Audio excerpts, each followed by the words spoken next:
Welcome back, Coggers. It has been 3 weeks since I have said that. And yeah! We are so back. We're so fucking back. We are back. We're so fucking back. Incredibly excited for today's episode because it is mostly the free time / date / minimal plot, but a little bit of plot, maybe. You'll see, I think. Just as a recap of last episode, we, of course, you guys were tasked with helping make sure that everyone was happy at the parade that is kind of meant for morale, meant to represent Princess Dahlia, because with the war going on, her reputation is on the line. It is very important that the public sees her as good. And you guys did an excellent job. May, on the other hand, had an assassination job to perform. So enlisting the help of Yukio to disguise himself as May, because performance was so important that May did have to be at both of her jobs at once, essentially. May successfully killed Santana, the target. Hikari is no longer has anything that she owes to him. She's perfectly safe. And those kittens, they got presumably sent to like an orphanage of sorts. They'll be safe. Well, I don't think Santana died. Yeah. Santana did not die. That is true. He's been taken care of.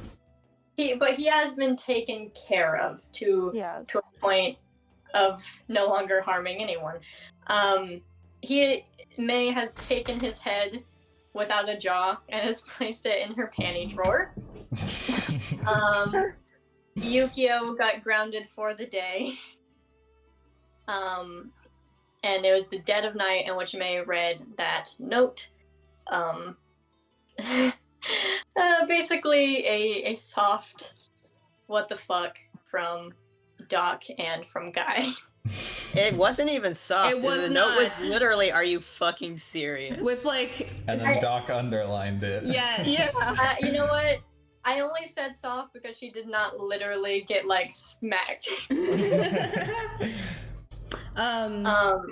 Miko and Guy also had a few arguments that are not canon because they arose from misunderstandings that were cleared up shortly after. Mm-hmm. So Miko's state of mind is better than last episode would have you believe. She's upset at May, but generally okay. All right. And I guess before I wake your characters up, what's the general mindset of everyone right now, just to kind of start getting back into character? Yeah, I already went over Miko for the most part, so yeah. Let's go with May then. You read that note, you went to bed. Is May waking up later than usual? Yeah. She did know that there was a possibility that, Yukio would be found out and there would be consequences, but she didn't really fully think it through, and so now she's worried about what's gonna happen when she comes out. And how's Guy feeling? Guy is having some pretty mixed emotions. I'm gonna say honestly, he understands why May did that. But he's mostly just upset that she got Yukio involved without letting him know, and it, possibly could have put him in danger. And also, Guy said, revealed a lot of information around him that he would not have if he knew that was his son. Also, Miko does know kind of that Cian was involved in the assassination attempt that happened. Oh yeah, because You we were decided to talking have about that it. conversation right in front of her that one time. That wasn't me who decided that. So yeah, she doesn't know. She now knows it was an assassination attempt. Before she just thought you guys were like hanging out because that's what you said. Yeah. And she didn't think that would get in the way of your actual job that you have responsibility for, but then it did. So, like, last night when Doc explained the situation to Miko, I think she probably would have mentioned something about May mentioning hanging out with Cian around this time, and that Cian may be involved in whatever happened. Yeah. All right. So that's information Doc should know. That is information. Okay. Wonderful. Wonderful. And Doc, I know Doc doesn't have as much stakes specifically, but how is Doc feeling about this? And in general? Yeah, I said this off call, but Doc is not angry, just disappointed. Which is worse. Yeah, the thing is, it's not the fact that May went out to go assassinate someone, because we all know that's her job at this point. It's just the fact that she did it without telling anyone, and then convinced only the child of the group to cover for her. Yeah, he agreed to it. He's also 10. Listen. Yeah. He's gonna do what Auntie May tells him to. Yeah, it's not the fact that she did this, it's the fact that she handled it poorly and just didn't tell anyone. I think she handled it as best as possible. You just wanted to do what would have been funny. And it was. And it it was was hilarious. very funny. And now you get punished for being funny. Yeah. It's alright. It's alright. Yukio got to be tall. He did get to be tall. Did. Got to be really tall. Yeah. Got to be taller than Guy. Yeah, he got to be taller than He got to Guy. look down at Guy. Or That And was it looked weird. what did we his father. establish? Huh? What did we establish with the? He's like 5'11". No, I mean with the change form or whatever. Oh yeah, we established that it changes form. It's not like it's Not like a it hologram. performs like alter self, not disguise self. Okay. Yeah. Just for convenience. Yeah. And because I think that plan would be a lot less easy to keep up with if it was like that. Yeah. But yeah, so I'm going to make a decision and say that May, I'm. Do you think? Okay, first of all, I'm going to say that May, you probably sleep in more than usual today. Mhm. You physically exerted yourself a lot. I probably got home however- pretty late. Yeah, really late. Did all that. So you're waking up late. Do you think that May would leave her room, or do you think she's gonna kind of hide for a bit? Yeah, I was imagining she'd hide for a bit, not staying in there all day. You know, she'd eventually come out, but What time do you think she comes out? probably would skip breakfast, but would come out for lunch. All right. Okay. So around 12 o'clock is when May would come out. Yeah. For the rest of you who wake up at a normal time, I would say that Eldon typically kind of like gives you guys the newspapers of the day, like kind of just like puts them next to your door, just so you can stay updated, or maybe B4 does this. And today's newspaper is quite grim. Oh. All right. It says Carlos Santana, Jack Brute, Jim Brute found brutally murdered with bizarre calling card. Killer still at large. The newspaper states that the circumstances in which the body was arranged is too brutal to include a photo. Does it provide any description about how the bodies are arranged? The description included is that they were dismembered and then and then put into like a mysterious shape. Oh, a mysterious shape. A mysterious. Really? That's what it says? Yeah, it would say like bizarre bizarre arrangement of limbs, basically. Oh god. Because if it said like heart shape, I think everyone in the group would be like, "Oh, May." Yeah. That was May just immediately. As it Yeah. stands, I think this is a little too much of a coincidence that like Doc at least is like, "Is this? Oh no." Oh no! Yeah, the way this is formatted makes it seem more like a serial killer than an assassination. Yeah, the way it's formatted, it gives May the benefit of the doubt. Yeah. Let's see if that holds up under scrutiny, though. Yeah, exactly. Yeah. Currently, it sounds more like a deranged serial killer than an assassin. So, like, Doc is hoping this was not May. It was actually just Yeah. your friend May. So Jesus one more fucking time, Christ. it says Carlos Santana, Jack Brute, and Jim Brute found brutally murdered with a bizarre calling card. Killer still at large. The scene was so brutal we cannot legally include a picture. They wanted to. They thought it was awesome. So each of you kind of see this in the daily newspaper that B4 drops off at your door every day. And May, you decide to leave around noon.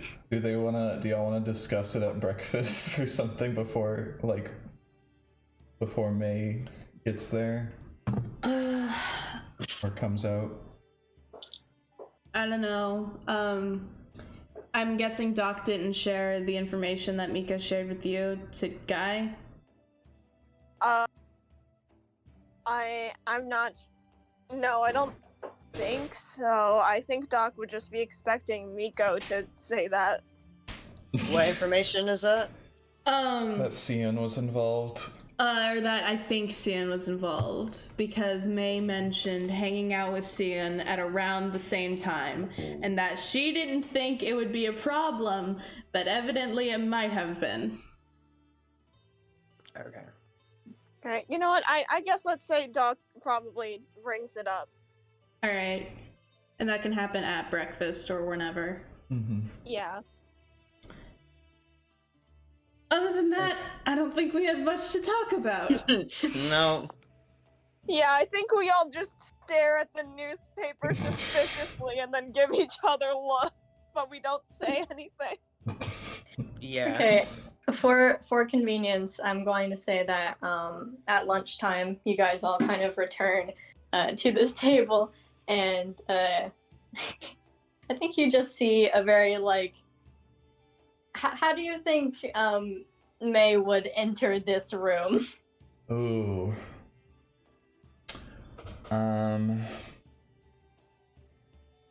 Does she have any shame?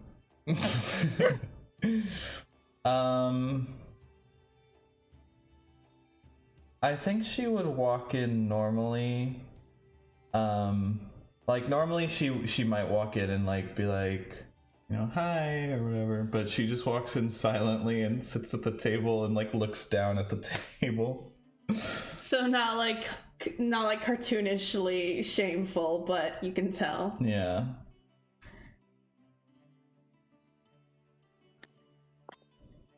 Morning, May. Good morning. Morning, May. Good morning. Have fun last night?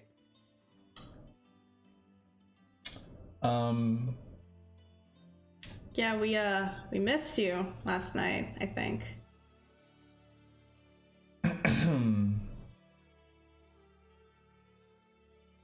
Yeah.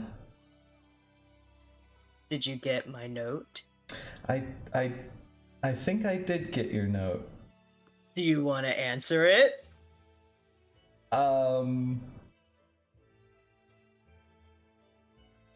No? Okay. Is that your answer, or you don't want to? Yeah. That's May, Yeah. this is important. Okay. I'm listening. What's happening right now is important. Mm-hmm. What happened last night was important. Do you understand that? Yeah. Are you sure?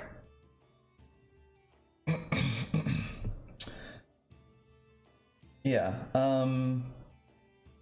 Okay. Yeah. Sorry. Oh my god. is that a question? I'm sorry, period.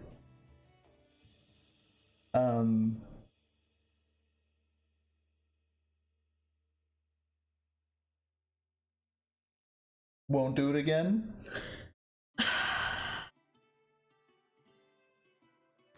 All right, May. I get why you did what you did. I get it. It was pretty smart, actually.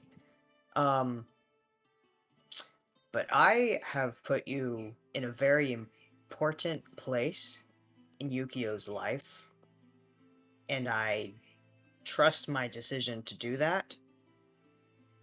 And I need you to help me not regret that decision. You're right. Yeah, I apologize. Did anything really bad happen? Yukio's fine, if that's what you are Okay, asking. that's good. Yukio's fine.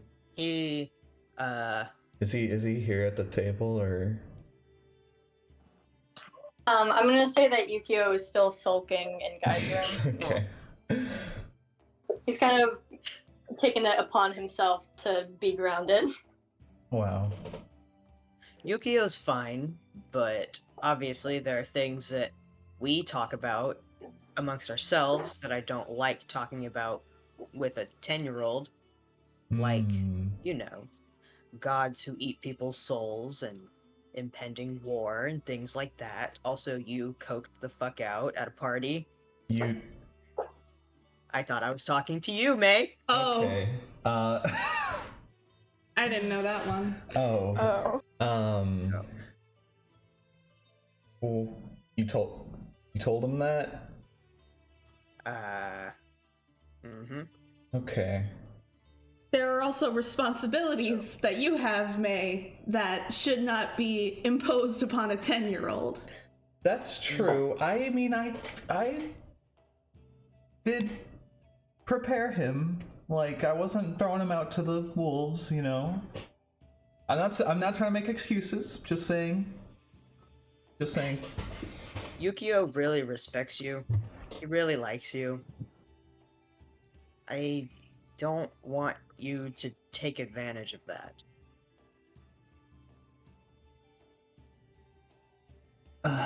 You're right. Yeah.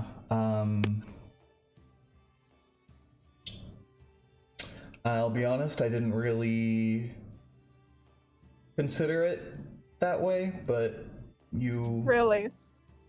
Yeah, but you're right.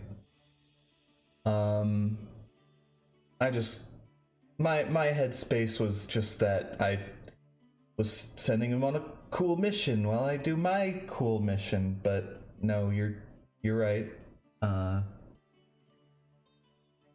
Sorry. Doc, like, Doc pulls out their notebook and just writes down a note that says, "We know what your job is. It's the fact that you told only Yukio and none of us."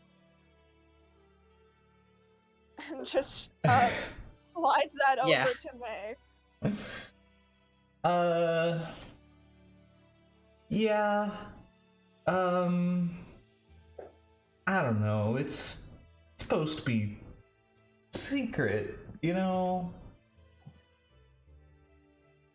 Does this have anything to do with the conversation that you and Sian had on Hallows Eve?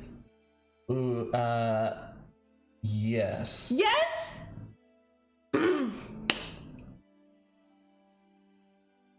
And you had the nerve to just discuss that openly in front of me? I was not the one that brought it up. I wanted to talk in private, but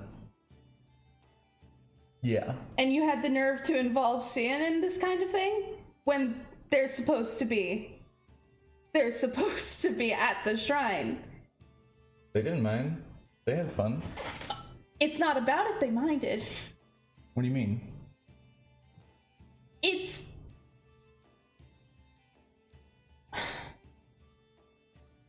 As they are now a part of the shrine, they have a responsibility to just not... The shrine is important to me, and if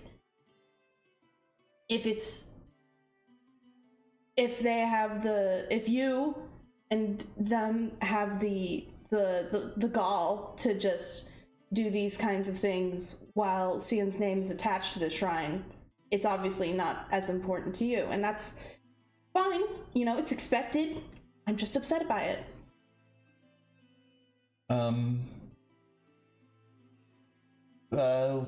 Once again, I did not consider that, but I'm sorry. And that's a question? It's not supposed to be.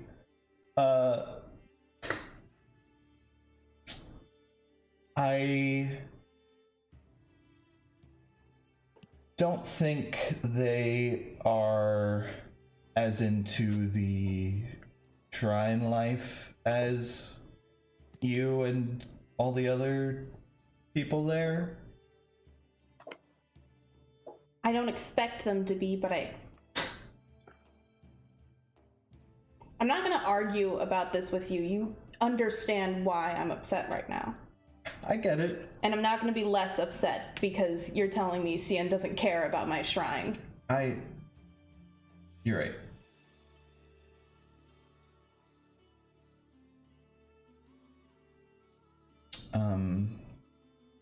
Sorry.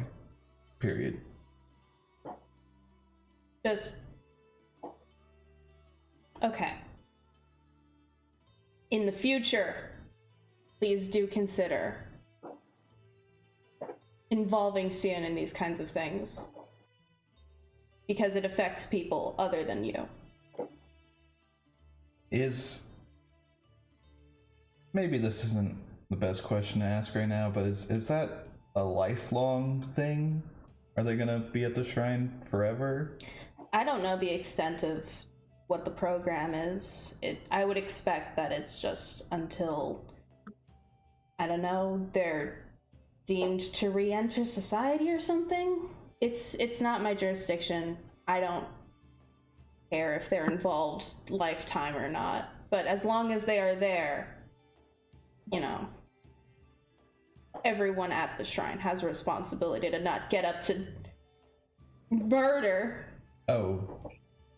You know the specifics? It's your job, May. I mean, it could have been maybe like burglary or something. I don't know. I just didn't know how much y'all knew. Well, we know that much. Okay.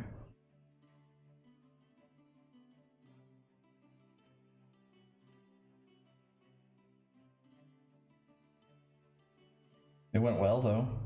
Oh, did it? Yeah. Just if you were How? curious. And May like shrinks down a little bit when she says that.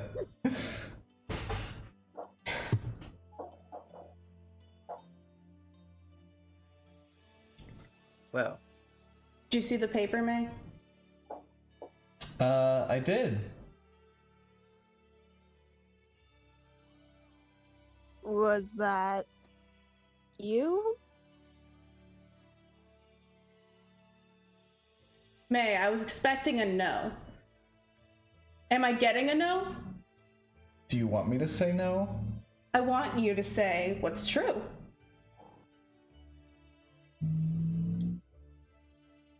It wouldn't be inaccurate to say that it wasn't not me. May. So, yes. Yeah. May!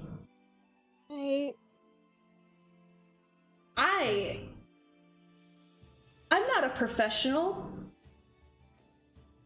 But that's not.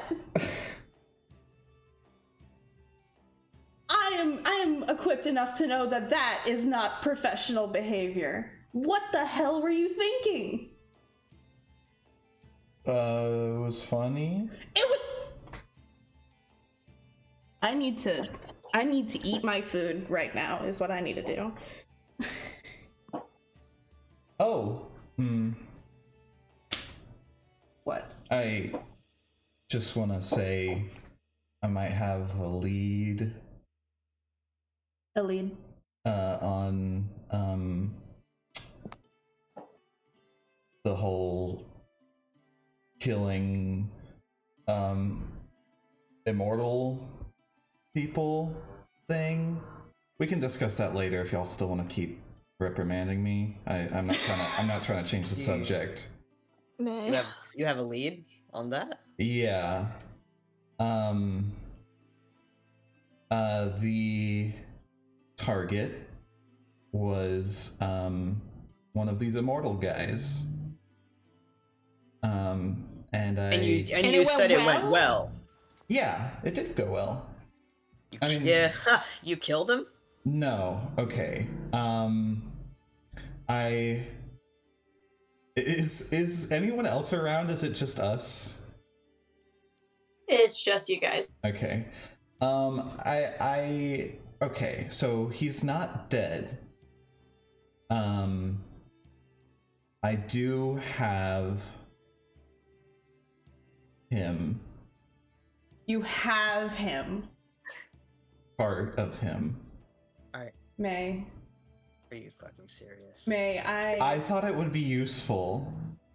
You kidnapped. What? You kidnapped this person? It doesn't Where sound are like you holding them? kidnapping. If you want to call it kidnapping, I guess. It sounds like dismemberment is what it sounds Okay, like. but this is implying they're not dead. Doc holds up the newspaper and, like, points to the part of the newspaper that says, "We found their bodies dismembered," and just, like, looks at May. Okay, so You have part of a dead body in your current possession. to deal with him, I felt it would be best to dismember him so he couldn't continue to shred on his guitar and attack me. What? What? You can't play a guitar without hands. Is it in the castle? Would it be bad if it was? Do y'all want to? Yes. I think Guy's just fucking staring straight ahead at this point.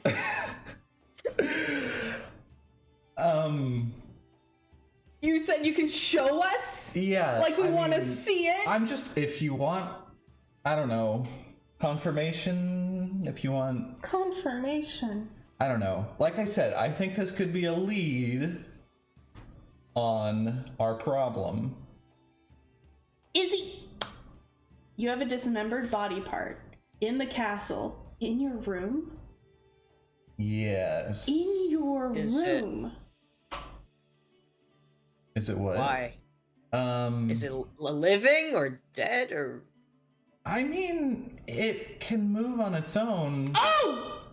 but it could also probably be described as dead, maybe? I don't want to eat anymore, actually. Oh, sorry.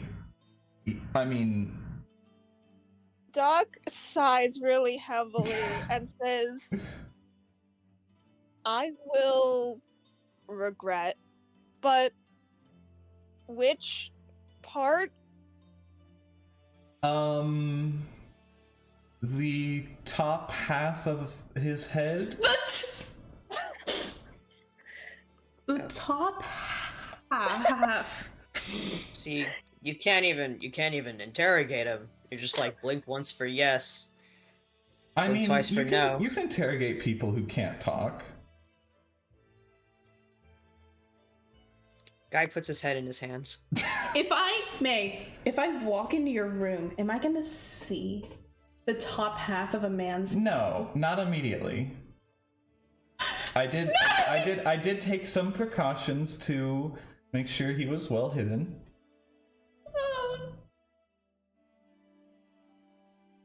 I might need some air freshener. Doc legitimately takes off her mask purely to just squint at May, to like communicate the depth to which this is like a horrid thing that she is describing, and she's describing it not well. Miko is breathing heavily, just staring at the table. Again, just thought it would be a good lead since we didn't really have any other directions we were going at for the big problem. Can we please just keep it somewhere else? Do you have any recommendations? Your room?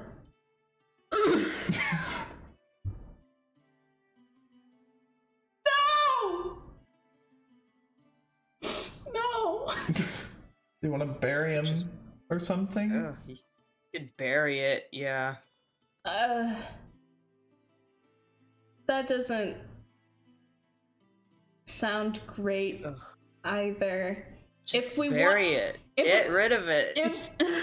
Would it? Oh, I don't want to talk about this. I mean, is there like a morgue or something? Maybe that'd be a sensible place to store something like that. The top half of a head in a morgue where people do business.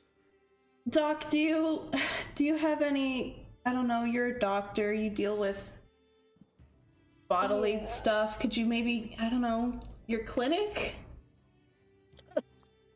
Haley, would that be a viable option? And otherwise, where is the nearest morgue? Clinic would be a viable option. Morgue, a lot of people die, so within the mile. Why do you want to keep it? Hey, I do understand. Did Guy say that out loud? Yes. Yeah, I do understand why we would want to keep it. We could perform some experiments.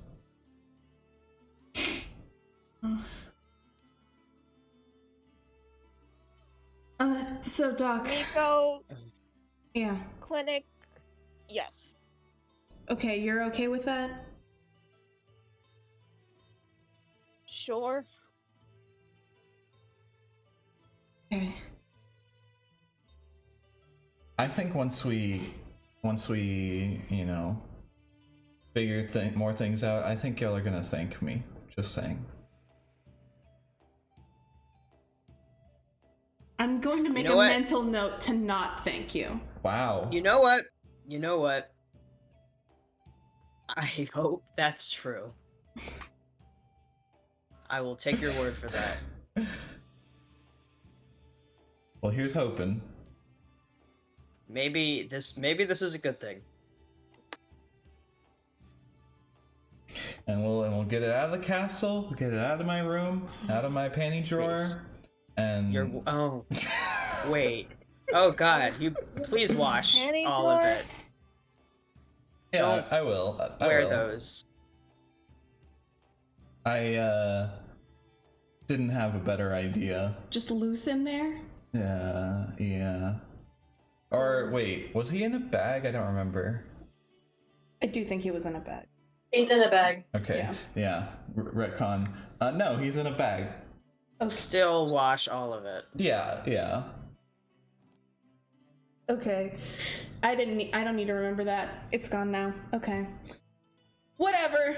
But we'll get him out of here and out of sight, out of mind until we need him, I guess. Sure. Great. Ooh, preferably today. Yeah. I do want you to watch Yukio today. Oh. Okay, yeah, do you want me to take care of that first and then watch him? Yes, I don't want him hanging out with you with a top half of a head in your Yeah, panty okay. drawer. I can take care of that right after lunch. Okay. Guy, I really do trust your judgment here. I have to ask, though, is that a good choice? I am seeing it as she is being given a chance to redeem herself. Yeah, I'll prove myself this time. I am going to say it's very important to you and me and Yukio that when you watch him today, I want you to set things right. Right. I will. You have Okay. Auntie May's seal of approval. Okay. All right. Great. All right. Is there anything else we need to discuss here? Do y'all want to talk about how it went? I mean, other than, the obvious? Oh, it went fine. You must have seen the interview in the paper. Oh, I skimmed it. You skimmed it. Yeah. Can you... You take your job very seriously. I have more than one job.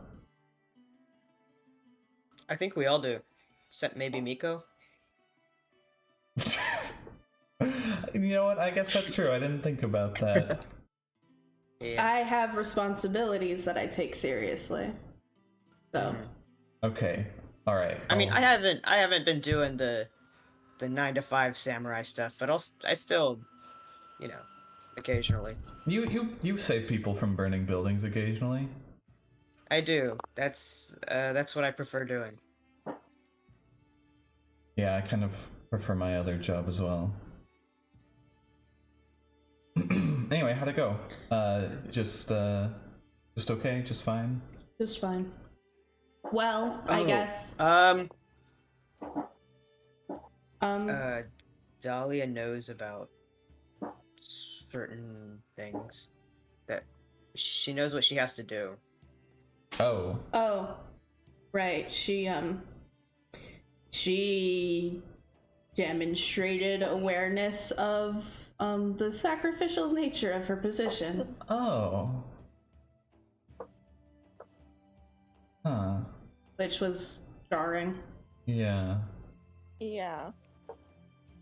When I sacrifice myself. Oh. Yep, that. Didn't need to hear that again. Jeez.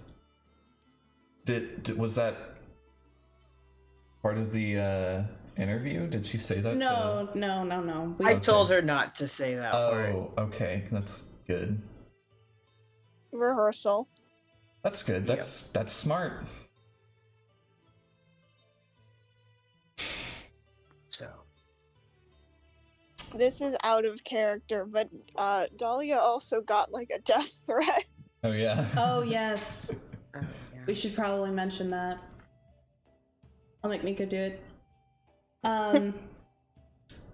We also got some information that implies that Dahlia might be in danger at some point in the future. We got a death threat. Oh. Any indication as to like a Probably Royale. Yeah. Yeah. Did y'all alert anyone else about that? No. Would it be a good idea to, like... Maybe Um, Mina? Probably, actually. Yeah. Yes. We had a lot to deal with last night, but yeah, that'd probably be good to do today. Okay. Oh, and Guy pocketed all of the letters, so he has that. Oh, cool. Yeah. So he probably fishes it out and takes it out and shows it to May. What did it specifically say again? I think it was like, "Are you ready to die?" written in blood or some Yeah. shit. Oh, nice. Yeah. That is what it was. Yeah. And it had like a crown symbol in the Oh, wax of the seal. letter. Yeah. Okay. Also out of character, would we mention that Karma's dad is running for what, president? Oh or God! Me? I'm sorry. It's been a month. I forgot about Jesus. that. Yeah, actually, okay, since Miko says Royale out loud, Doc mentions Karma was there. Oh, that was probably fun. Ugh. Yeah. No. Did y'all talk to her? Guy did. As a samurai. Oh, not as he did last time. No, not as his Never again. No. Anyway, so Dom Royale for president. Ugh. Oh, Don't say these words to me. that's bad. Yeah. Do you think what do you think his political leaning is? Bad. Kill everybody? Considering his religious beliefs, probably. Probably like kill the 99%, I assume. Mm-hmm. Yeah, that sounds about right. Think he has good tax policies? Ooh. He's probably gonna lower taxes. All That's right. exciting. Anyway, the point is that's not great. Yeah. Yeah, his campaign, I guess, is backed by I forget her name. The pop star girl? I don't know. Oh, She's like popular now or something. I don't know. yeah, she had fans or something there. I don't remember Singer. her. There's a lot of pop stars. It's like it starts with like a D. Oh.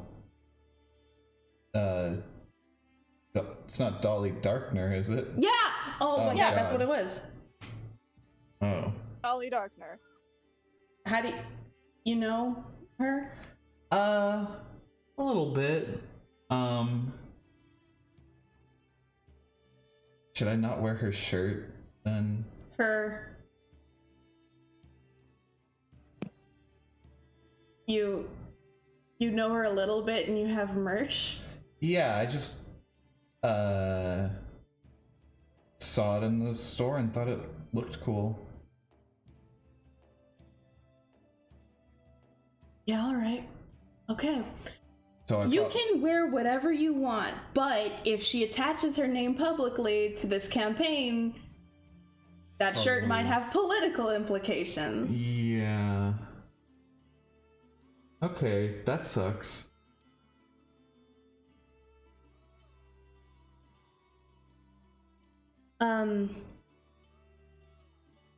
I also have, I was thinking about it, kind of unrelated, but, would you guys want to maybe, like, once every 2 weeks or something like that, just come together and, like, write a letter to send to Vash about everything important we learned? Because I don't want to do the last thing we did again.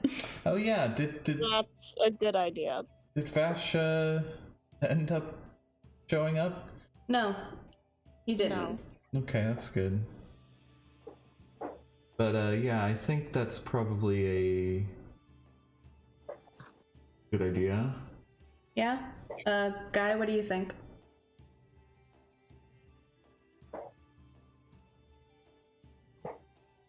Andy, are you saying something? Oh, we can't hear you. Oh no, Andy. Now we good? Oh, Yes, yeah. yes. Yes. Okay, great. Sorry, my dumb computer. That's all right. Yeah, that's fine. Okay, cool. It probably would also help us to get, like, our thoughts in order, maybe. Yes, I would hope so. All right. Cool. The oh god, the human head is probably going to be in that letter. So make a note of that. If we don't let him know sooner than that, I guess. Yeah.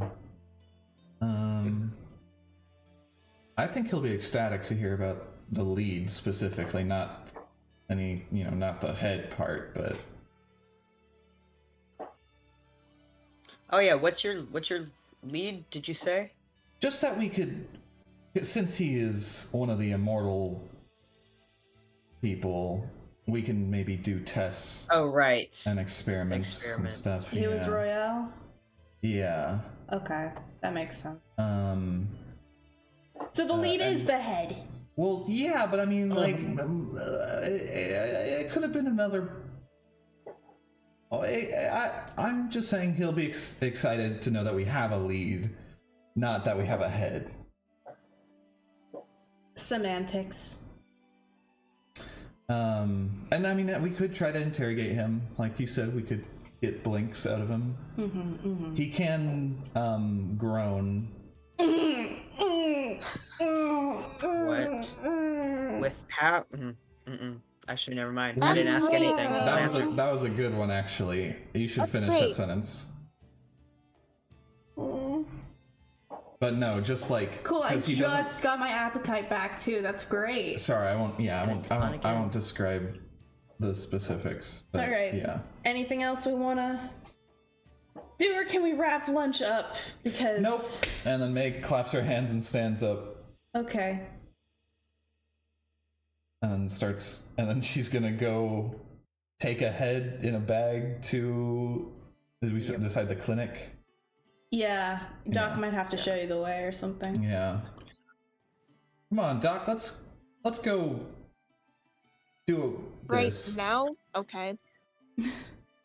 Yep. I gotta Okay. also start my laundry. Right.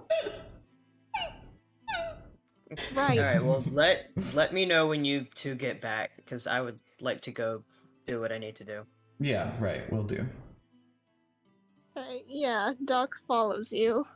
Cool. Well, we go to my room. I open the drawer. And I pull out a bag. Is it moving? Like It's probably writhing. moving in. Yeah.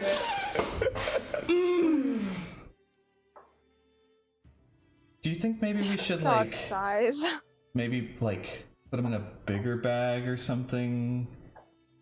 So like he's not I'm not just carrying a wriggling bag down the street or whatever.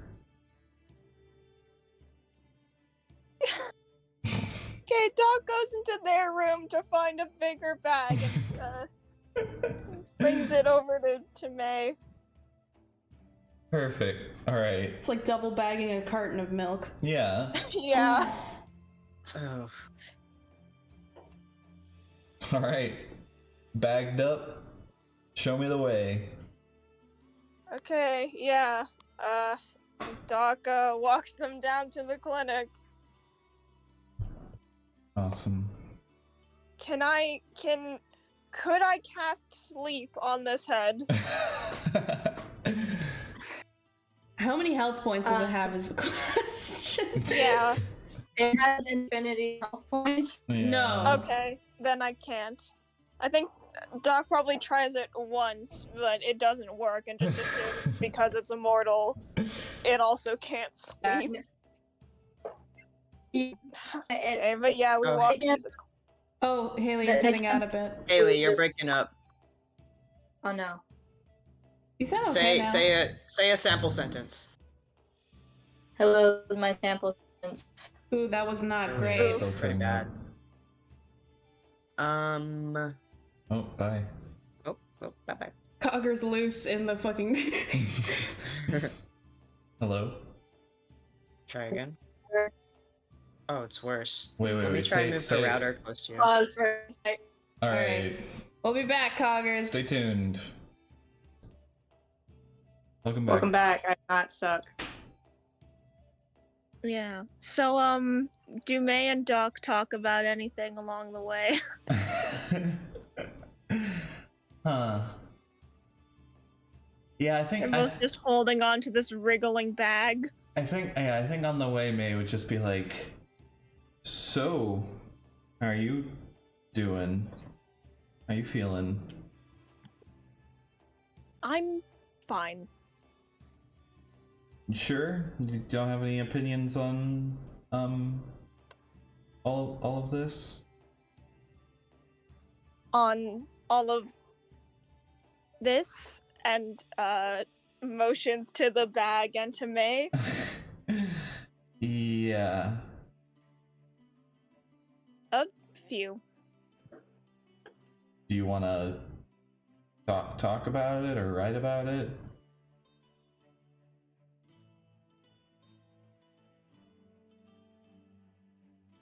Think we went over it. Okay. Do you have any suggestions? I'm open to them. Suggestions for what? For killing? No, Murder? for just being better, I guess. Better person.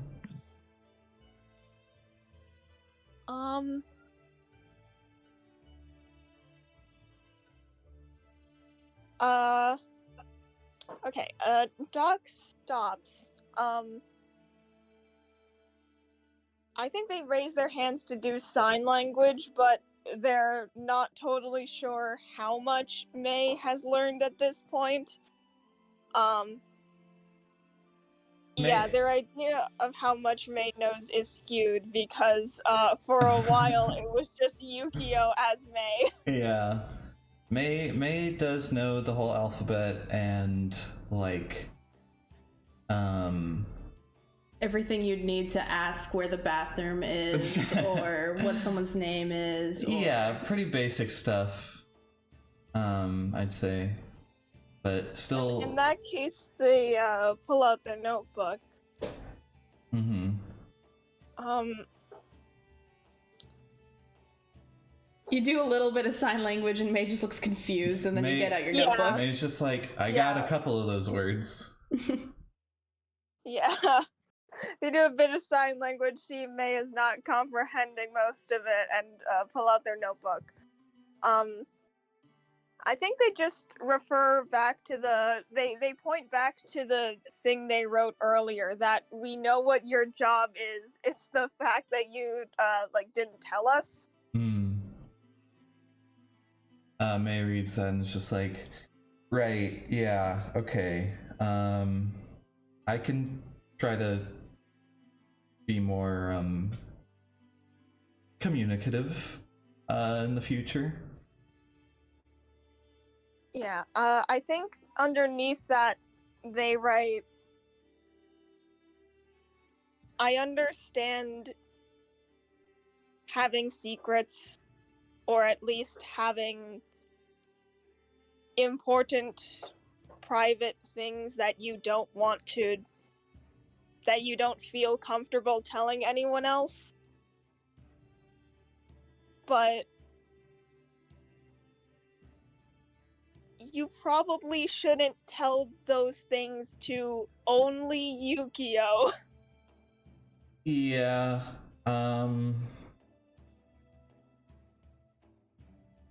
the rational part of my mind is like, yeah, you're right. But also I knew that he thought it would be cool, is all. But you're right.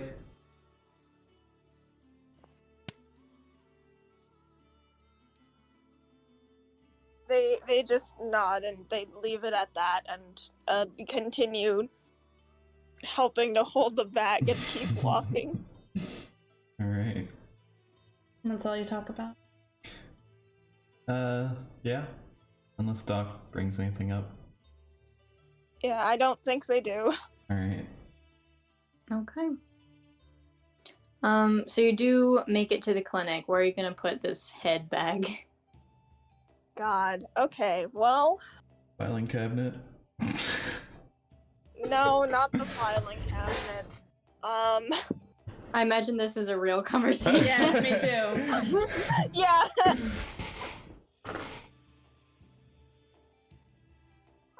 Yeah, no, that definitely happens out loud in character. Let's see. I think it's a clinic. They're gonna put it in their back office space. Somewhere. You got like jars. Jars? Sorry, I'm thinking of Batman Arkham Asylum where you'll just. Actually, we did find a head in a jar. We did. Yeah, we did see the head in the jar in Batman Arkham Asylum yesterday when Val was playing Batman Arkham Asylum. Yeah. No, I don't think they're gonna put it in a jar because then it's gonna be very visible to anyone who walks into the room. Yeah. May also suggested the jar.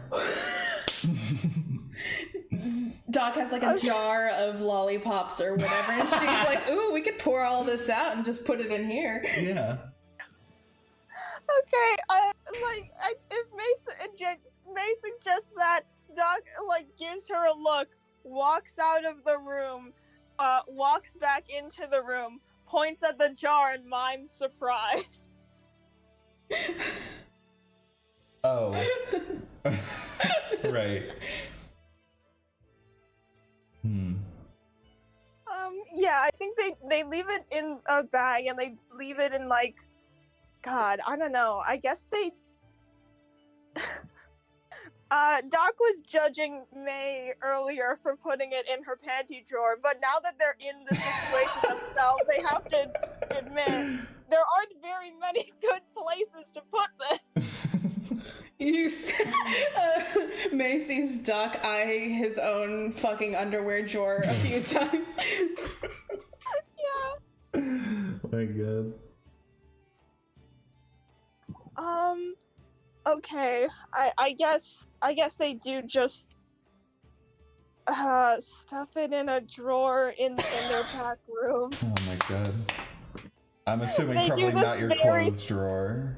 Yeah, not the clothes drawer. They do empty out the drawer first, but they just slowly put it in very reluctantly.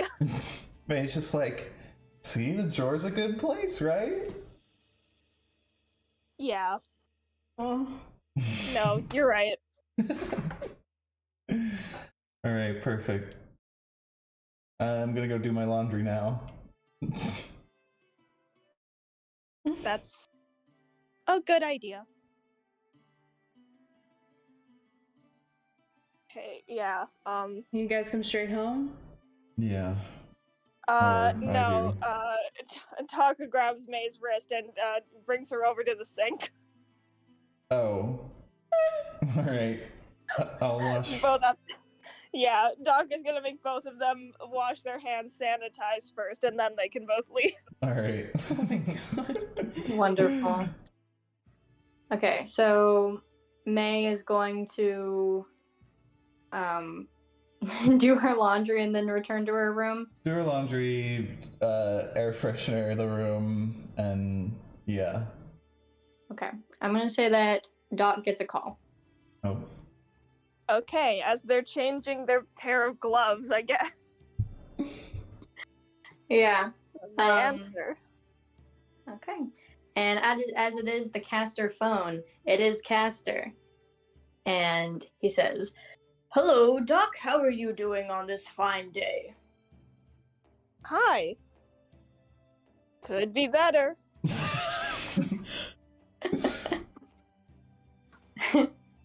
I think he okay. He says, "Oh well, I'm sorry to hear that. Hopefully, I have something that might raise your spirits." And you can hear a smile through the phone. I have been wanting to go to something for a few months now, and it is finally going to happen. Science Con.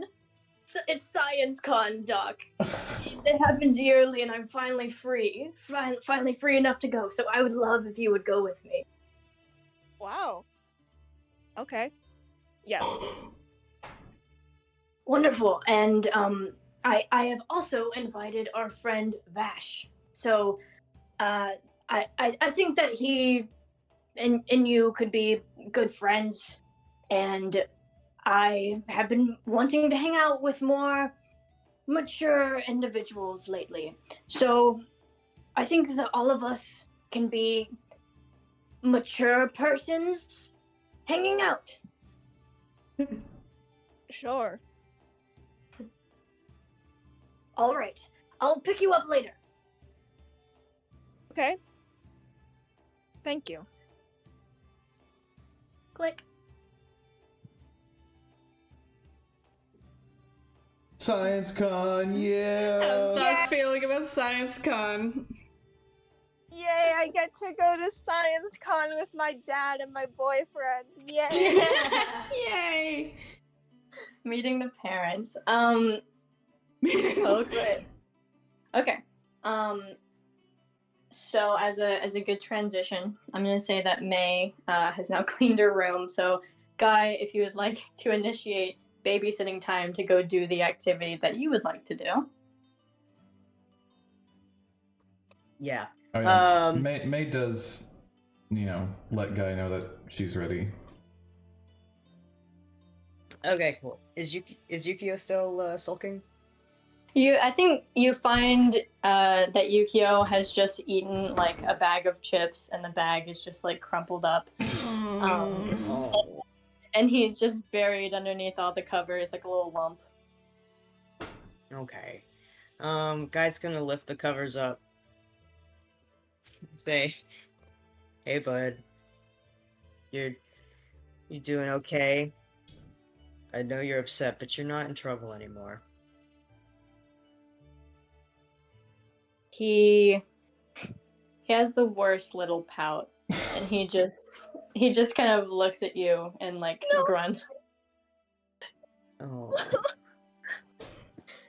Guy gives him a little kiss on his head,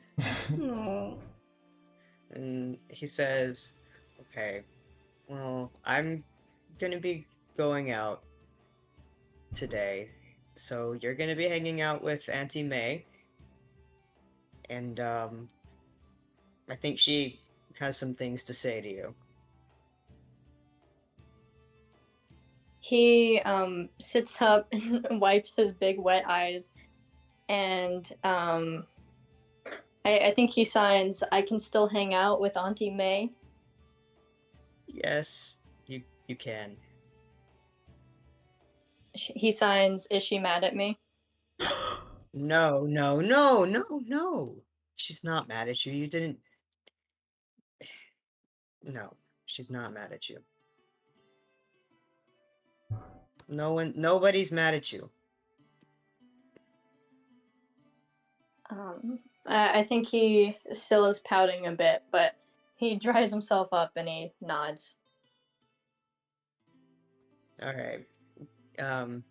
Guy's gonna take his little hand and walk over to May's room and knock on the door.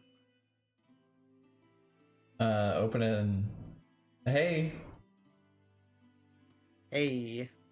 All right, so I'm heading out. Remember what I said before? Yeah.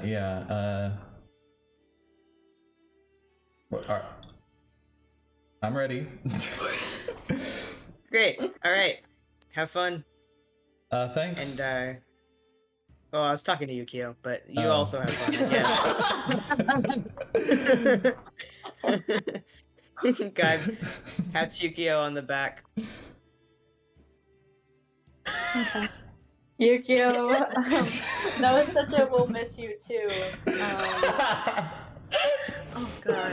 And I'll tell you, Chelsea, about that later. Sorry, you just looked over at the screen and the world's sluttiest dad t-shirt is on right now. No! I forgot I drew that. It's too late to take it out. It's too late. Anyway, Yukio is still pouting pretty hard, but he just walks into your room, May. Not super looking at you, but is ready to be babysat. I think he just plops down on the floor. May sits down on the floor next, or like in front of him, and is just like, "Hey, Yukio, how you doing?" Do we think that guy has walked off by now? Oh He's yeah, gonna- I'm gone. He's gone. Okay. As soon as that door closed, I think Yukio starts to tear up again and he hugs you. May, oh my gosh, he's a little almond guy. You did this to him. May hugs him back and is just like, hey, what's wrong? It's okay. What's wrong? He has his little bear notebook and he writes down, "I failed my mission, frowny face." It's okay. Hey, oh, it's really okay. I probably shouldn't have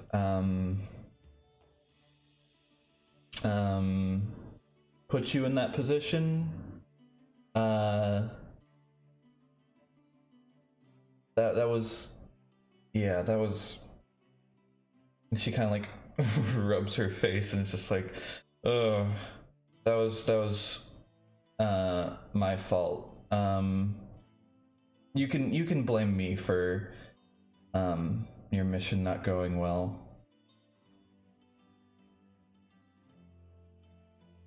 I think he looks a bit kind of like his mind's a bit somewhere else. Maybe he's thinking a little bit too hard. And I think he writes down, "I don't want to disappoint you or Dad. I don't want to be getting rid of." Oh my, I'm strangling you, Haley. Okay.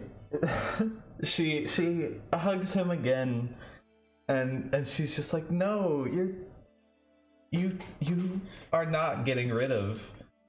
Okay, and like she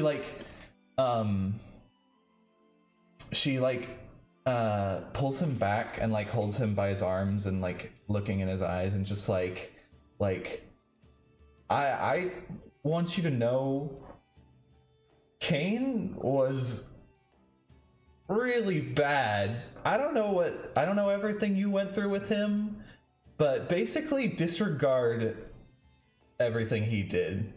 Yukio, we love you, and we're not getting rid of you. We're not disappointed in you. We love you. He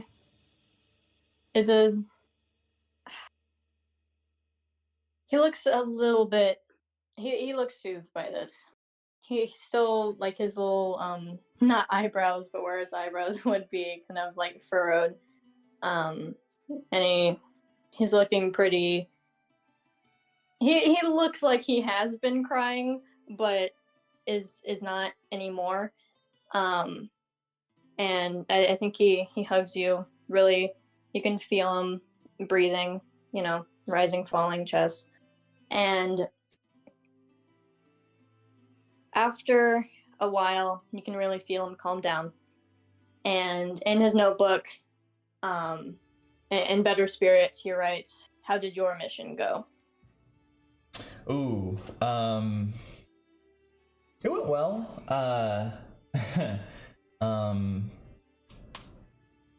Do I have any, like, most of the damage I took was like from the him screaming or whatever, right? Like, do I have any like scars or anything? I think that you did get like cut like one time, so you probably have like probably an unhealed like gash on your shoulder or something. All right, I uh um I show him that gash and I'm just like, Just the gash, not even the bandage. well, okay. I mean, I He probably have immediately bandaged went to it. sleep. Maybe. Can I say that Well, Doc did I bandaged not it? bandage her Yeah. at my clinic? Oh yeah. I think that would make sense. So yeah, I show him the bandage, I guess. And I'm just like, yeah, it was a pretty gnarly fight, but I came out on top. He's gonna kind of very gently run his hand over the bandage, and you can just see his face filled with awe. And he writes down battle scar. Battle scar. Yeah. You know, hey, if you know, I won't, I won't even say you failed your mission because of you I was able to complete mine. So, it all ended peachy. Fucking. He smiles, and I think he very shyly writes down, "I almost got away with it." Oh yeah? How'd it go? Yukio blushes, and he writes down, "I learned a lot of intel." Oh. Yeah. Your dad did tell me a little bit about some stuff you might have heard. And she's like kind of now looking off in the distance a little bit.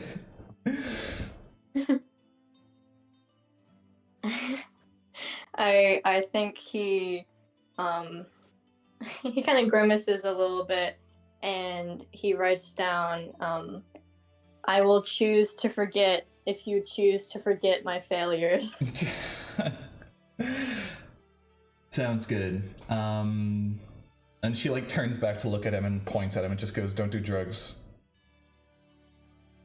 He kind of just rolls his eyes and writes down, "I didn't plan to. Too powerful." Yeah, you don't need them.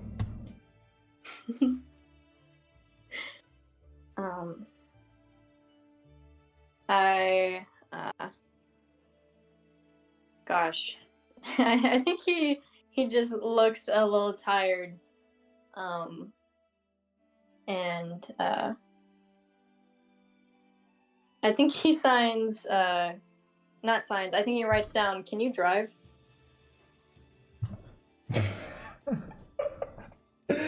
Oh god. I have a feeling we talked about this before. I don't remember. I don't think May can drive. I don't think May can drive. I'm pretty sure Doc is the only one in the group with a driver's license, and I Yeah. think the reason is because cars are relatively new. Yes. And you have some in vehicle, I mean, Yeah. Yeah. that would make sense. Yeah. Vehicles are new, specifically new to Vidronis, I think, right? Like, I don't think Living Shadow has anything other than the train. No. Correct. So May's just like, oh, no. He I think he just kind of has a blank expression, and writes down, "There was this one restaurant my dad used to take me. I want to go again." Oh. Yeah, I mean, we can get, I mean, if it's far, we can get, probably someone to drive us, or if it's close, we can walk. We could go there. I think he starts writing a new sentence and then he makes a face and scribbles out dad and replaces it with asshole. Oh. And then he keeps writing and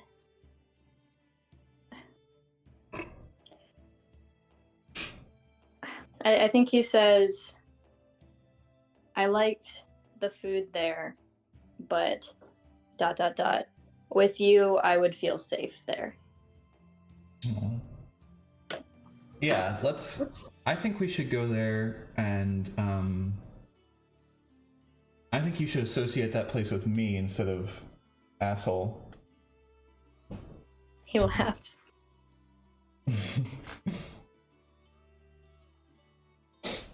Yeah, do you wanna, what time is it? Is it dinner That's time? that's lunchtime. It's lunchtime. It's noon. Is it the same lunchtime as what we just ate? I think he just had a bag of chips. So it makes sense that he's hungry. That's right. I forgot. Yeah, May's like, do you want to go now? Have you eaten yet?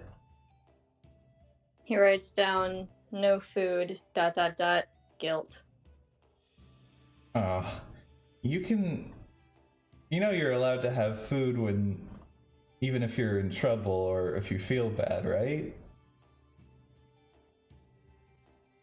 I think he kind of glares at you. May's just like, what? And then I think he writes down, no, I can't. Oh my god. You got the most fucking delicate baby in the world in trouble. Oh my god. Did he try to sneak those chips? Oh my god. No! I'm gonna... God, I literally spent the entire past month we haven't played preparing myself mentally for this scenario because I knew it was gonna happen, and I still want to cry. Yeah, oh my... Oh my god. He's too small. He's too small. Are you crying? I'm crying a little bit. Oh.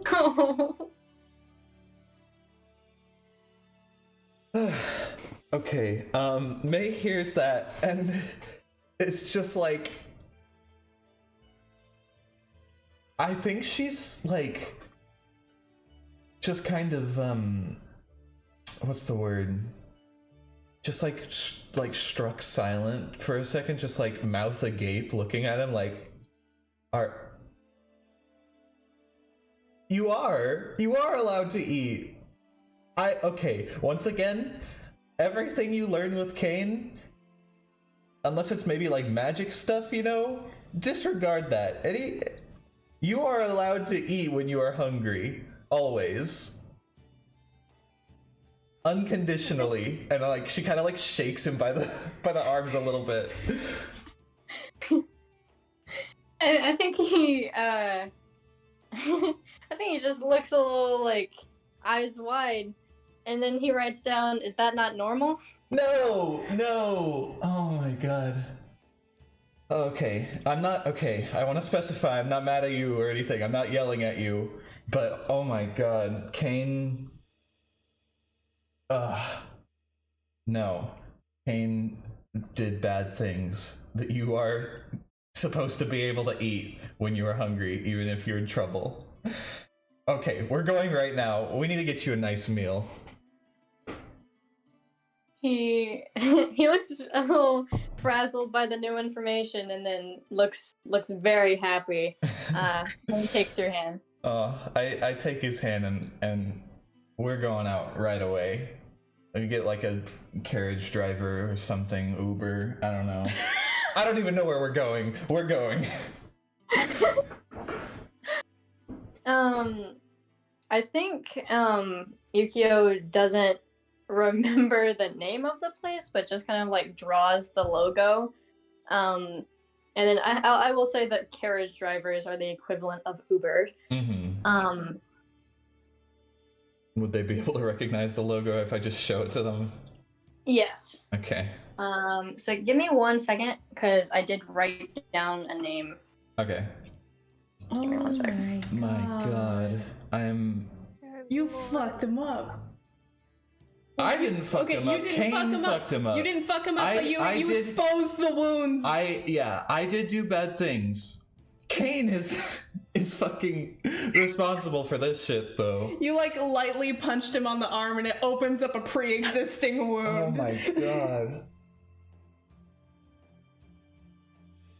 He's just a little fucking almond guy. He doesn't even know that kids are supposed to be able to eat even if they're in trouble. He doesn't even know he's allowed to eat. Okay, I will say, I guess it is kind of common for parents to be like, oh, you did something bad, go to your room without dinner or whatever. Yeah, but which I also think is dumb. Yeah, but that doesn't mean it's good. Yeah. That doesn't mean it's supposed to be normal. Yeah. Yeah, but like especially the extent to which Yukio has apparently internalized this is like that is extremely bad. Yeah, to the point where he self-enforces it. Oh yeah. My God. Thinking about him having to like sneak those chips, it just... Oh no. I'm gonna...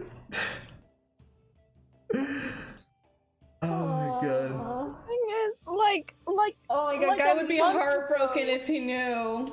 Yeah, like a month ago, I had the thought in my head where I was like, I want to communicate to Guy that Guy should just have like an extra talk with Yukio to make sure Yukio knows he's not gonna get like waterboarded for being grounded. But I didn't say that because I don't think Doc would like specifically think to say that to Guy. Like I don't think it would cross the characters' minds that we have to like be exceptionally aware of this.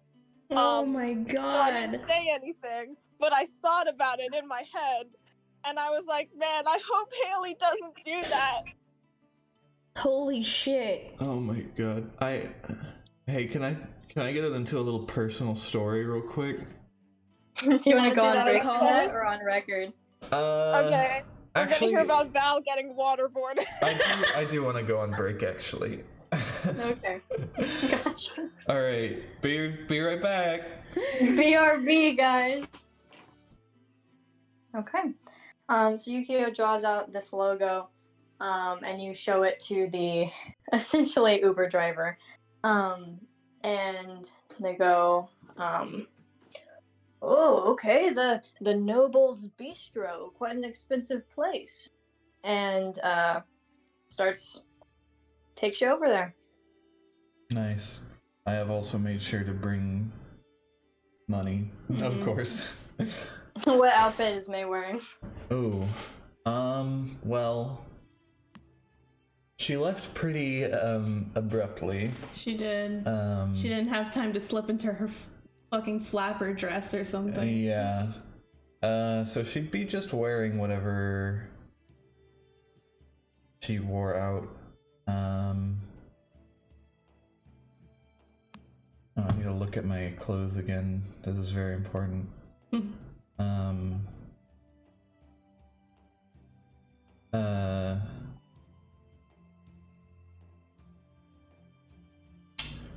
Probably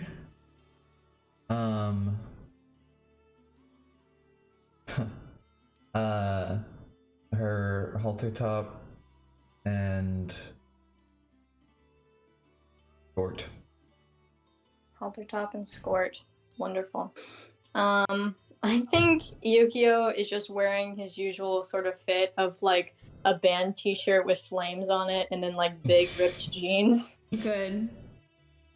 And his little sneakers. Yeah. So you guys pull up to this place and it's not a super long drive because as we know, the inner circles are a lot more expensive. They're a little snobby. So it's actually quite close to the palace. And it is in like this. I don't know if you guys have ever seen this. Sometimes restaurants are like placed on top of each other, almost like an apartment building. So it's like these 3 restaurants, and the Noble's Bistro is at the very top, and it has kind of like a city view sort of thing, like a roof situation. So I think Yukio hops out, and the people who let you in, they look extremely fancy. If looking French was a thing, they would look French. Very there's like chandeliers in every single room. Very, very nice. Yukio kind of like plainly gets past all of this, leads you up the stairs to the very rooftop sort of restaurant that they have. And still, you are taken aback by how expensive and nice everything is. And you're sat at your table, and there are like candles on it, and you can see lots of people having like lots of older people, kind of eating their foods. Lots of young couples, like they've saved for this place. And Yukio just kind of like plainly sits down and starts looking at the menu. Oh my god. As Mei and Yukio are looking at the menus, Mei's just like, so Kane brought you here a lot, or like multiple times? Yukio takes out his notebook, and he writes down, when we lived in the underbelly, every time he got paid, the money went here. Oh. Interesting. Well, we can go here a lot as well. I mean, I don't know how often he got paid, but we could probably go more often than that, if you want. He smiles at you, and I think he writes down, thanks, I would like that. He was annoying to be around. Oh yeah, for sure. I mean, I only knew him for what, like an hour, but yeah, he was bad. And you were drunk. I was drunk. Yeah.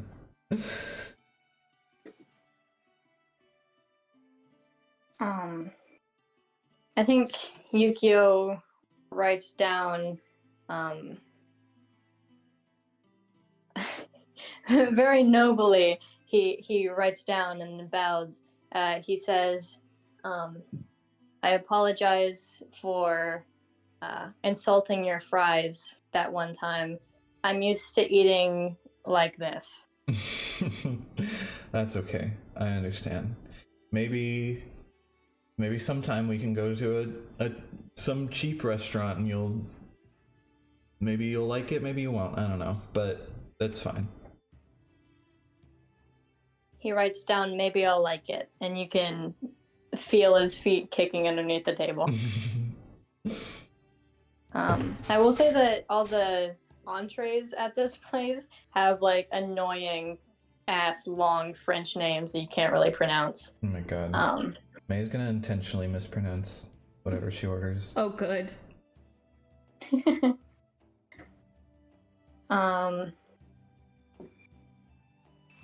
Give me another second. I don't know what they have at bistros. A bistro is just French. Typically. You said it's just French? It's typically just like French cuisine.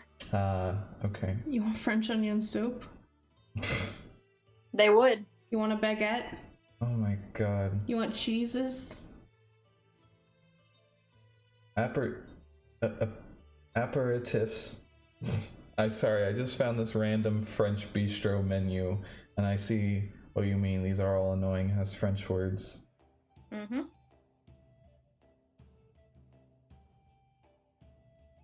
Steak tartare is not a steak. What is it? It's the meat that's in a steak, and they put it into a paste with a bunch of other shit, and it's that on crackers. My god. Is this the type of shit where it's like they give you really small portions? Yes, it is. Yeah. Oh god.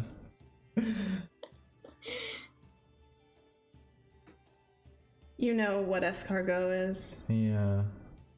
I don't know what oifs. Oh, that's It's caviar. I think that's just eggs. Oh. Eggs, caviar. This just tells you what it is. Blue cheese beignets. No, that just says apples. Smoked yolk, of course.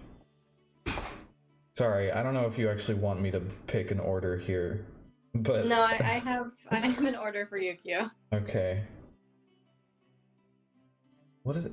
Oh, these are appetizers. Yes. Okay.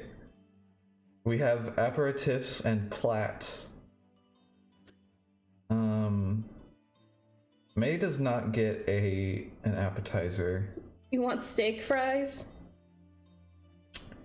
Don't know what that is. Don't know what that is. Oh, I guess that's more fries.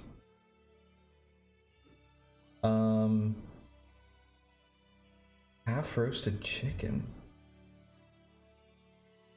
Jesus. I think May's just. Wait, this is $50? Steak fries? Yeah. Oh my god. I imagine this is May fucking like $50. She points at fucking, how do you say it? How is that? Aperitifs. The aperitifs. And she's like, oh, that's appetizer. No, yeah, everything I'm saying is exactly how May is responding. This one doesn't have a price or market? Maybe that's like it fluctuates with market price. Oh my god. That second one is fish. You know what? She's probably gonna actually just get some Brussels salad. Oh god. Salad. Mm-hmm. Just a salad? Yeah, your waiter comes over and is a very prissy looking changeling man, and he says, what can I get for you today? I hope you practiced that in the mirror or something. May points at the menu and just like, can I get the Brussels salad? Yeah. And Yukio writes down his order, which is balsamic and tomato slow cooked lamb shanks. Oh my god. That sounds good. It does. And the waiter goes, good choice. And Oh, do you guys order any drinks? as a side, she orders mashed potatoes. That's on the menu she's looking at. Yeah. So. Nice. Oh, mashed potato. Okay. And, do you guys order any drinks? You better not. Do you have Dr. Pepper? Dr. Pepper is quite popular, and he writes down Dr. Pepper. And I wasn't expecting the waiter to match your energy. and then Yukio just puts out two of his fingers, just makes like a two symbol, Mhm. and he goes, two, okay, and runs off to go complete your order. God. And I think Yukio writes down, "You did very well for your first time." Thank you. I've never been somewhere so extravagant before. Kind of intimidating a little bit.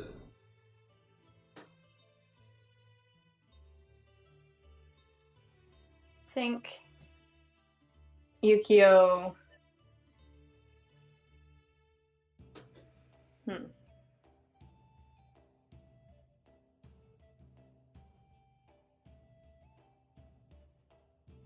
I think Yukio writes down, "Don't be intimidated. We're cooler than all these chumps." Oh, for sure. And I hold out my paw for a fist bump. He fist bumps you. Hell yeah. And then I think he writes down, "I don't care about the fancy stuff. I just like the food." Yeah, that makes sense. Maybe I don't know. Maybe we can get some. Sorry, I was just about to say DoorDash. But maybe sometime we can get it delivered so we don't have to deal with all the fancy schmancy and just get the good food. I think he like evilly smiles and then writes down, "And eat it in our pajamas." Ooh, they'd hate that. They'd be so mad. And the waiter comes back extremely quickly with both of your meals, and lays out your silverware in a very specific way, which he's kind of like leaning over the table to kind of like do it for you. I think you noticed that Yukio already had his utensils like out in a certain way. Oh my god. But the waiter like leans over you and your plate to like fix your utensils, and then he says, "Please enjoy," and leaves. May is just staring at all these utensils and is like, does this matter? Nikio writes down, "To some people." Jeez. He just grabs whatever fork is closest to the food. I don't think that was the right one. Yeah, I think Yukio, even though he says "to some people," I think he grabbed the wrong one and he like winces and he kind of like points at the other one. Oh, okay. And she puts it down and picks up that one.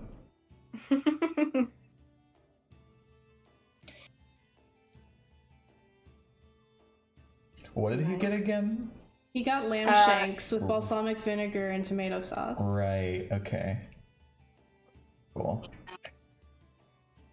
May, as May's eating, she's just kind of like watching him and like how he's eating this.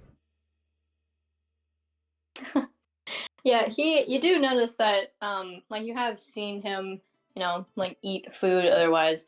And I think you kind of like replay how he eats normally in your head. And you do kind of notice that unlike another kid maybe, he does like straighten up and like kind of have a specific way of doing it, but now it seems a little bit more amplified and very intentional rather than just his natural sort of way of doing things.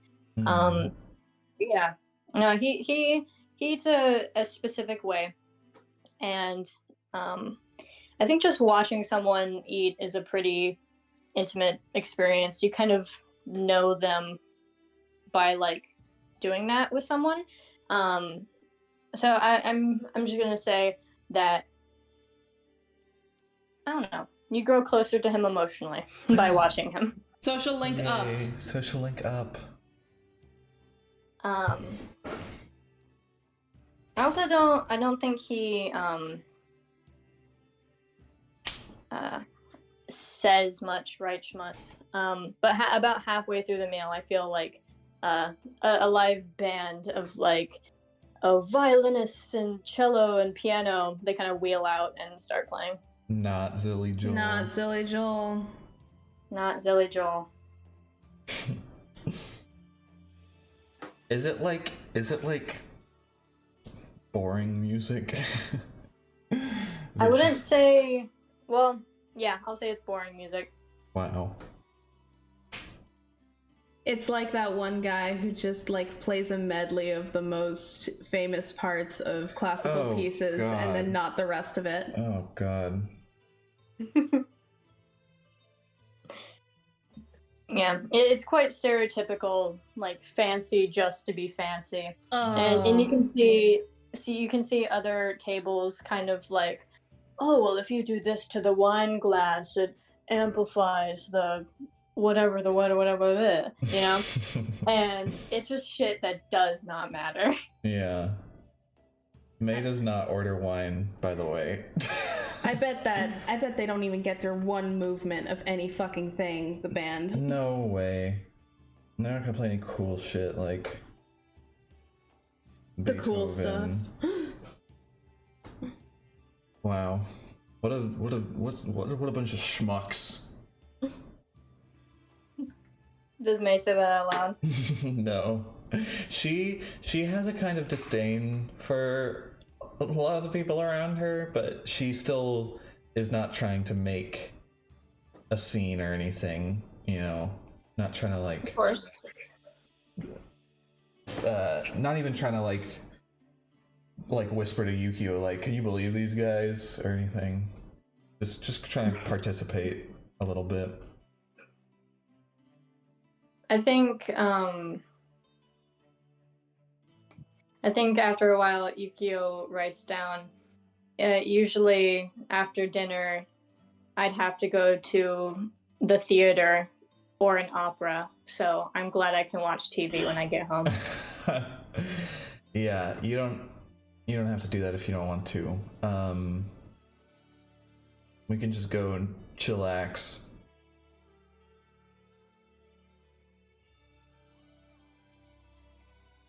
I think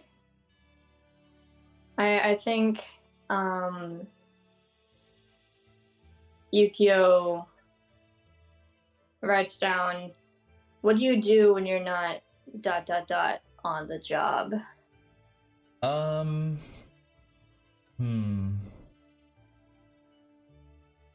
Well, recently I've been hanging out with Rain, or hanging out with, you know, the others. Damn, what does May like to do? I remember I did say she likes the opera before, but she's not actually been to the opera. Wow. Oh yeah. I do fish with your dad every week. He gives you this big old smile, and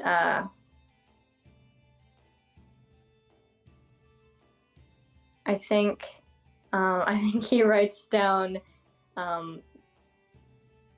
yeah, he smells like fish when he gets back. Yeah. He should probably take a shower after he gets back. He's stinky. He writes down, the armor can take a shower. Yeah. He doesn't have skin. Well, if he can stink, he can take a shower. Yukio thinks that's funny. And he writes down, I'm in karate classes now. Oh yeah? That's pretty sick. How's that going? He writes down, I've only been a few times, but I'm kicking their butts. Oh, I know you are. You're gonna have to show me some moves sometime. I think he I think he like kind of like looks at you and then like surprised like kind of punches just like in front of him. That response I had there, that was how May reacted as well. You got fast reflexes. And he writes down, I'm the smallest one there, so gotta be fast. Oh yeah. And then he writes down, there's this, and you kind of see him like kind of blush and look down. There's this person who kicks my butt, though. Oh yeah? Tell me about him. He writes down, this person is strong, and I think you should train me so I can beat this person. Okay. Yeah, I can do that.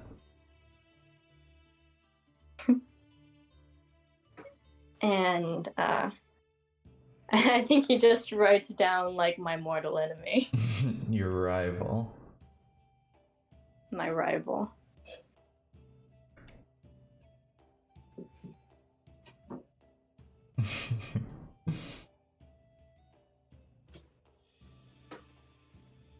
Alright. You want any dessert, May?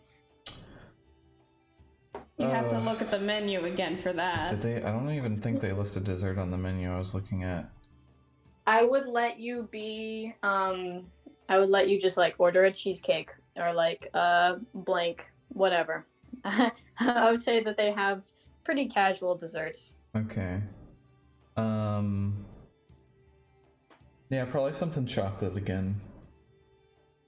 The chocolate cake thing. Yukio orders a creme brulee, Oh hell yeah. and they like bring it over. They have to like blowtorch it, and you can see the fire in Yukio's big eyes. Wow. After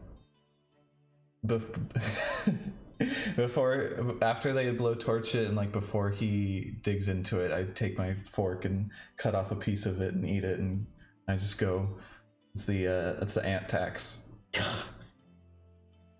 The what? Ant tax. Oh.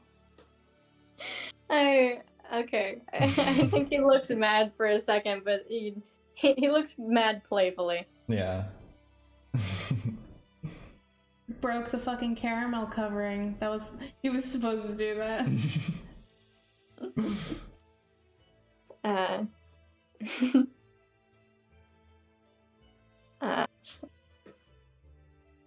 I think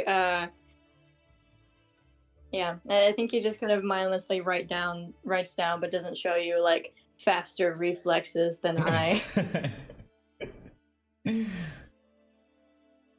That's funny. And you eat, you have a good time. Yum. This is awesome. I love you, Q. He's so yummy. He's so EB. Okay. So after you guys are done, I don't expect like a specific answer or anything. Does May want to do anything with Yukio that we don't have to necessarily roleplay? But if it's like, oh yeah, she's gonna watch TV with him, I would want to know stuff like that.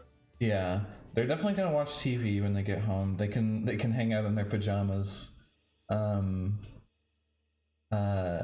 I was also thinking if he does end up taking a nap at some point, she's gonna take the time to like keep reading through a sign language book or something. No, he probably. I don't think he slept too much. So I think after a while of watching TV, I think he just kind of wordlessly dozes off. I notice him dozing off, and I help him into my bed, let him sleep. He's in his little PJs, his little Batman PJs. Oh. Yeah. Sorry, I just started thinking about how we were talking about if Yukio would be into Skibidi Toilet or not.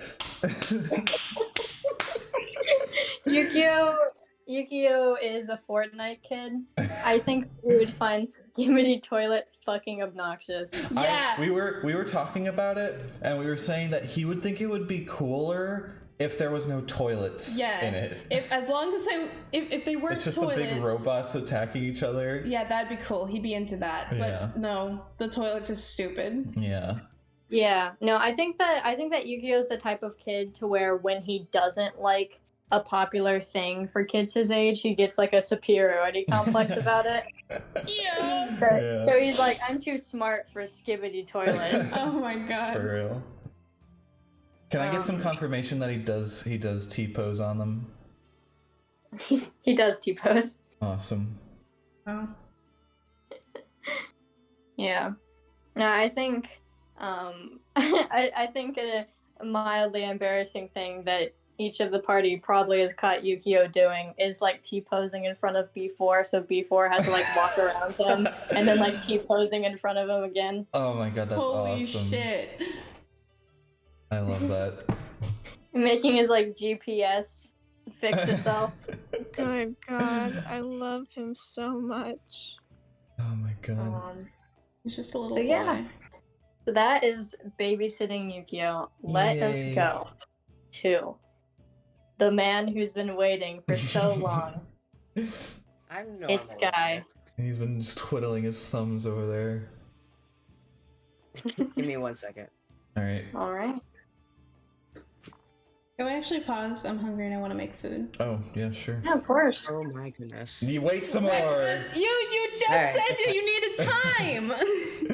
Yeah, like 1 second. Oh my god. I'm ready now. Okay. Okay, whatever. I just won't eat then. Oh. Yeah. Yeah! Andy is willing to let you starve for Gallic Date to happen now. Yeah. Okay, fine. That's fair. Get some food. Get some food. Alright, it'll take like 5 I'm minutes. Okay. Okay. We'll pause. Alright. Stay tuned. Bye. Stay tuned. Bye. Welcome back, Coggers. Are you guys ready to borrow? Bara up. Don't say that. Give us the yaoi! Yeah, we Okay. start.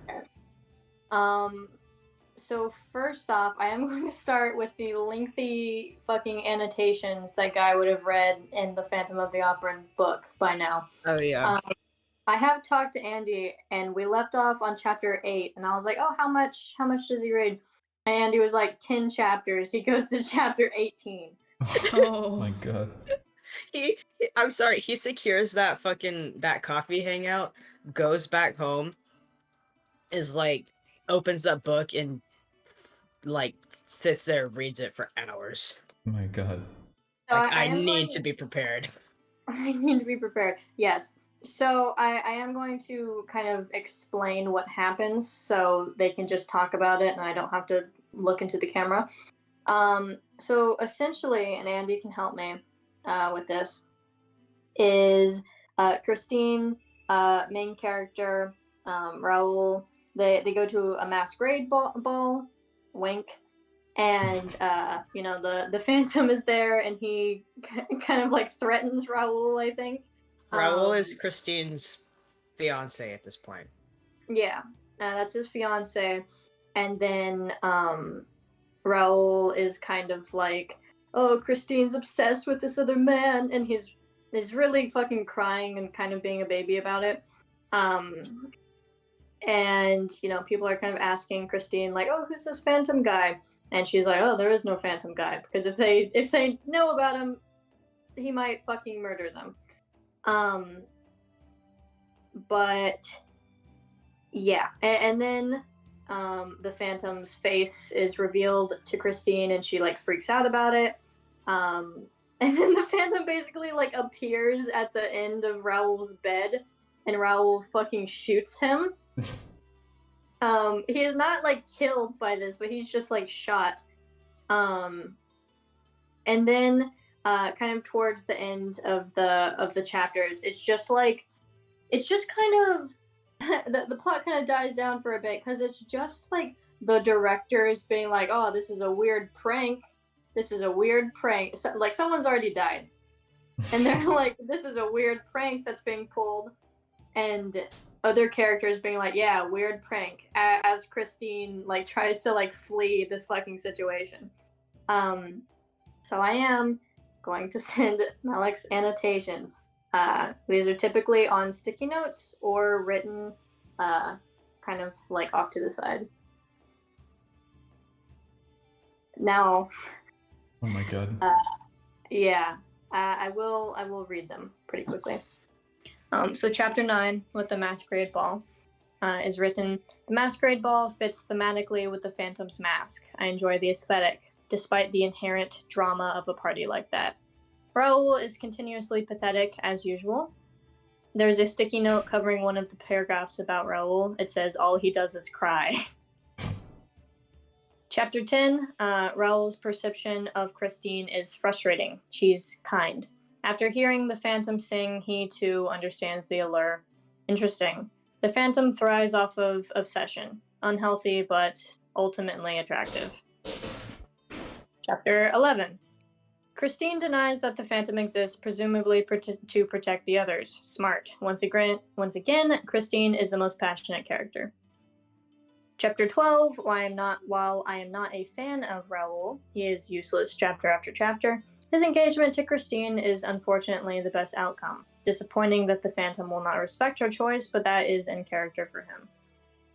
Chapter 13, he has drawn a circle around Christine's reaction to the Phantom's face. A very angry, kind of upset, I would say more upset than angry, reaction. Very disgusted. And he says, disturbing. To what extent should appearance impact love? His personality is what makes him repulsive, not his face. Perhaps that is the point. It's a metaphor for his insides. Or perhaps Christine is more shallow than I anticipated. Regardless, she owes him no attraction. His obsession reflects on him worse than his deformities. Chapter 14 just says, Raoul shot the Phantom. Wow. Chapter 15, there's no notes, just a few words are highlighted. Sometimes he highlights Christine's name for seemingly no reason. Chapter 16, Raoul is forced to be useful for the plot. Part of me hopes the Phantom kills him and Christine can escape with neither man. Chapter 17, the ignorance of the directors gives me a headache. People have died. No, it's not a prank. Dumbasses. And then chapter 18, no major notes. The only thing written down is the word paranoia. Regarding the characters, they're kind of just talking themselves in circles at that point. So that is the notes, and that is the section of which Guy has read. So I do have to ask, Guy, what kind of coffee shop are you taking Malik? Oh, I forgot that I had to think about stuff like that. Fantasy Yeah. Starbucks. Not freaking Starbucks. Not Starbucks. Go to Not a anything that. local coffee place. Not anything. Yeah, a local one. Not anything that's gonna have a lot of people. One that actually is like serves coffee and not just like milkshakes that they put a shot of espresso in. You know. It's something like smaller, but not cheap. It's like a hipster cafe. Oh my god. Does Guy Oh take my you to God. a hipster cafe? I'm gonna say like A normal one. a homey, like independent cafe. Yeah. Okay. So like it's owned by someone local. It's not a company. I don't know if Guy even knows what a hipster cafe means. I don't think that he would. Like he doesn't know what those words together is a term. He doesn't know that. And I guess something to remember is that Guy promised that he was not going to like disguise himself. Yeah. Go and go. Go and ghost publicly. So we'll see how that turns out. Do you think Guy gets there early, or is he kind of going for fashionably late?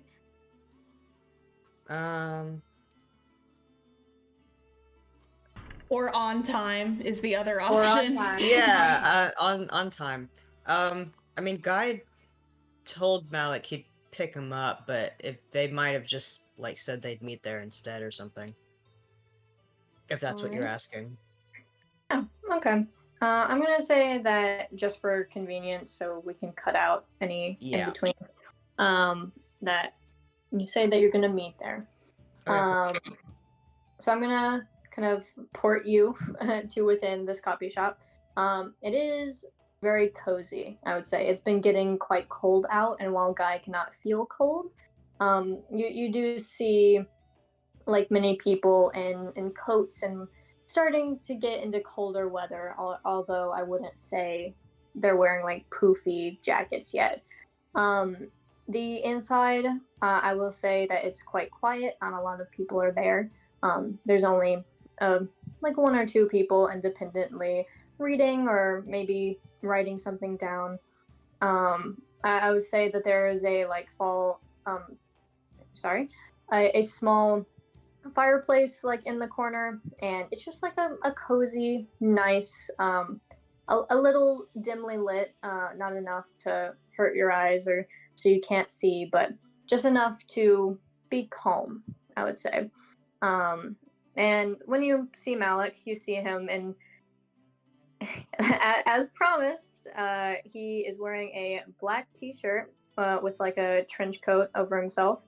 Um, the T-shirt is still like tucked into these like nice pants that like have a buckle. Um, so maybe that's as casual as he's willing to go, but he's not wearing a bodysuit. Um, so yeah, you see him. Jeez. All right. Sorry, I just got nervous. What the fuck? I'm normal. Okay, guys, gonna kind of walk up to him, wave. Okay. So I'm gonna say that he was kind of looking at the menu beforehand, kind of just eyeing it, hands in his pockets. He sees you, and he walks over to you, and I think after just like saying hello, he looks at the menu again, and uh, he says, I don't know what any of these are, so if you're expecting me to order something interesting, you'll need to help. Oh, sure, sure. Go. Okay. So some coffee is like just like bitter plant water, and some coffee is like just straight up milk. Um, so I guess like on a scale of bitter plant water being 1 and milk being 10, where do you think your tastes lie? Um, a step behind black, I guess. So sweeter than that. Okay. Um, Guy kind of like squints at the menu and says, "All right, you should get a macchiato." Okay. I think he just shrugs. And before walking over to the cashier, which is a very cute looking gnome woman with these like very blunt bangs that kind of go over her eyes, and he kind of looks you up and down, and he says, "Nice to see you." Thanks. Nice to see you too. I'm sure you probably mean like me as in ghost form, but yeah, I don't know. I've never been out in public like this, so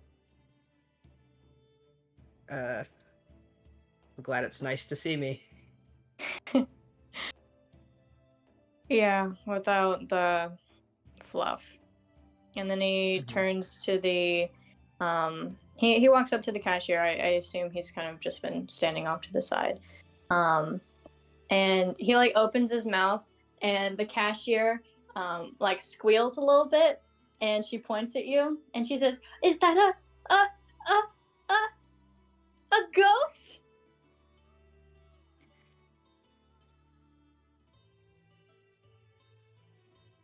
Um yeah. Boo.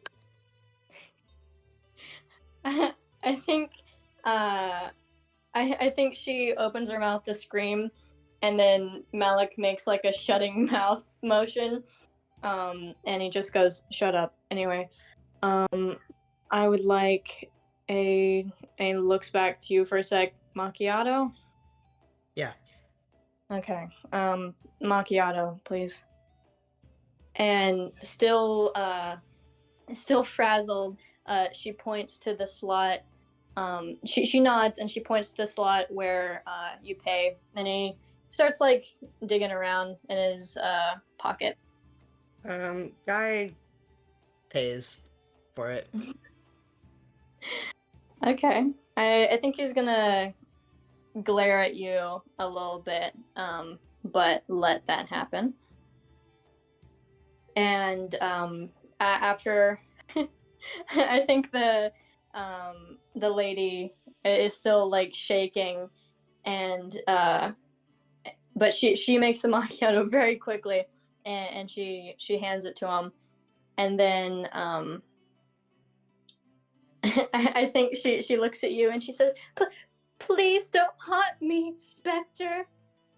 I was not. You know, I wasn't planning on it until just now. And I think she like screams and runs to the back. Alright. Let's find a seat. Okay. So you find a seat. Like I said, it's very empty in there. So he sits down, and I think he like starts to lift it, and then and then I think he furrows his brows, and then he kind of like lifts it towards you a little bit, and then he says, "You didn't order anything." Yeah. I mean, what would I do with it? He glares at you, and he says, "You said you liked the smell." Well, yeah, I mean, I could get something just to smell it, but then I would just be wasting a cup of coffee. Just and he is he like holds it out to you further, and he says, "Just this one." Hmm? And I think he just takes a sip of it, and says and says, "You could smell it if you wanted. That's what I was offering." Oh! Oh! And guy, like, puts his hands out to take it. I think he's still glaring at you a bit, but he hands it over. Do I need to roll to hold it? No. Okay. Guy, I will say that Guy has gotten better at holding things by now, so I'm gonna make him roll less. Okay, great. Yeah, he holds it and kind of smells it. Smells Nice. like coffee. No, that was He, very cynical. I think Guy really likes the smell of coffee. It's a nice smell.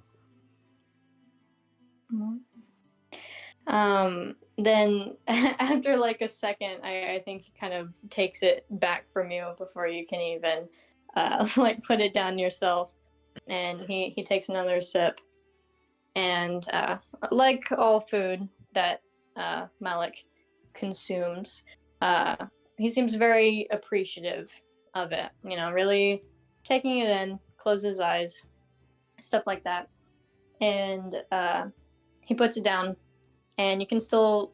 It's a very macchiatos are hot, correct? Yep. Okay, then you can see like the steam coming off of it, and he says, "Good choice." Nice. Thought so. That I think on the scale that would be like a 3 A 3 from black to milk. is 1 black. Yes. Okay.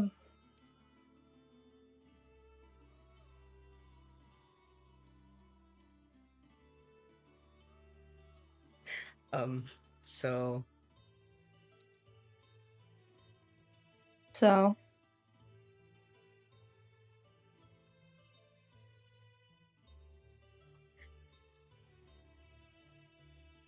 So I read up to chapter 18. oh, that's more than I thought you would have. Did you enjoy it? Yeah. It kind of all blurred together. I read it all in one go.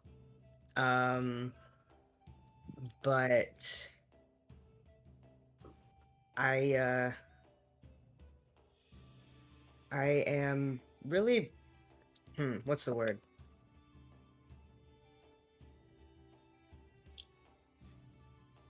Full of anticipation. um I feel like it's building up to something because okay, let me form my words. Give me a second. I don't mind if there's silence.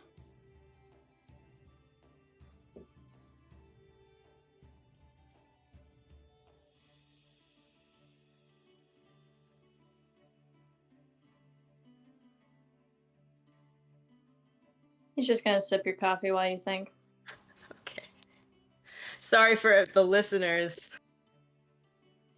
No, it's okay. It's a realistic depiction. Yeah, you're good.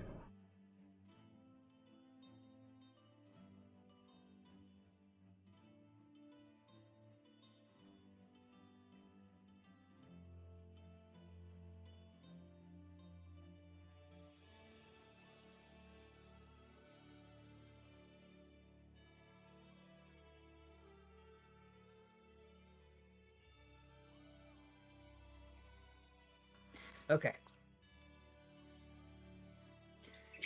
I know it's it's just a book and it's not real, but I really am nervous for Christine because I care about her a lot and I want her to be okay. And it is very nerve-wracking when there's not an obviously correct answer for what to do.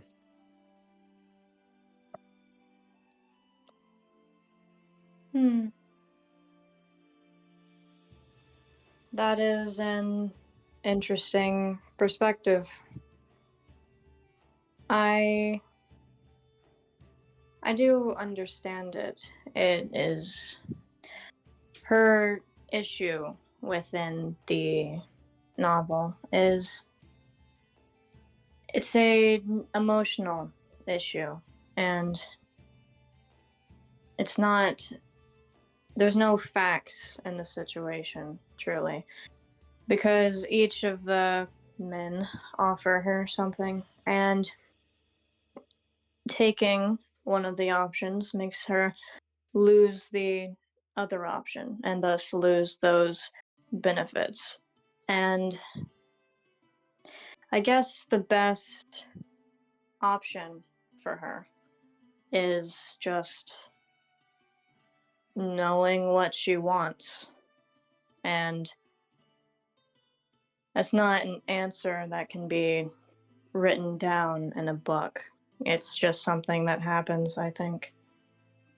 It doesn't help that the Phantom specifically is threatening physically, although I don't believe that she could ever be hurt by him in a physical manner once more. He does pose a pretty intense threat if he is not chosen, but regardless, the kind of point of the book is her choice and how she will be impacted by that. So I understand the stress that it is putting you through. I hope that you still enjoy reading it despite that. I do. I do. Um I think it would be not a very good story if it was just super chill all the time and easy and nothing bad ever happened. I guess that is the point then, huh? Mm-hmm. Um, geez, you're a lot better at forming your thoughts than me. Uh, I have a question. What's up with the directors and like not them doing the same shit over and over? Do I need to read that part? Is that important? I think he just like puts his kind of like puts his hand over his face and says, "Not really. If I ever lend you another book, I might leave notes on the chapters to skip because classics specifically have a lot of unnecessary parts, which may be surprising for me to have an opinion on, but like I said, I prefer no fluff." Yeah, I was having a hard time like absorbing the information. I was getting kind of a little annoyed that I was like sabotaging myself with that. Well, that is the first book I've ever annotated, so if I lent you another one, it would be more clear. It would help you understand it, I think. Hmm. Oh, speaking of your annotations, Yeah. um, I know you probably didn't mean it to be funny, but when you wrote all he does is cry about Raoul, that that made me laugh really hard. Oh, I guess that is. I guess that is humorous. It's because it's true. It is true. He is pathetic and weak. I think it specifically got me because I was thinking those exact thoughts, and then I turned the page and I saw that. Well, I'm glad we have the same opinion then. Mm-hmm. My annotations in the books I'm reading now have gotten more annoying since we've started hanging out, I think. Annoying? Yeah, like talkative.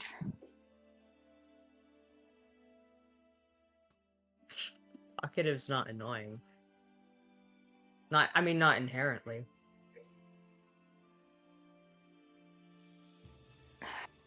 Maybe, but it is a little strange to be writing in length my opinion on random lines put together, randomly put together paragraphs. It seems unnecessary, but I can't help it these days, I guess. Hmm. I like hearing your opinions on things. I appreciate yours as well. I have tried to read with Vash before, and although I have known him for a very long time, decade maybe, I he doesn't he doesn't think as much about it, I don't think. So I appreciate your and he kind of gestures towards you, your passion. Hmm. Thank you. How? Hmm. I mean, you don't have to answer this, but how did you and Vash meet if it was so long ago? Well, he was already working with the underbelly for a couple of years, I think. And I had gotten arrested for. And I think he kind of trails off and he says, I was in prison, a little intense. And he was kind of working on this new thing for the underbelly. He was taking prisoners out, ones that he believed he could trust. And I was not on that list, but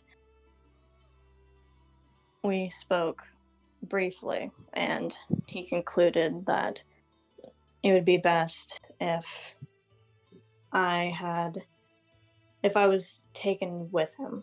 So we met then, and he determined that I was strong, and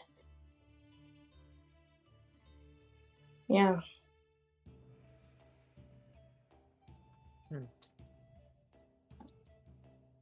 Shit, at how 17 is how old you were? Yes. That's really young.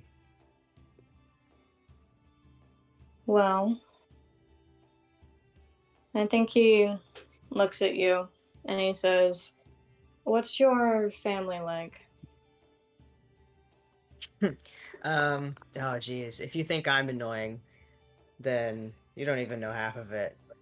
My family are all fishermen. Um, I have a lot of family, but I only really know my parents and my brother and sister. Um, they're they have no filter.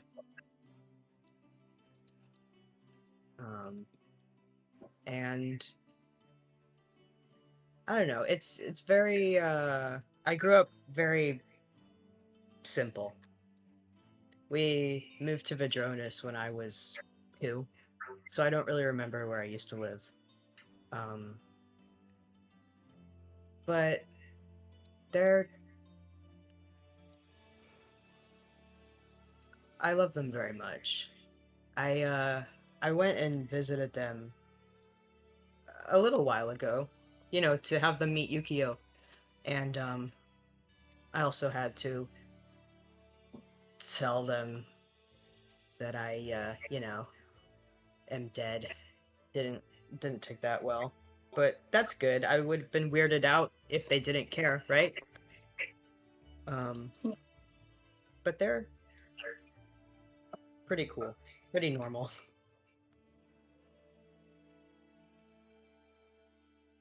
I think he leans in a little bit, and I think he says, "I don't talk about myself to many others, including Vash.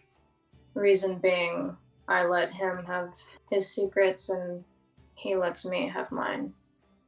But I don't owe you anything. So, in a way, I feel more comfortable telling you about myself."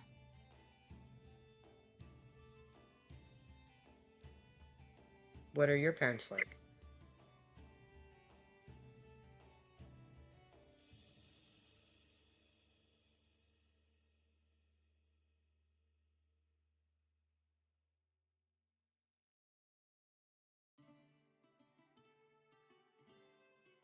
Hey, Lee. DM? Yeah, he's thinking. Oh my goodness. Yeah, he just got asked a loaded question. Just making sure. He says,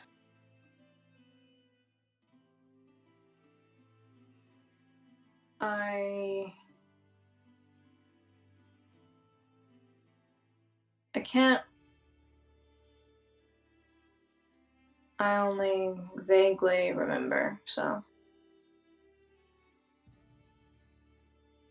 I think they were fine.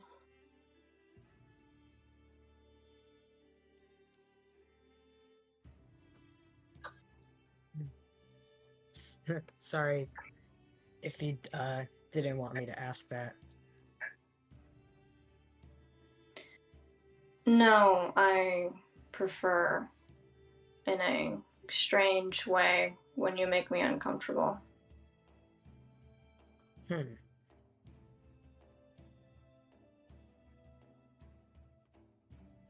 I think he takes another sip of his coffee. And then I think he says, around when I was 13, they got really sick, and while you might expect me to say died, they went missing. And I don't know what happened after that.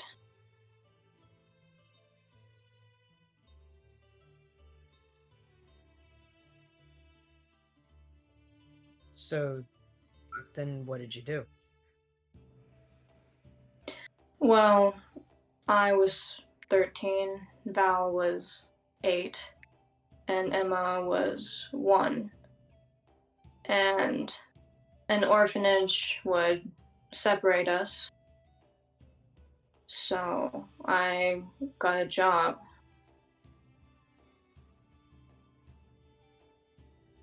At 13? Are 13-year-olds allowed to have jobs? No, but I don't think my employers entirely cared about that. If I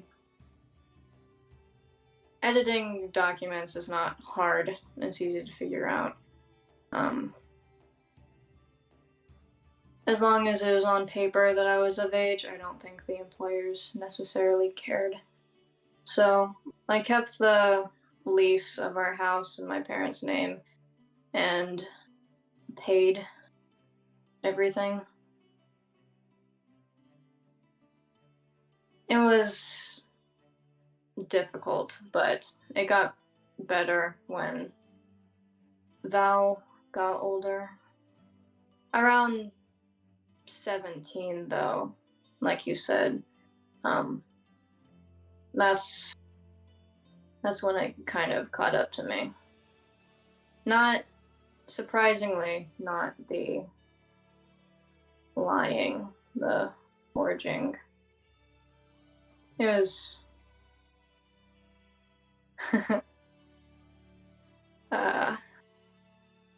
you know how wild magic works? Yes. Yeah. Frogs. Is it always frogs? It's not always frogs. Well, sometimes I have had run-ins with samurai, and 17 is when I got caught in a store, stealing food. I had the money, but having more money is better when there's other people to take care of. So these samurai tried to arrest me, and I panicked partially because of what I'd be leaving behind. So this feeling within me, it came out, and the samurai who were detaining me, I am unsure if they are alive, but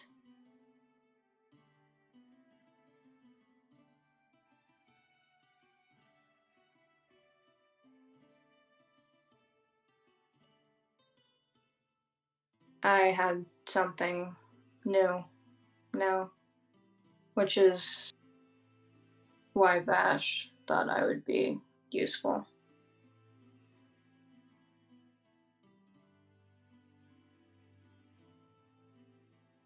Did you explode them or something? Lightning, metal, not a great combination. I'm familiar. Yeah. Jeez.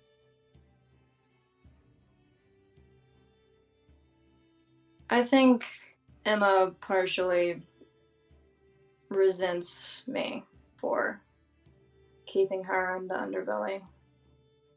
But the alternative is an orphanage, which I guess could give her a more normal life, but for some, no, I don't want to put her there, so.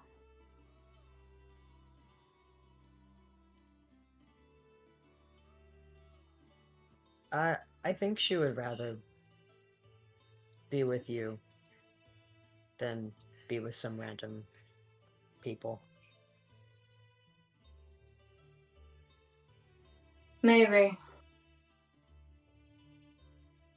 She she likes you. Really? Yeah.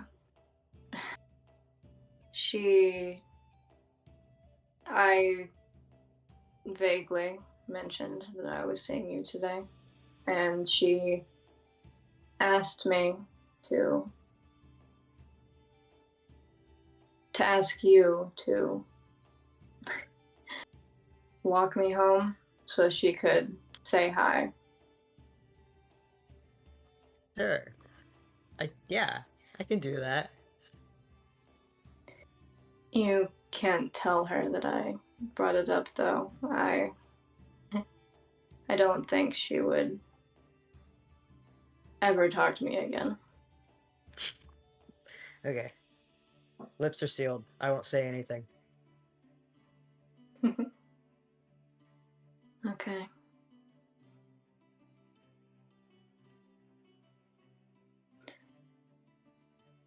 Don't feel too bad about her being closed off. You basically raised her, and she's how old? 14, 15? That's the age where you start hating your parental figure.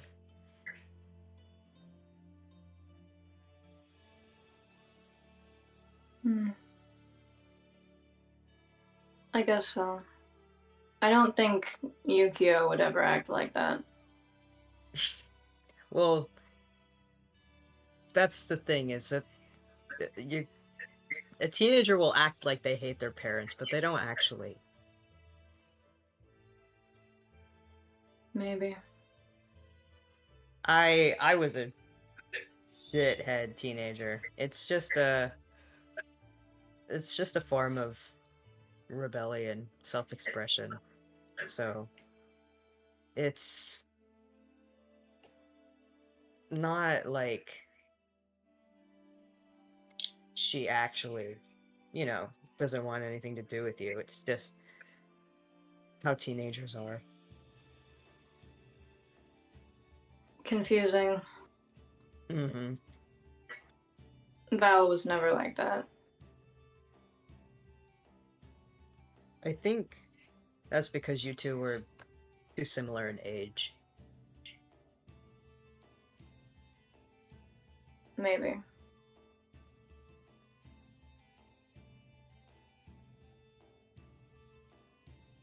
What once again, you don't have to answer this, but what was Val like?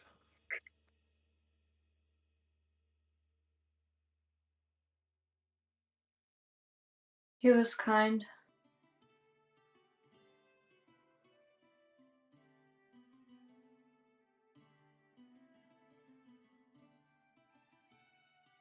He liked theater. He wanted to be an actor.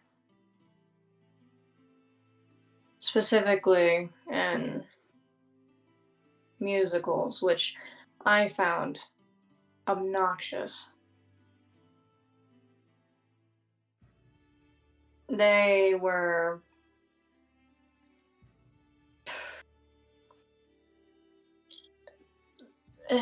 he had such a beautiful voice, and He'd always sing the most chipper, annoying songs, the worst ones on whatever musical he was into at the time.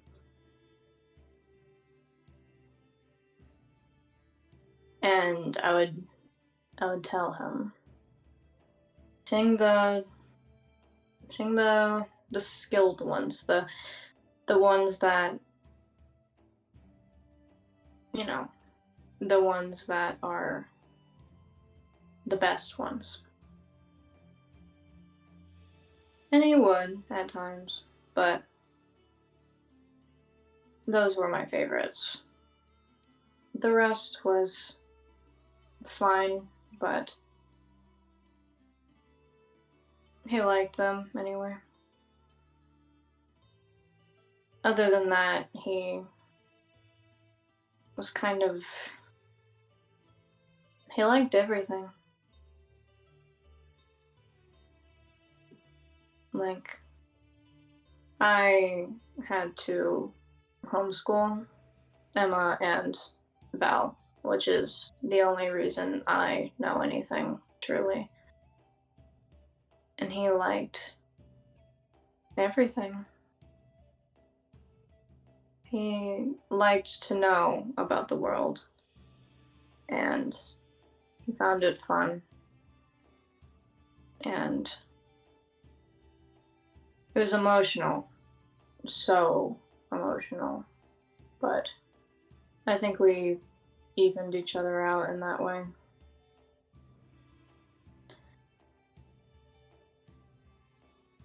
That's what he was like. You seem like complete opposites.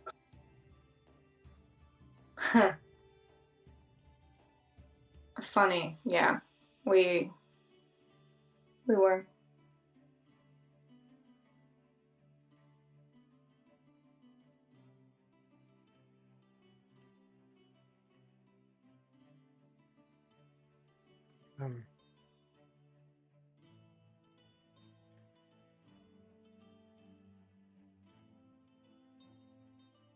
Um, if you ever wanted to pay condolences, I know where he is. What? I know where his grave is. Why? It's right next to mine.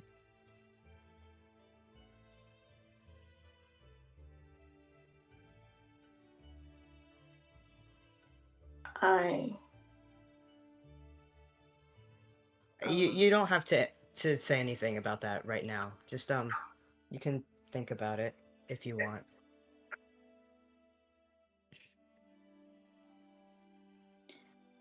I used to resent you for existing, essentially.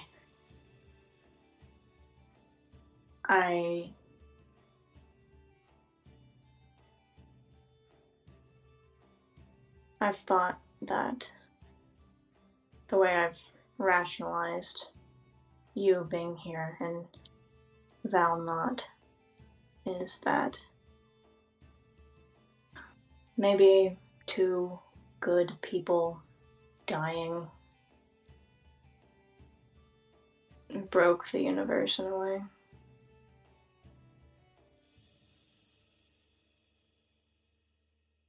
But I don't resent you anymore. It's not your fault that you exist. I would be annoyed and disgusted if you felt guilty for being alive. Alive in your own way.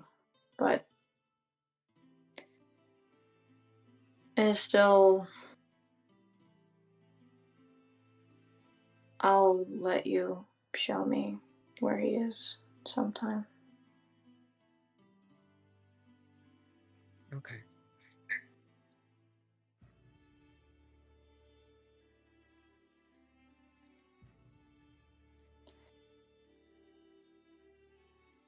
Guy, what did you like to do when you were alive?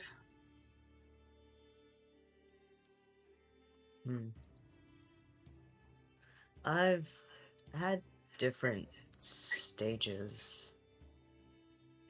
When I was younger, I used to just like to cause trouble and run around and throw fish at people.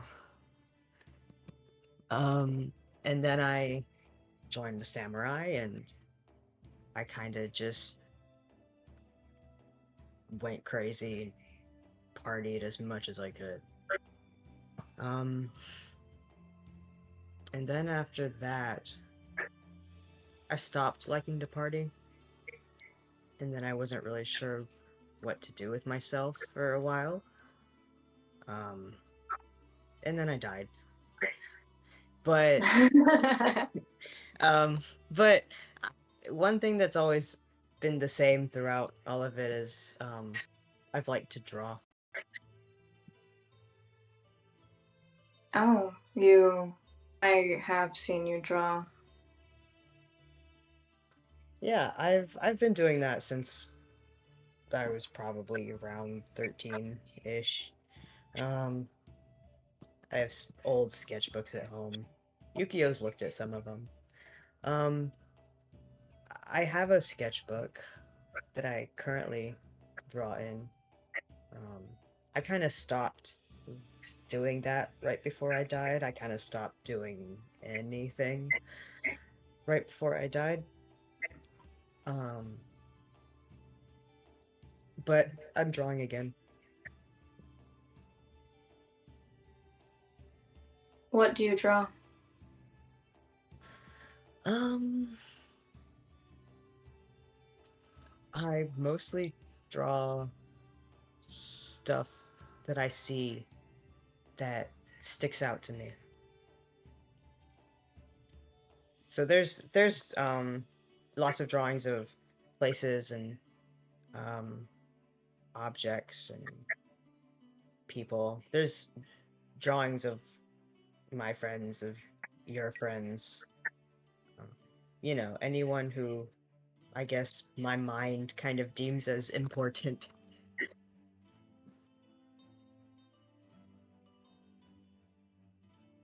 He looks very interested. Then he's just kind of studying your face for a second. And he says, "Can I see them sometime?" Um, Are you embarrassed? uh, no.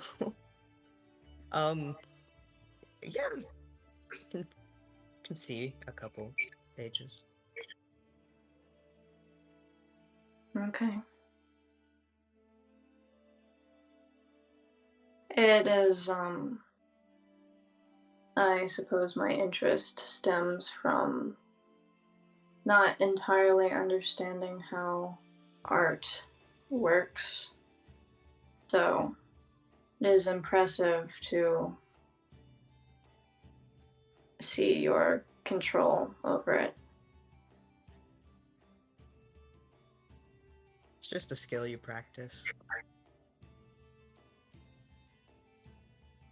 I'm also only really good at drawing things that I've actually seen. Not great at coming up with my own ideas. But if you ever wanted to watch me draw, I'm not the kind of person who, you know, gets nervous when being watched. Okay. That could be beneficial. I could see how it works. Maybe I'll give you art lessons. I'm unsure if I would be interested in drawing myself, but if it was a skill I could teach Emma, then maybe. I could be, well, I've been thinking kind of recently about if I would be a good art teacher. I don't really want to do this samurai thing for much longer. Don't tell anyone else I said that, but that's how I feel.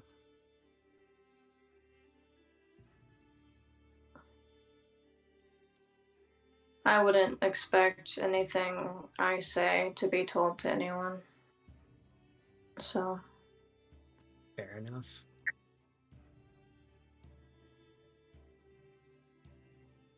an art teacher. In a way, I've been teaching, in one way or another. I have been teaching most subjects, I would say. It is important for me, for my sibling, to be well-rounded, and I'm the only one who is truly keeping, or was keeping, Val and Emma in the underbelly. But if they chose to re-enter society, then I would want them to have the education that everyone else has. So I guess I can formulate my thoughts on the novel well because of that skill that I've been practicing. Well, Emma seems smart, so you're probably doing a good job. She hates it. I need to put Yukio in school. I'm not smart enough to homeschool him at all. Well, it would be best if Yukio could interact with others his age. I feel it might be stupid, but because Val is gone, I have been thinking of putting Emma in an actual high school. I can forge documents easily. There's no reason that she would be reprimanded at all, but admittedly, it makes me nervous. I would want her to adjust appropriately.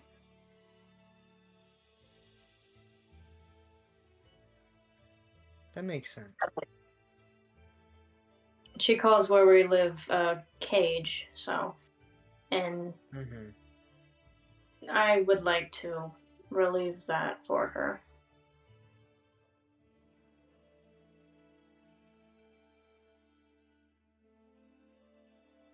I think it would be good to do.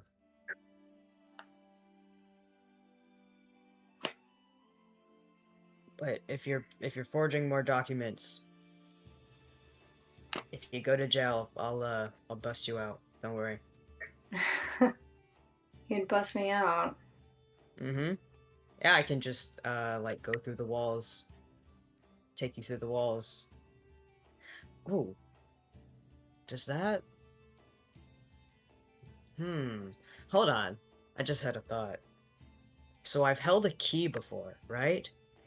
And then I turned the key non-corporeal. I don't know if I could do that with with people. Sorry, that's off topic. I just thought about that. He suddenly looks pretty serious and he puts out his hand and he says, "Grab my hand."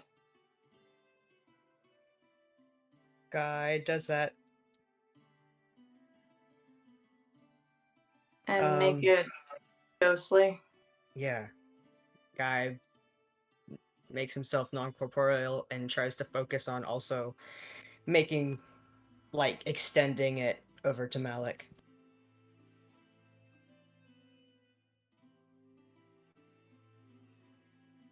I think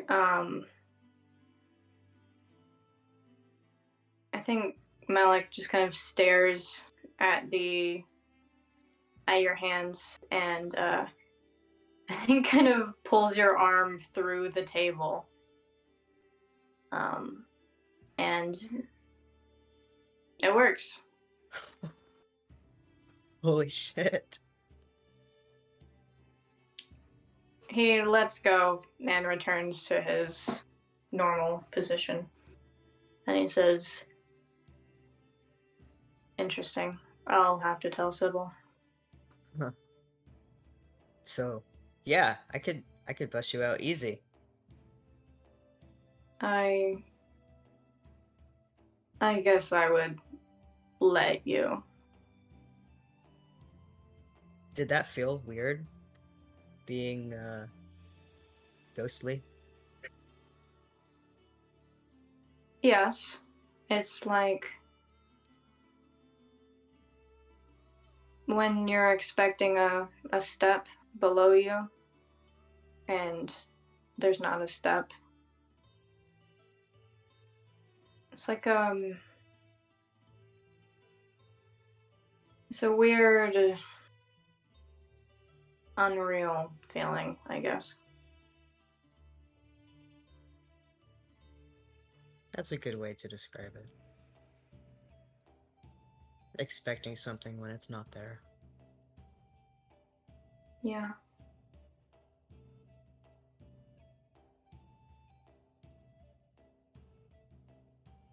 What's it feel like to control how corporeal you are?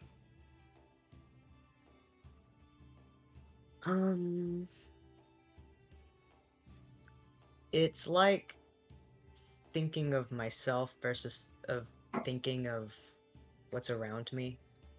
Like if I think of myself as just kind of disappearing a little bit, then it's easier to become non-corporeal. But if I think of myself as something within the world and like a part of my environment, that's when I become more corporeal and more like everything else around me. Like I'm actually becoming part of this plane.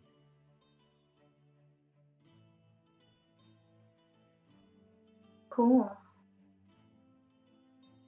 Kinda. It gets a little easier to like feel, but it's still not even like half of what it would be being alive. Mm. Do you miss it? I do. I do miss it. But there's not there's not anything that can be done. Well, I guess you could call Baiju. I could. But then I would have to call Baiju. uh, That was yeah, mean. He's not that bad. he's awful, guy. Okay. Okay, He well. sucks. I don't believe I would have a reason to interact with Baisho, but I think you do. So it might be worth it. Maybe. Is talking to Baiju worth feeling alive?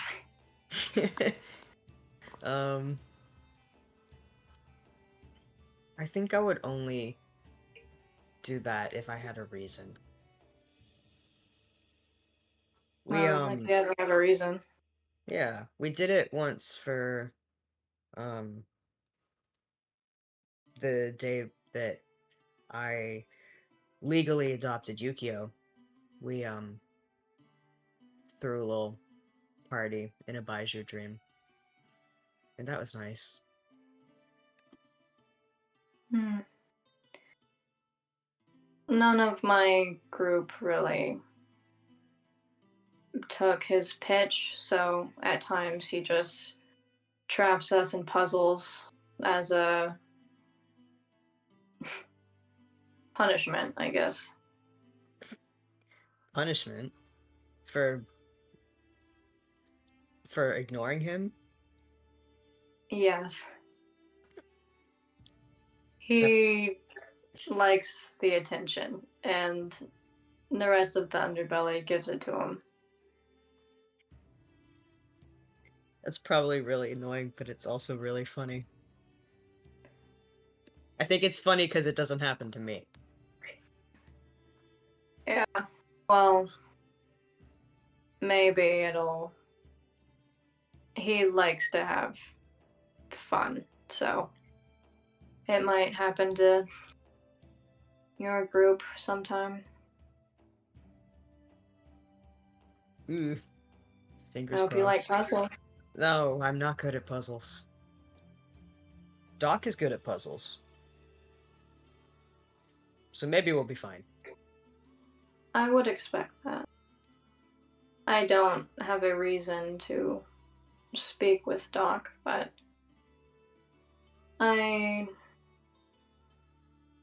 much like you, I enjoy the vague, cynical nature within. It's definitely worth it to push past the communication barrier to talk with Doc. It's definitely worth it. I believe you.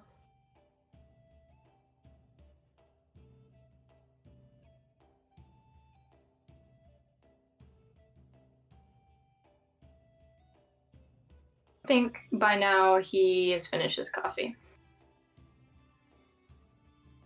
Okay. Guy notices and kind of points to it and says, "Did you like it?" Well, I finished it, didn't I? That's fair. You could just be being polite. I would never be polite. Yeah. Did you want another? No. I think Emma will be expecting us back soon. Okay. Did you want to see my sketchbook first, or do you want to just head back? How about you show me, and then we can head back? Cool. Alright. Alright, guy stands up and picks up the coffee cup to go put it wherever it needs to go. He's not the person who leaves the shit on the table. Come on. All right.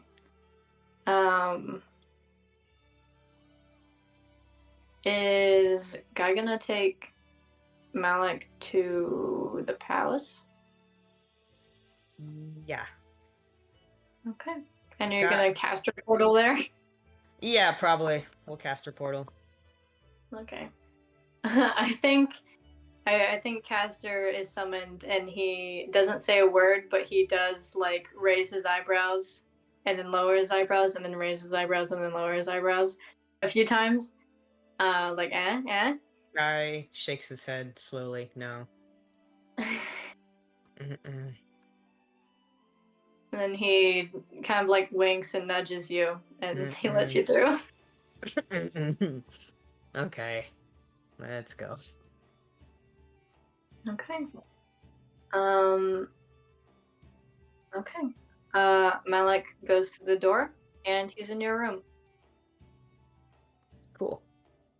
Guy gestures to the whole room, says, "This is my room." It's a step up from kind of barracks dorm rooms, so that's nice. Most of the stuff is Yukio's. Yukio shares a room with you? Yeah, he'll probably want his own room soon when he's older, but for now, I I don't think he ever got to be babied. So, and I never got to have a baby. So we're both fine with me babying him a little bit for now. For now.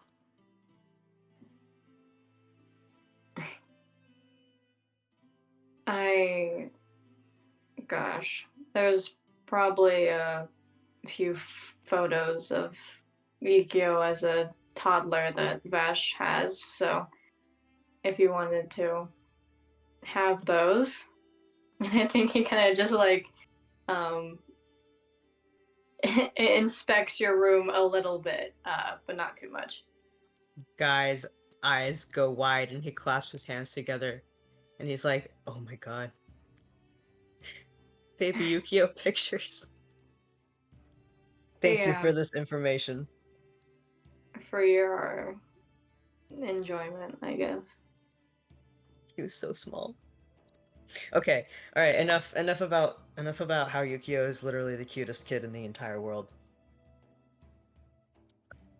Um, Guy's gonna fish through his drawer and pull out his sketchbook.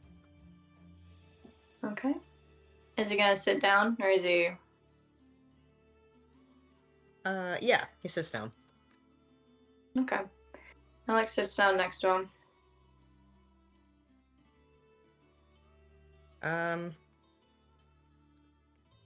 I think Guy just like hands it to him. Honestly, Okay. Um, I think he was kind of like leaning when you were holding it and like a little surprised when you handed it to him. But you know, vaguely, he doesn't emote. Um, Guy says, "I'm putting trust in you right now." I think he narrows his eyes and says, "Okay." A sketchbook is very personal to the artist. Most artists would not even let you see a page, but I am a man of no shame. Good to know. It's not anything Any? weird. It's not anything weird. It's just it's like a piece of your soul on a page, you know? Hmm. You're acting like there's something weird, but There's I'll let not. that. There's nothing weird. You're defensive. I would not draw. I would not draw weird stuff when I live with a 10-year-old. He tosses that thought around in his head and he says, "That's right." And he turns to the first page. So, what's in Guy's sketchbook? What's he looking at? Okay, so like I kind of explained, but I'll go into a little more detail. There's definitely drawings of like Miko and Doc and May, probably of Mina with the armor. Guy would never draw Mina without the armor, ever.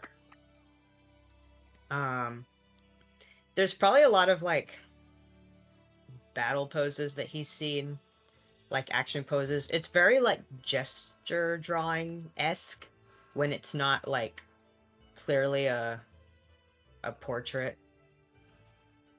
There's also like drawings of his omemoris from like different angles. Um,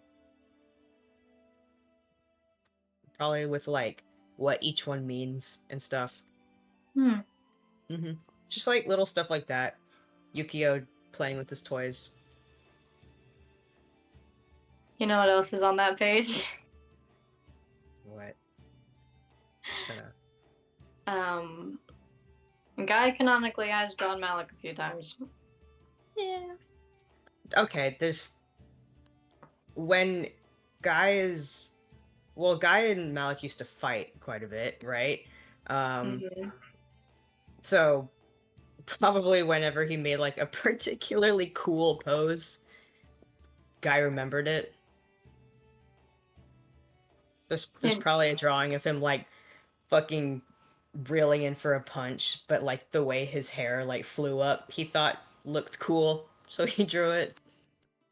oh my god. I think Malik is absorbing these, and every time he sees a drawing of himself, he just kind of like looks at you through his eyelashes and doesn't say anything and flips to the next page. Like I said, And I draw things that stick out in my memory. he points to the one where he's about to fucking punch, and he says, I guess beating your ass is quite memorable. Well, it was more so, I thought it looked cool how your hair moved when you were punching me in the face. It's an odd thing to remember about that moment. Eh, But thank you, I guess.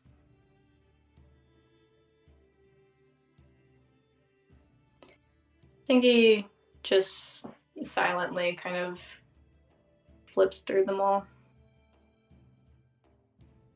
And I think once he gets to empty pages, he just says, that was impressive. Thanks. I've only been doing it for 17 years. 16.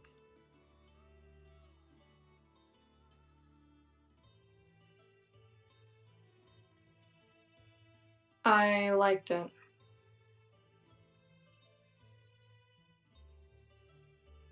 Thanks.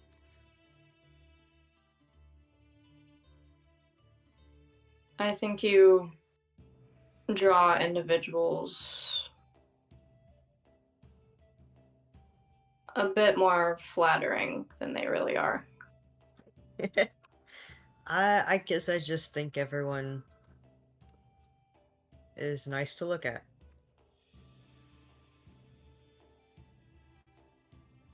Or maybe my memory, I remember people nicer. Because, I mean, you know, you're not going to think your friends are ugly. Rain's pretty ugly.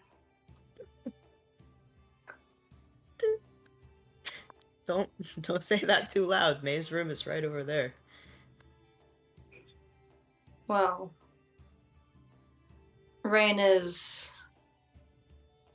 May is the best part of Rain, so...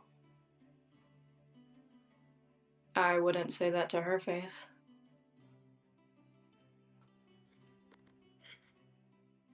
I think May is a better person than her actions may lead others to believe. Yeah? Yeah, I'm a little pissed off at her right now. She's watching Yukio in the other room. She's actually Yukio's godmother, just in case. Mm. But, and I, like we said earlier, you know, it's when there's not a clear, correct answer, it's kind of nerve-wracking to make a big decision, but I'm pretty secure in that decision.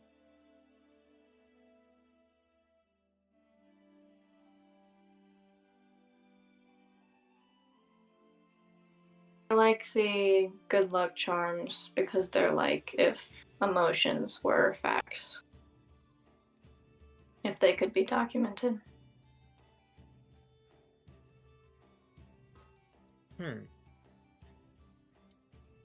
I guess. No, I don't quite understand that actually. Yeah. It. It's not guaranteed. If, I mean, if I'm truly in a bad mood and you put a charm on my lap, it's not going to make it better.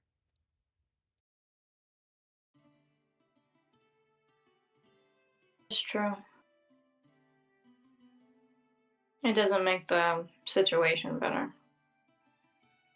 Mhm. It's like the Febreze thing. The swallowing the Yeah, Febreze. but if you put an air freshener in a car with a rotting egg, there's still a rotting egg in your car. I guess so. That might have been weird, but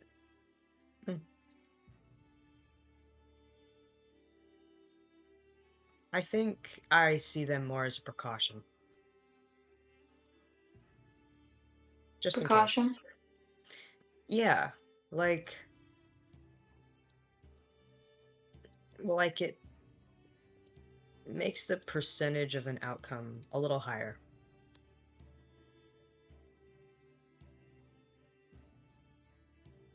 I like that. Hmm. There's still numbers involved. Yeah. I understand that better than anything else.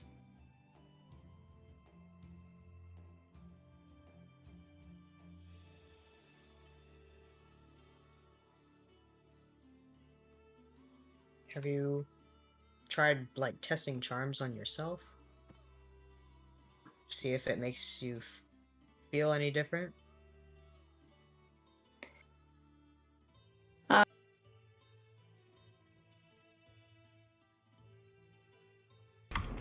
no, I haven't. You should. Just, like carry one around. The guy stands up, he goes over to his sword, and he has the charm that Malik gave him, he's actually tied to the end of his sword, and he kind of picks it up. And he says, "You should try it with one like this, though. These are good. These are better than the, like, cheap ones." I think he's gonna kind of lean over to look at it closely. Maybe kind of like hold it in his hand, rub his thumb over it.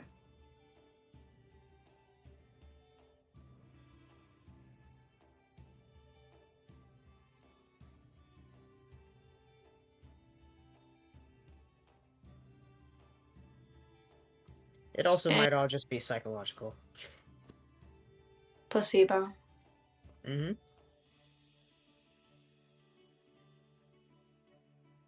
Why do you put charms on your swords? Well, I started doing it before I knew I was dead. So, like, I had just woken up, I had been around for a couple days, and I just kind of felt sick the whole time. Um, but I was kind of drawn to these, and they made me feel a little bit less nauseous. I feel better now. I think it was just some mental block in my brain preventing me from figuring out that I was a ghost. I also started to get kind of paranoid a little bit. Um, I so I was possessing the armor, right? Um, and we ran into another ghost, and she also possessed the armor, and I did kind of stab May in the stomach. I didn't. She did. But it was my hand that did it. And so after that, I kind of just started freaking out a little bit in my head. It was a really rough time before you punched my helmet off. Yeah.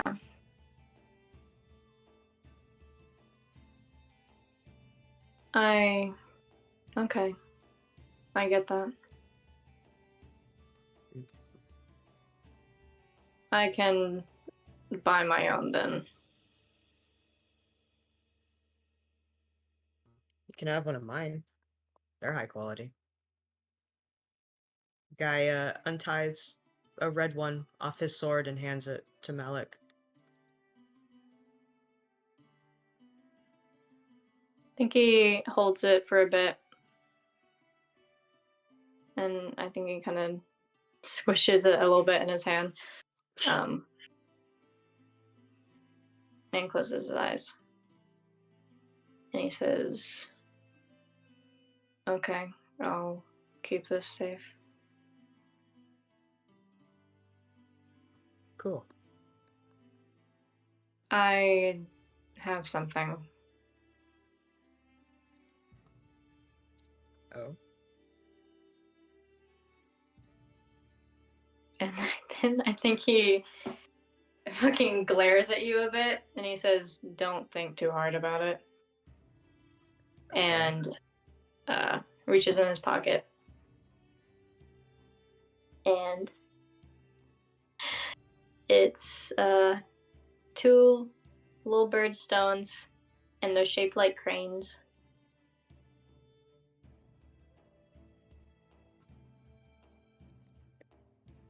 Guy takes one of them.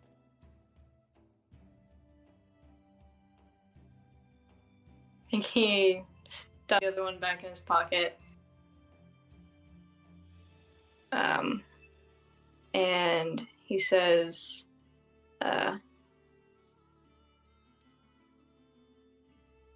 cranes mean good luck to certain people.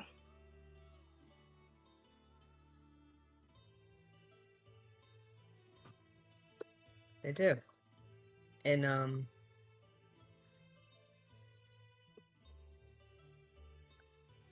Fantasy Japan. yeah, Fantasy Japan. I guess that's what I was trying to say. I was gonna start that conversation. I was like, does Japan exist in this world? In Fantasy Japan. Yeah.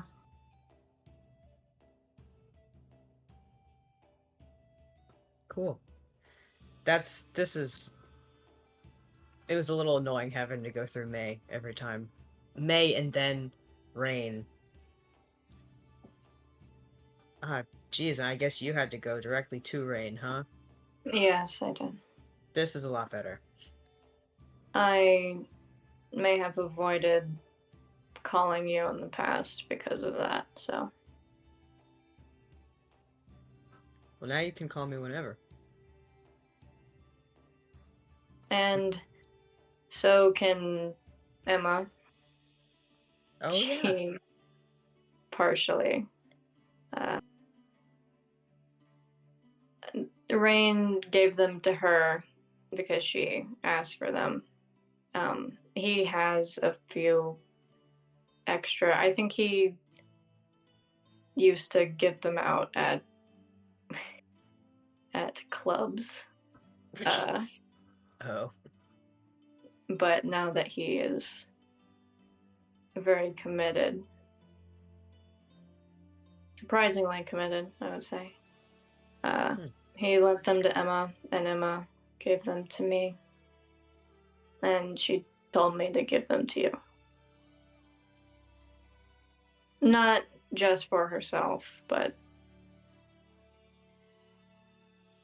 Well, still tell her I appreciate it. I will. And don't tell Rain that I gave it to you. Okay. He'll make it a thing. thing. Okay. Yeah. Or Vash, or Sybil, actually. So everyone. Yeah. Should I not tell Miko and Doc as well? I mean, I don't know why I would be telling everybody. You can tell your friends, just don't tell mine. Okay. I won't.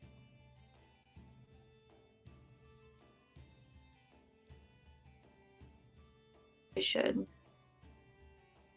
should go home soon. Right. Let's do that then. Sorry if I made you stay longer than you planned to.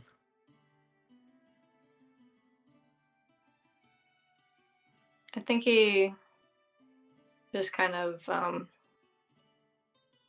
looks at you.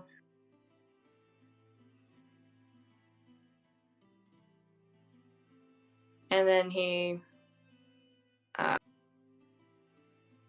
after he looks at you for a good second, a good few seconds, enough to be noticeable and intentional.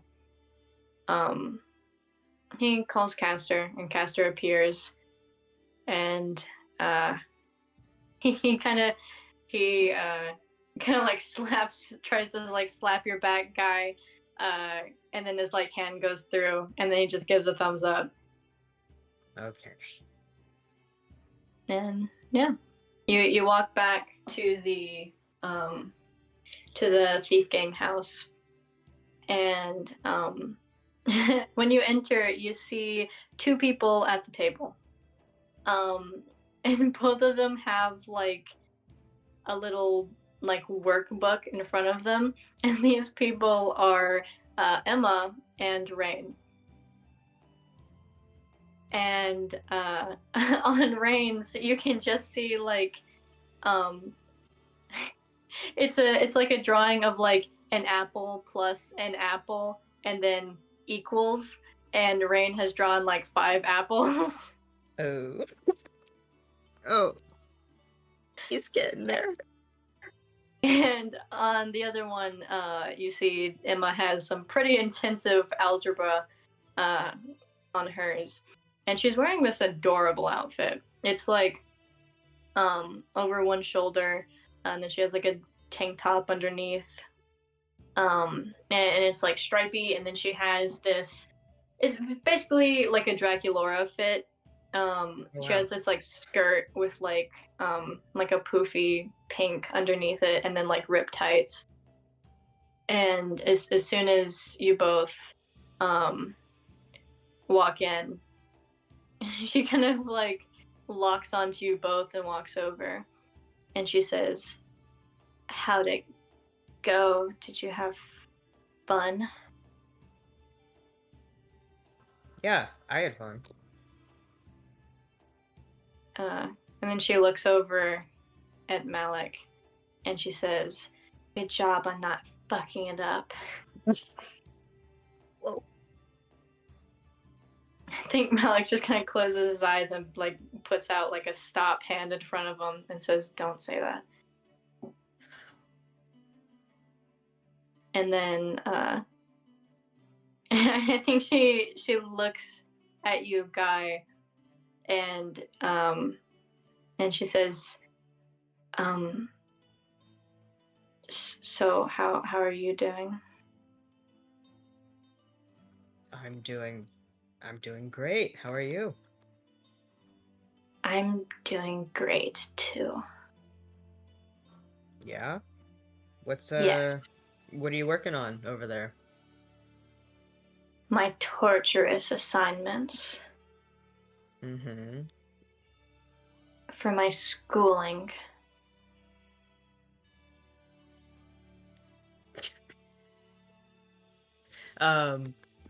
That's pretty cool. That it looks complicated. It is really complicated, but I make good grades. And she kind of like puts one hand over her eye. Yeah, A+ student. You want to be a doctor someday? Maybe. I could if I wanted to. Yeah. What do you want to do? Get out of here. That's not a career path. It could be. I think that's a step towards a career path, but that's not a. No one's gonna pay you to get out of here. I think you see like a single sweat drop. And she says, I don't know, maybe like fashion.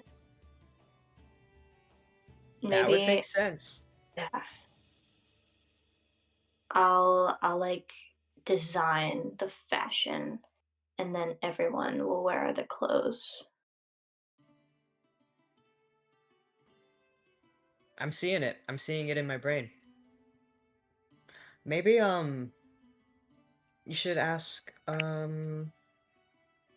Sybil about designing clothes. She's doing like illusion clothes. She might need help. Oh, that is an excellent idea. Yeah? Yes, I could be her apprentice. I'm sure she would take you under her wing. So, Guy, I have a lot of work to do, but if you stayed here, maybe I wouldn't have to do the work. And then Malik kind of like pushes on her head and says, "You're an A- student. Get back to work." And Emma looks at you, Guy, and says, "Okay, well, my obligations are calling me, so I'll talk to you later." I understand. Good luck on your work. Talk to you later. It is treacherous, but I will call you. And then she goes back to the table. Okay.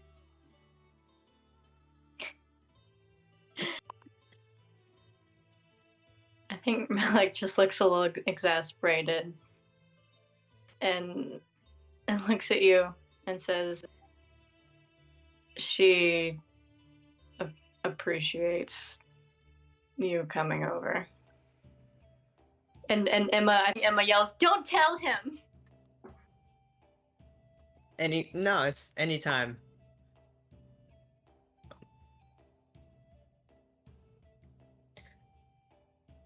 What a character.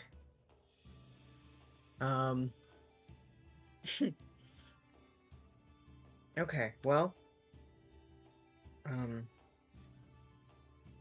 I'm glad we got to see each other today.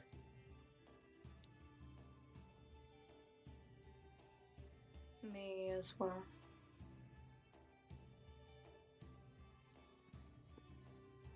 Did he just mumble that? Yeah. Okay.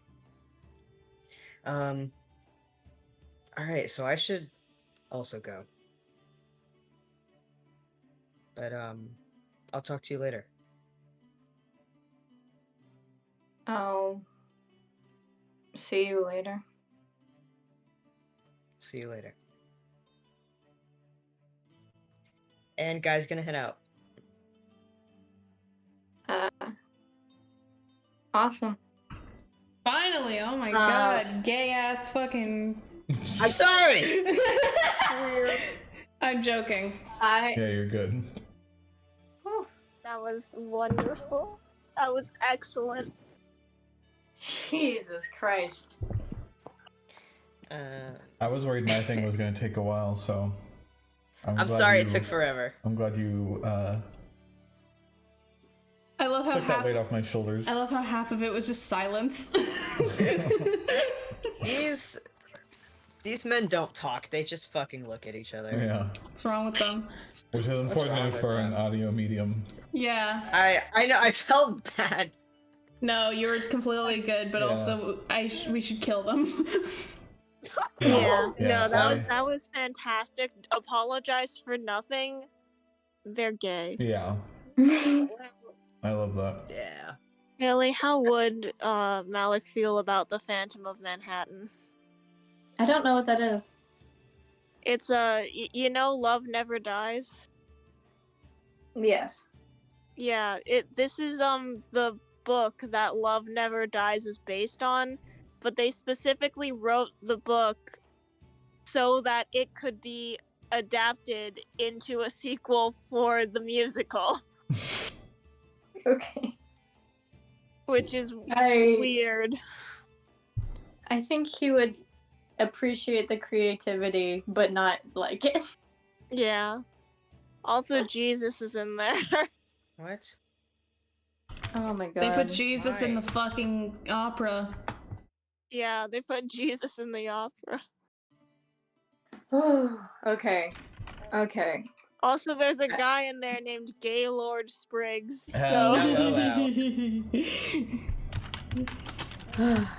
God, I need to take a little break. I need to pee. For I sure. need to. gotcha. I've basically been like grumbling for a long time. Yeah, now Yeah. you need to be 3 people, so. Yeah, you need No, some I need to water. be 3. Is Miko going next? Yeah, I'm Oh feeling my up for god. that. Yeah, Damn. now you need to be 3 cute women. Yeah. Okay. Okay, I'm gonna leave real quick so I can piss. Alright, bye coggers. Goodbye, See you soon. coggers. Bye, coggers.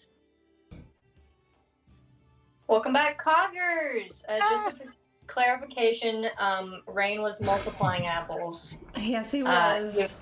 He knows addition, guys. He knows that Okay. 1 apple plus another apple is 2 apples. You don't, He was multiplying. you don't need to get in the comments and complain anymore. We solved it. It's Yeah. We know Yeah. how upset you all were when we said that Rain can't add. fine. Yeah. Yeah. So, Miko. No. Oh, aren't we gonna do the Yeah. Guys, thing come that at home and pick Al up Al wants to Yukio. do? You're lucky. Okay. Right. You get a little more time. Uh-huh. Guy, go pick up Yukio. All right. I go knock on Yuki. Yuki. Hold on. What? I go knock on May's door. What was that? It was me resetting. Oh, okay. I thought Cat showed up for a second. Is Yukio asleep, or do you think he's like woken up by now? Which one would work better for the scenario that you're wanting? Probably that he's already awake and we're just like watching TV again or something. Okay. I think he's awake but a little groggy. All right. I open the door. All right. Guy sees Yukio and holds his arms out. It says, "Hi, Yukio, I'm back." I stand aside to let him run up if he wants to. He gets up way too fast and like almost trips, but he runs and hugs you. I hug him.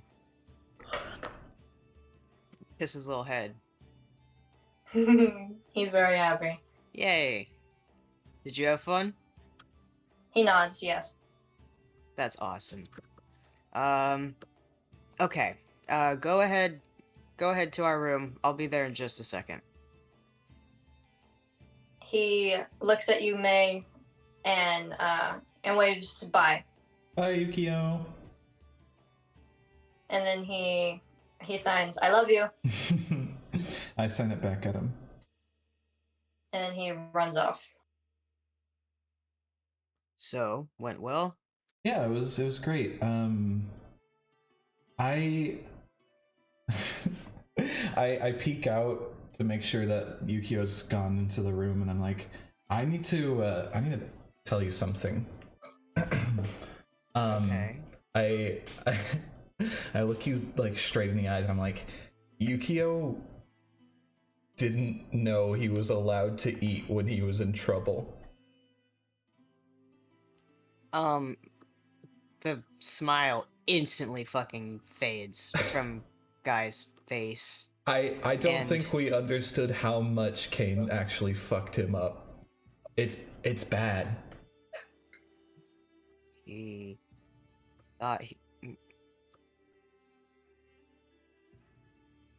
thought he wasn't allowed. I didn't tell him he wasn't allowed to eat. He just thought that because Kane did that to him, I guess. So, but I took him out to eat. There's this place he really likes called The Nobleman's... the Noble's Bistro. The Nobleman's Bistro. or something. Yeah.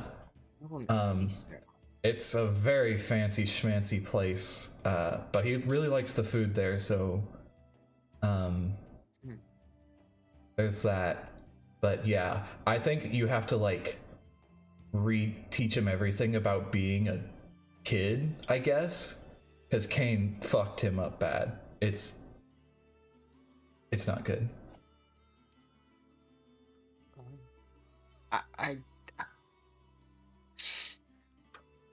I didn't even think of that. Yeah, I didn't either. I did not. I expected Kane would at least feed him. Sorry. Oh my god. I want to summon him just so I can punch him in the fucking face. God, I'd punch him in the face with you. Oh my god. I'll turn you into a ghost so Oh. I can do that, kind of. Oh really? A little bit. Ooh. Yeah. I can kind of make people non-corporeal with me. Figured that out today. Kind of cool. Wow. So I'll make you non-corporeal. We can punch him in the face together. Perfect. Yeah. But yeah, otherwise it was we had a good time. Just hung out and watched TV mostly. Yeah, he was great. I'm going to recontextualize everything now. Yeah.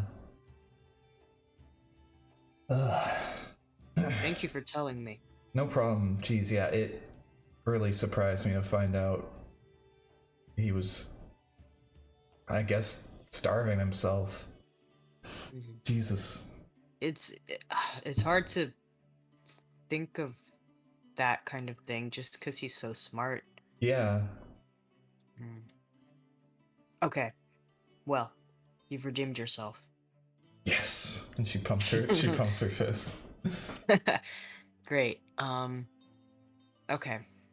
I'm gonna go hang out with Yukio All right. and tell him he's allowed to eat food. I did tell him. Yeah. But yeah, it'll probably be good hearing it from his real dad. Okay. Thanks. No problem.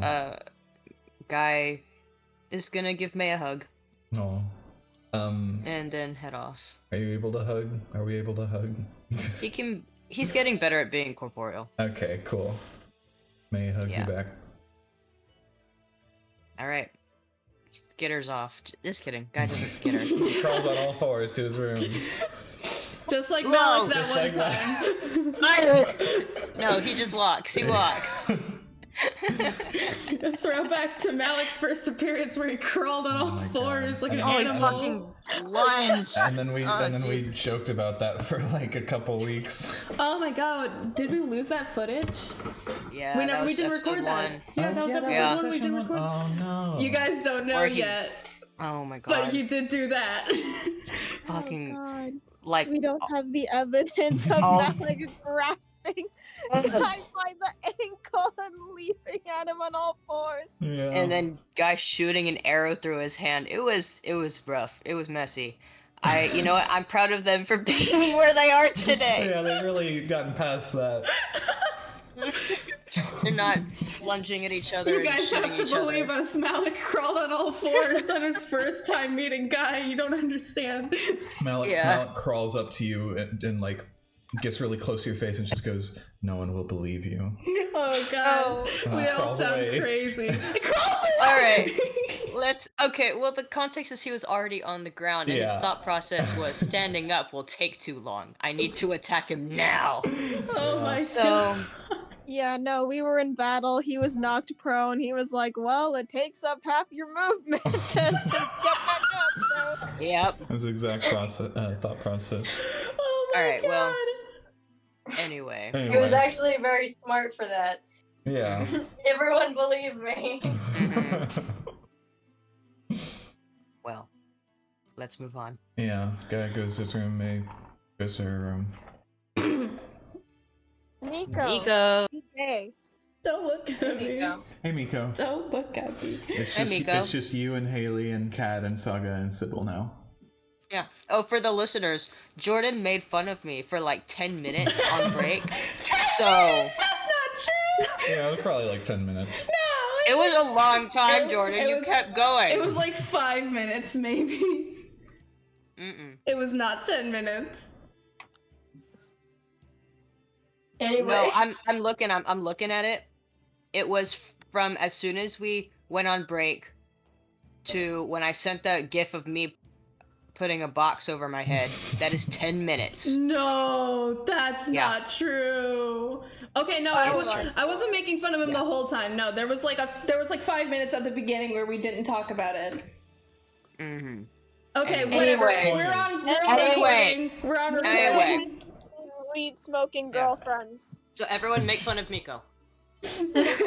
Not yet. Smoking Not girlfriends. yet. After. She has to fumble first. Maybe she'll do really good. She's going to fumble in the first 10 minutes. Okay, guys. Okay. Miko, getting ready for your little date. Does she do anything? Does she wear anything fun, cute, etc.? Oh my Why did you god. wear the thing the Saga got you? Yeah. Saga did say that she probably. Oh my god. Oh, I'm so embarrassed already. Oh, my god. I do think that Miko and Saga did talk about that, if I remember correctly. Oh yeah, Miko wearing the dress that Saga got for her. Yes. So I think she does wear that. Okay. And she wears the hair bow too. Very cute.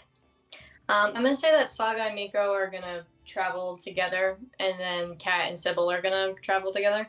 Yes. So Saga is wearing a green sweater dress. And she has cute little gold earrings on her. And as soon as she leaves her room and sees you, she says, "You look nice." Thank you. You look nice too. All right, well, let's go. And are we gonna meet Kat at the door? Yeah, I think so. All right, well, let's get going then. Okay. And you go. And when you get to this botanical garden, it has a very beautiful gate at the front. And at this gate, you see Sybil and Kat. And Kat is wearing a gray hoodie with a beanie, and the beanie has a big fluff bow on it. Aw.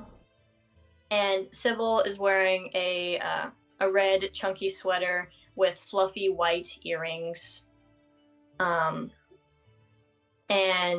they like dangle down, and they're like these little, like very Christmassy, fluffy, like ball things. Very cute. And the two of them look at you two, and they wave. And Kat says, "Hey, Miko! I'm so glad to see you. So glad you could make it." Of course. It's good to see you too. Hi, Sybil. Hi. I've met your friend before. Hi to you too. And Saga, like, kind of eyes her up and down, and she says, "Hi. Did Kat bring her friend?" And she's saying this to Miko? Yeah. Yeah, I told her I was bringing you, so she brought Sybil. Okay. Yeah.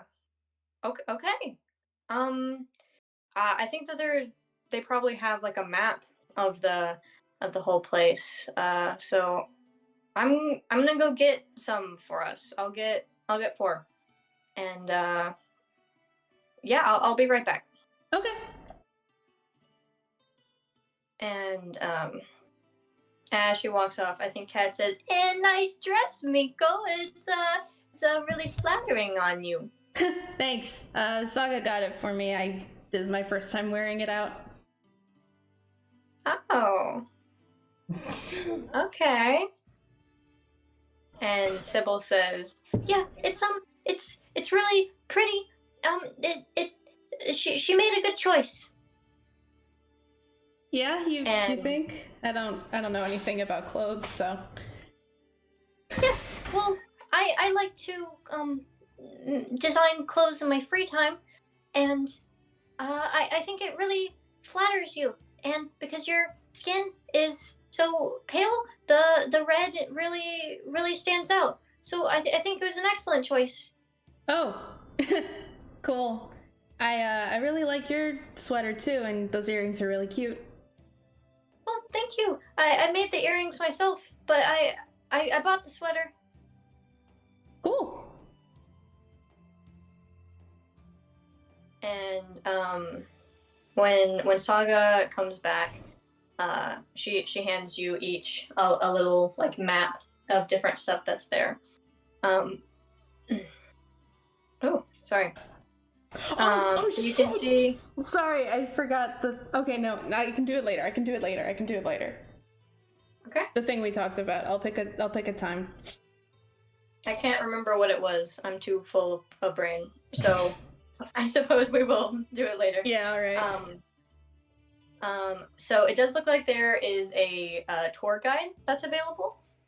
There's loads of different flowers, loads of different information to learn about each of these flowers. There's a small animal petting zoo. There's a pretty famous gazebo with like a cherry tree, and there is hot chocolate. Nice. It's Firefly's famous hot chocolate, and she has a kind of one day stand here. Oh hell yeah! I didn't know it was the same girl. That's awesome. She's real good at the hot chocolate business. Hell yeah. But sorry, I think I only got like half of that list internalized. Can we like get that in the chat or something? yeah, Thank you. of course. It's not a ton, but you know, it's just a cute little place. Yeah, I just I'm a little frazzled. Yeah, of course.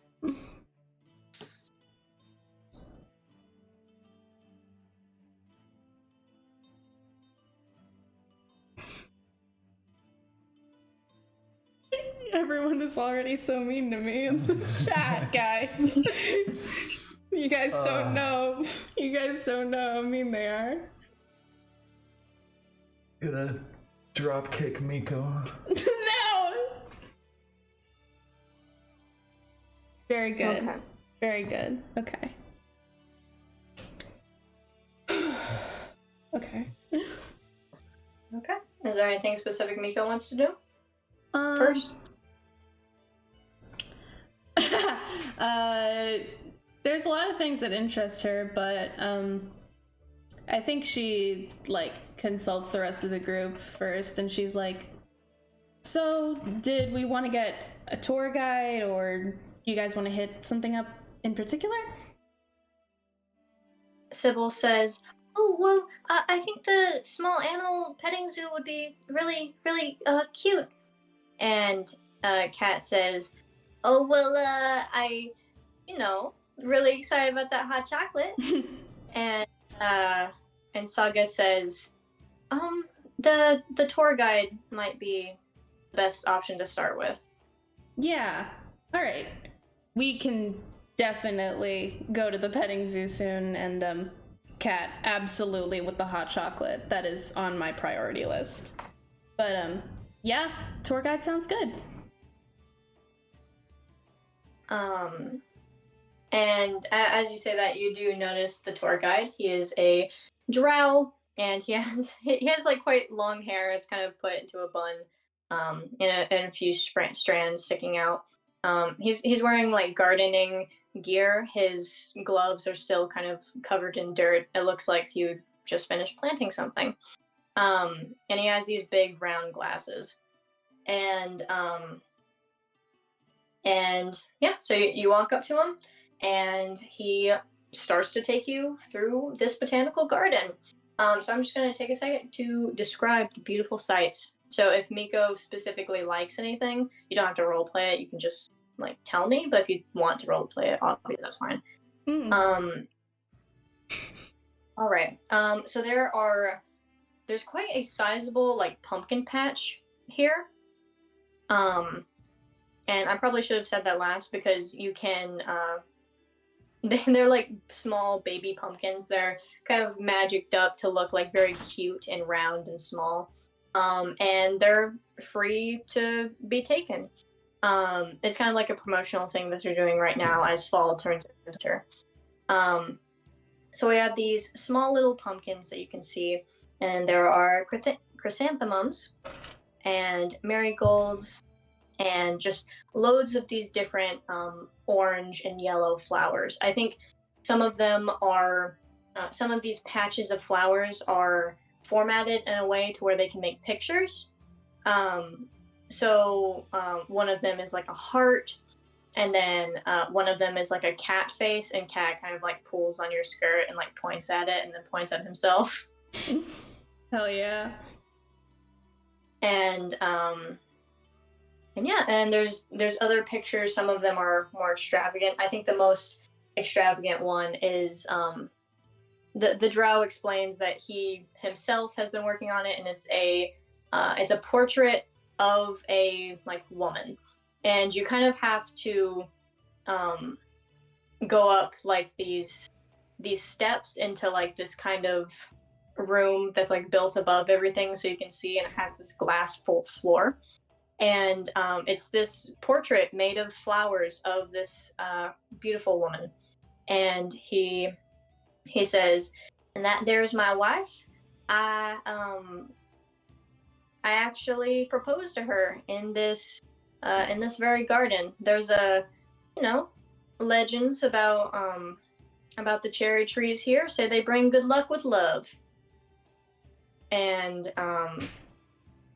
yeah, so there's this beautiful portrait, and he is explaining the different types of flowers that are there, what conditions they grow best in. I think each kind of flower patch has a little explanation of like how to take care of them. Yeah, what's Miko specifically interested in right now? Like, does she have a favorite flower? Like that. Does she have a favorite flower? I don't know. I think she probably has like a fondness for dandelions, but she doesn't like love them or something. She just likes them because not a lot of people do. But yeah, I think when we get over to the pumpkin patch at some point, Miko like is picking them up and just holding them, and they're super cute, and she looks over at Kat and she's like, "I think I associate pumpkins with you now." She says, "Yeah, small, round, orange. We're pretty similar, I would say." Yeah, specifically because of Hallows Eve, you remember? Oh yeah. My costume. It was pretty convincing. Yeah.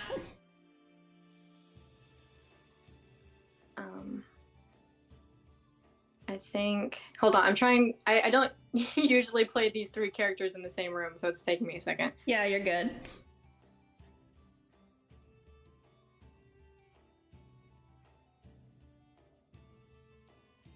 I think Saga's going to say, "Oh, did you hang out on Hallows Eve?" Yeah. Us and the rest of my coworkers and our friends in the underbelly, we all went to the shrine together, and we hung out at a more adult-ish party too, but not super my scene. Yeah, I wouldn't expect that to be your scene. That's where Man, the I kind of wish that I came with. I was a little hesitant on going to the shrine. yeah, that's where the costume contest was that I told you about. Oh, they. I think she poses, and and she says the one that you told me that I'd have a chance at. Yeah, that one. You remember. And Kat says, gosh, was Kat there for the costume contest, or did she go Yes, to bed of early? course she was. She lost the cute contest. To May, Oh yeah, she lost the cute contest. because May sucks and she's the worst character. That's not true. Chelsea will kill you for that. She would. I'm gonna stomp you to death with my hooves.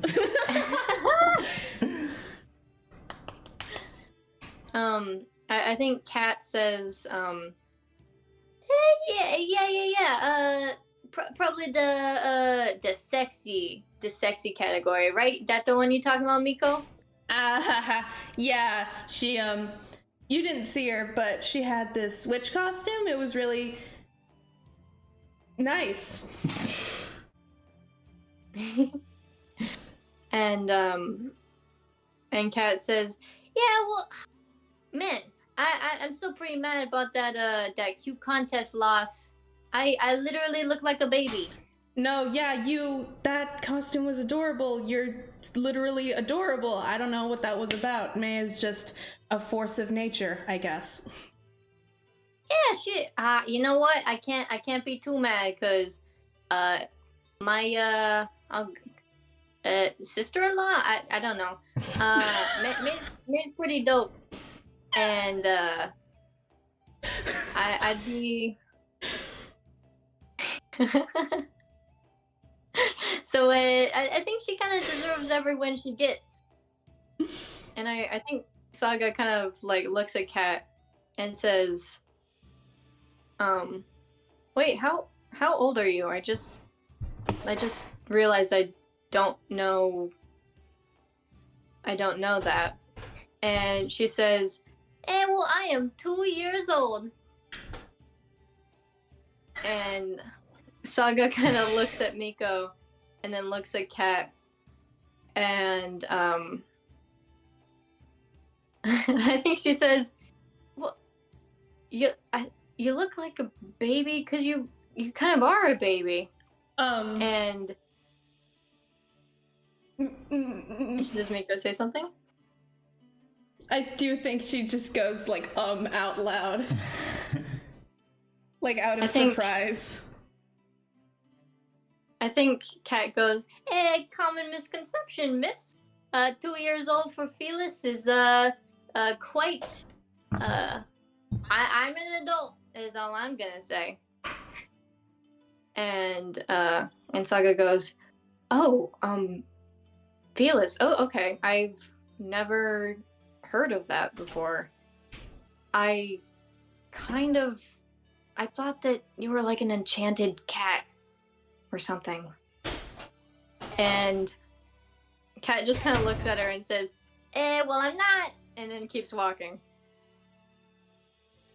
Miko's gonna throw up. No, she's not. It's fine. This is fine. Oh my god.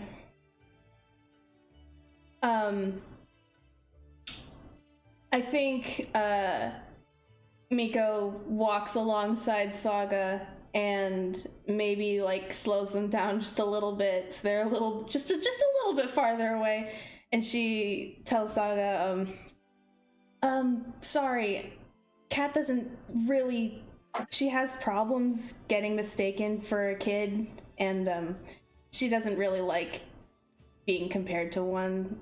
Like, she does it sometimes, but you know, it's more of a controlled thing then. I don't know. Sorry. I guess I maybe should have let you know. It's okay. Just, you know, something you should probably know.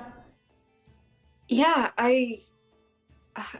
God, I'm kind of embarrassed. I kind of thought that you were hanging out, like, with a cat. Like, I didn't super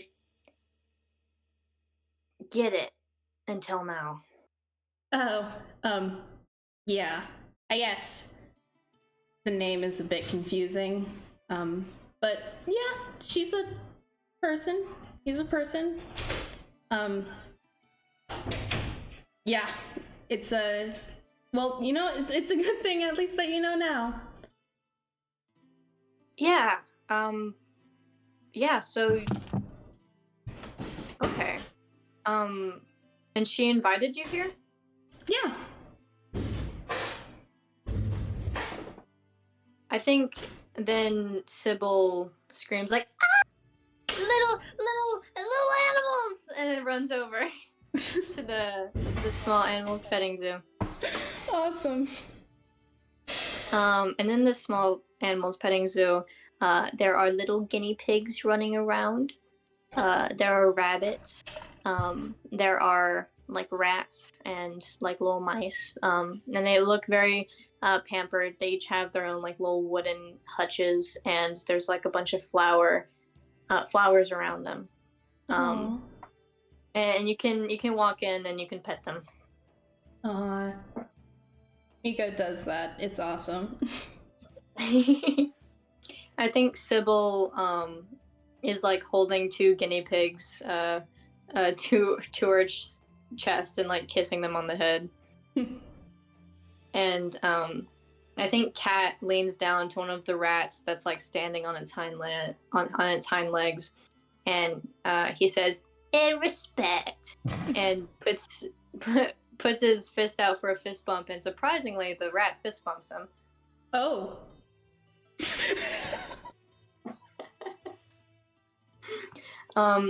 Just gonna let that happen. Yeah, I think Saga's kind of standing off to the side. I think there's like a rabbit at her, like that's like sitting on her foot, on her boots. Aw. Does she look like uncomfortable? She looks normal. Okay. Okay. And I think Sybil kind of looks at you, Miko, and starts like explaining like different like animal facts about each of these. And then yeah, I think she just explains like different animals, and she kind of like holds one up to your face and says like, "Isn't this cute?" And then puts it down and holds another one up to your face. "Isn't this one cute too?" Yeah. Miko listens and is interested in everything Sybil says. Wonderful. Okay. Oh, and And also, then- oh, sorry. I was just gonna say. No, you go. You mentioned before that there was like an informational section about like different types of flowers and how to take care of them and stuff. Yeah. Yeah, Miko was interested in that, and she internalized all of it. Wonderful. I will say that at the end of the tour, there is like, it's kind of like a grid, and it has different free seed packets for each of the flowers that were explained. Whoa. Miko might get some chrysanthemum packets if they're available. They are. Nice. This is based off of a real botanical garden I went to. Where there was like a portrait of a woman and like tulips, and they had free seed packets, and it was really dope. So yeah, small animal, petting zoo. Cat seems pretty interested in all these animals. Oh, sorry. What's up? I feel like I keep cutting you off. Is it, can Miko get Cat, like talk to Cat a little, while everyone else is, like, doing something? Yeah. I'll say that, Saga's gonna, be off to the side, and Sybil maybe goes over to where Saga is to kind of, like, play with some animals somewhere. Cool. Miko comes up to Cat and goes, hey, so, before we came here, I, picked up these, and, here, and she takes, out of, like, a pouch or something, a bag she brought with her, 2 little birds, and they are jays. They are jay birds, and she hands one of them to Cat. I think Cat keeps it in her little paw, and she looks down at it, and she says, "Yo, Miko, I got your digits." Yeah, I don't know if you, I don't know if you care, but I don't know much about birds or animals. I think Sybil knows more than I do, but I know about jays. I recognize them. They bury acorns in the fall for food during winter, and whatever they don't pick up grows into oak trees. So I don't know. They're the most interesting bird in my opinion. So that's what I got. And it's important to you. Yeah. All right. Well, thank you for this bird. I'll treasure it. And he kisses it, and he says, "Okame bless." Okame bless. And then he looks over and he says, "Hey, can we get that hot chocolate now?" Yes! Oh my gosh. I'm so excited. Hey, me too, Miko. And he grabs your hand and runs you over to where the hot chocolate is. As they go past, Miko waves to Sybil and Saga and just kind of, like, lets them know they're leaving. I think Saga looks a little frazzled as Sybil also goes like, "Yay, chocolate!" and runs off. And Sybil, and Saga kind of like keeps up with you guys. I will say that Cat kind of purposefully like runs faster than everyone else to like drag you there first. And when you get there, it's Firefly, the Fire Genasi, and she says, I recognize you two. Ready for another round?" Yes, please. Probably just the same thing as last time, though. All right. And one for you, little guy? Yeah, of course. And, fucking... She makes both of them. She makes them very quickly. It seems like she has more machines at this location. So it goes by extremely quickly. There's lots of bells and whistles. And it's quite impressive. Quite steampunk, I would say. And... yeah, so she puts it... she puts both of the mugs, and they're striped red and white, and puts them both on the counter. And on Cass, there's extra sprinkles Awesome. and like extra whipped cream. Wow. And she takes it on her paws, and she takes a sip, and it leaves a little like whipped cream mustache. Cute. And I do think Miko says that out loud without really thinking. Oh. Oh. I think Kat says, "Hey, do I got something on my face?" Yeah, you got a little whipped cream on there. And she wipes her cheek and like misses it and says, "Hey, got it?" No. She wipes her other cheek and misses it. Miko reaches out and gets it with her hand. I think Kat laughs a little bit and says, "Hey, I knew where it was, Miko. I was joking with you. Oh, Miko. You fell in my joke. I fell in your joke." And You did. She wipes the whipped cream off of her hand and kind of looks away a little embarrassed. By now, Saga and Sybil have caught up. Saga is a little out of breath. Sybil looks pretty excited. And I think she looks at your cup, Miko. Sybil does, and she says, "Hey, can I have what she had? It looks so good." And Firefly nods and starts to make it, and then Saga looks at yours and says, me too. One of those. What Miko has," and she starts making that too.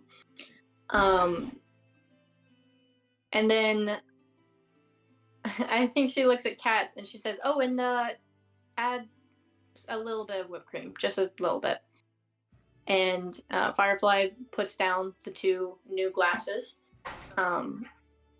Sybil drinks hers very appreciatively, and then Saga takes hers, and she kind of puts her thumb in the whipped cream, and she puts it on your nose, Miko. Oh! And Miko laughs a bit. I think Kat says, "Hey, you got something there, Miko." Oh yeah? And she wipes one of her cheeks. and Kat says, "Eh, you didn't get it." She wipes her other cheek. Kat starts to reach out her hand, but Saga intercepts and wipes it off your nose, and says, How did you miss that? It was right on your nose." Oh, sorry. Just a reference. It's all right. Inside joke, you could say. Yeah. Oh, okay.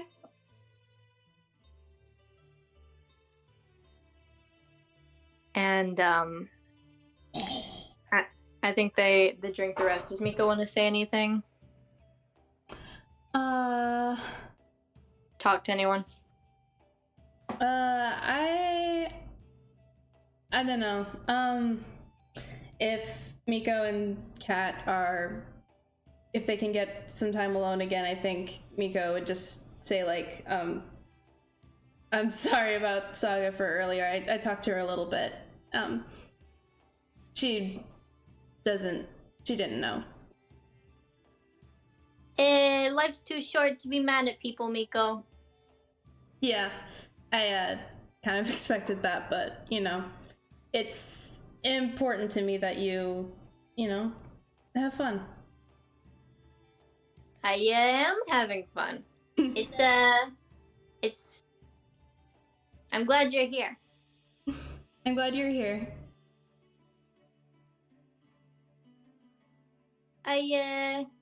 I'm also glad you got me the bird so I can call you more often.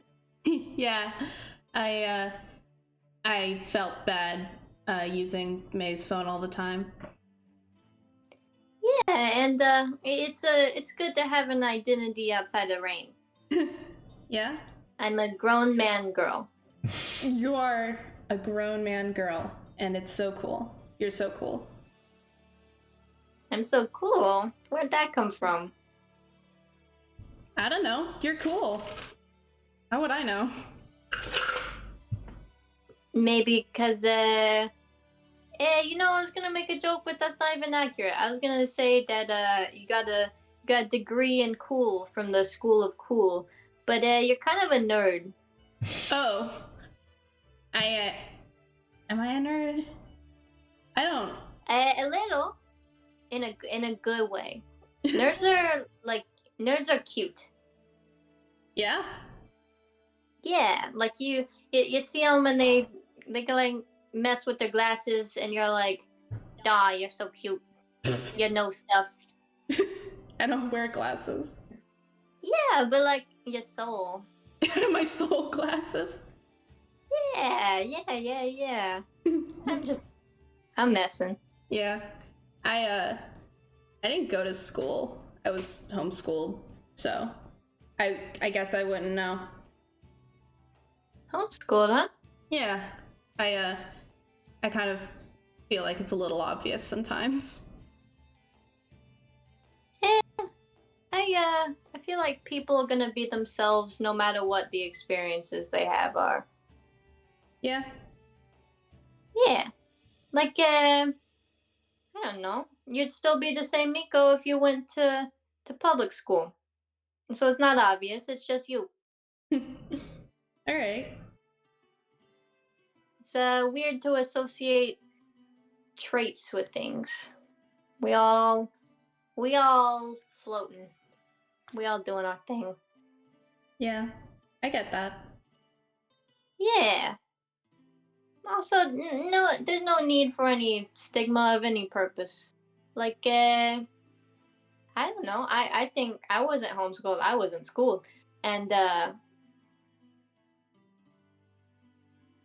yeah, I don't know a lot, Yeah. and so I stuff is stuff. Yeah. Did you didn't go to school, so if you don't mind my asking, how'd you like learn to read? Oh, well, us Felix are very smart, which is quite unexpected for some people. So I learned to read um whenever I would see like cans of food, and I would just look at the letters until it made sense to me. Wow. That's impressive. Yeah. Or it's impressive to me because, you know, I had to be taught. So. Yeah, you know, I can't really teach Rain like we talked about because the way I learned was unconventional. That makes a lot of sense. Mm-hmm. I'm just too smart and unique, I guess. You're very unique and smart. Quite unique. I'm a cat.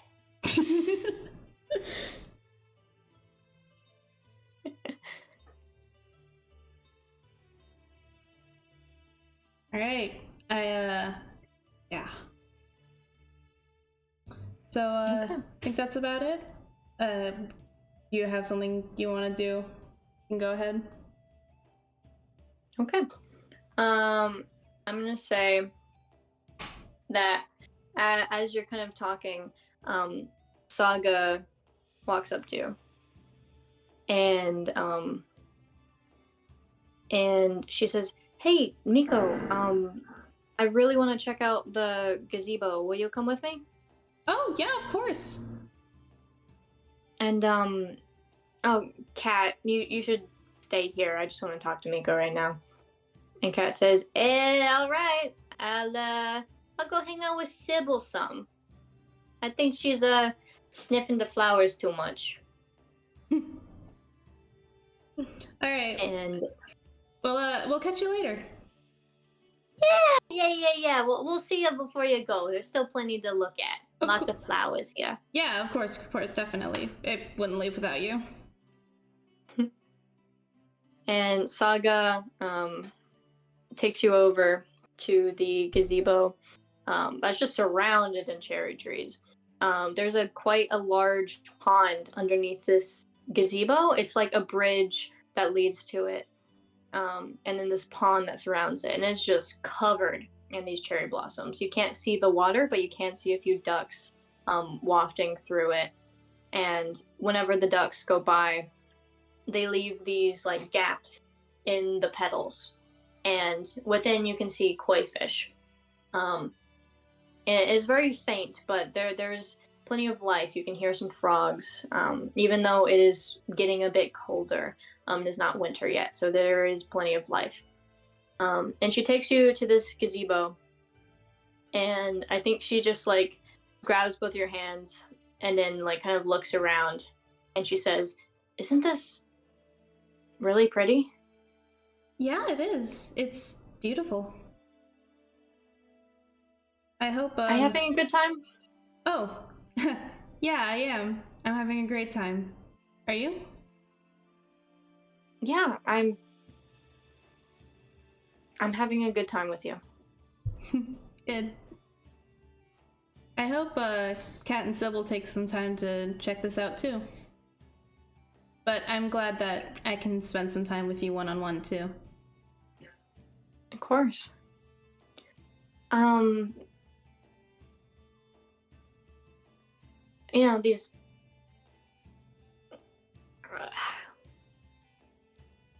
man, the trees. Got a lot of oak trees around the shrine. Not a lot of sakura trees. Yeah. They're really pretty. They are. Pink. Yeah. Don't see a ton of pink on trees, especially not this much.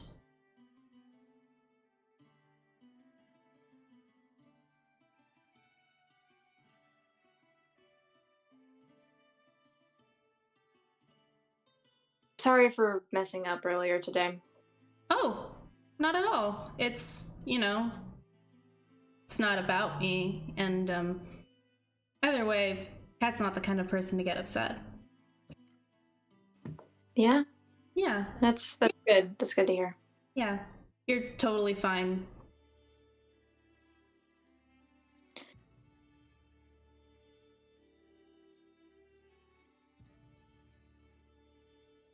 I'm still playing a few new instruments. Yeah?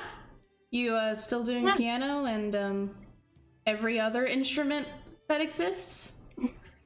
I've kind of decided on piano. Yeah. I still need to listen to you play.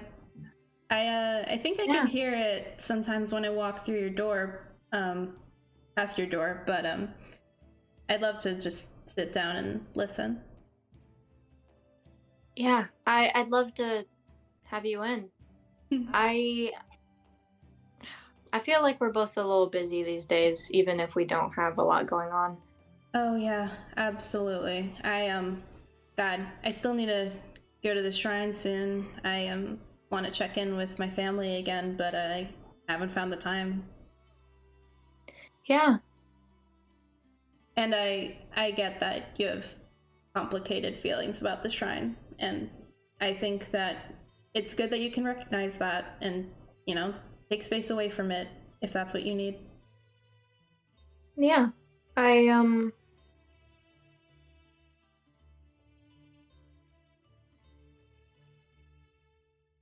think I just need to get in the right mindset before I can return. Yeah, that makes a lot of sense. I think a lot of stuff is I'm thinking a lot lately. Yeah? Yeah.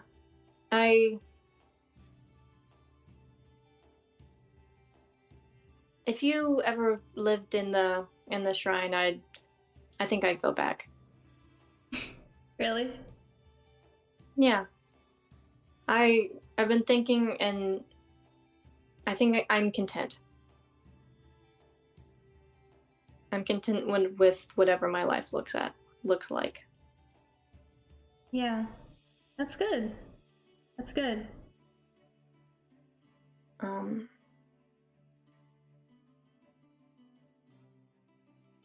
Sybil,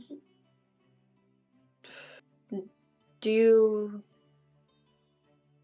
talk to her much? No, she's cool. We, have hung out before, but it's always in, group situations. Okay. And she grabs both your hands. And she says, I'm kind of nervous I'm gonna lose you. Lose me? Yeah. Listen, I really value you in my life, and I really like you, and I feel like we don't get enough time one-on-one, and so sometimes I think maybe you're getting one-on-one time with other people, and that makes me makes me feel like Miko. Yes?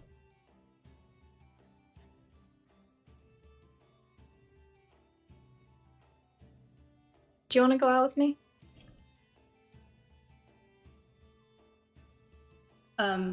Like, like leave? Or you mean like do something else like later, or? From her pocket, she takes out this little wooden bracelet with red and brown beads, and she says, "No, like, date. Will you be my girlfriend?"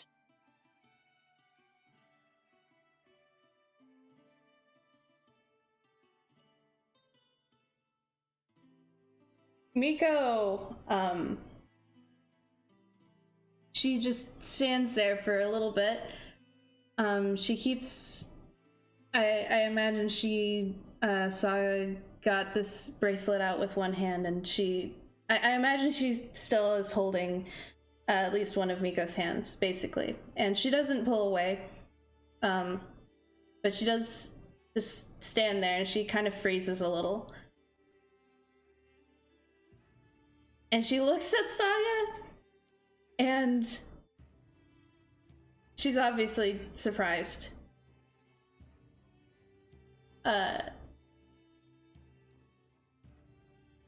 she says, after too long, I'm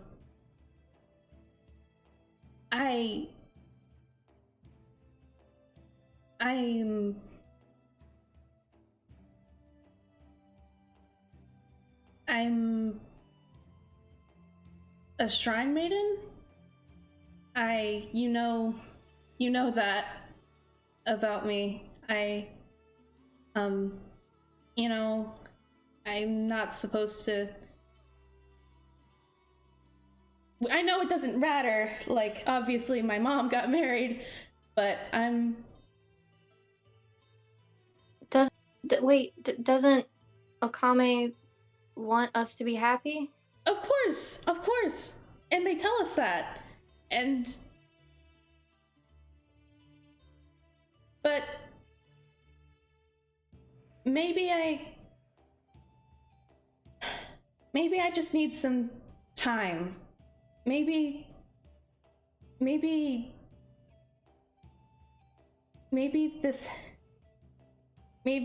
it just has to be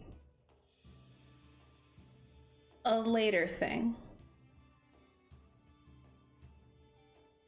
Later? Like, do you... Why later? I'm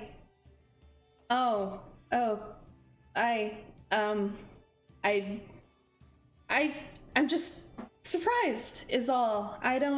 Oh my gosh, Saga, I like you too. I like you a lot. I've known you for years, and you're so important to me.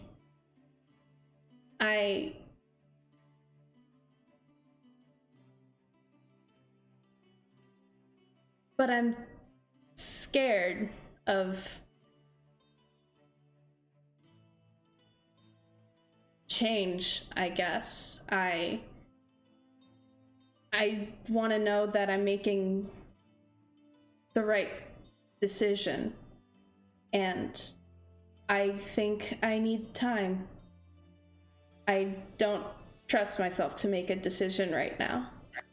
I wish I could. I wish I could do that for you. I want that for you. But I don't think I can. And I'm sorry.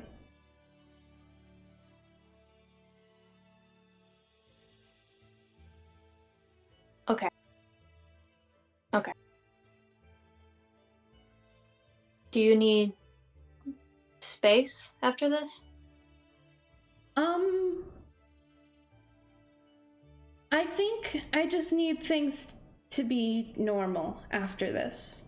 So, no. I want you to stay here if you want to stay here. But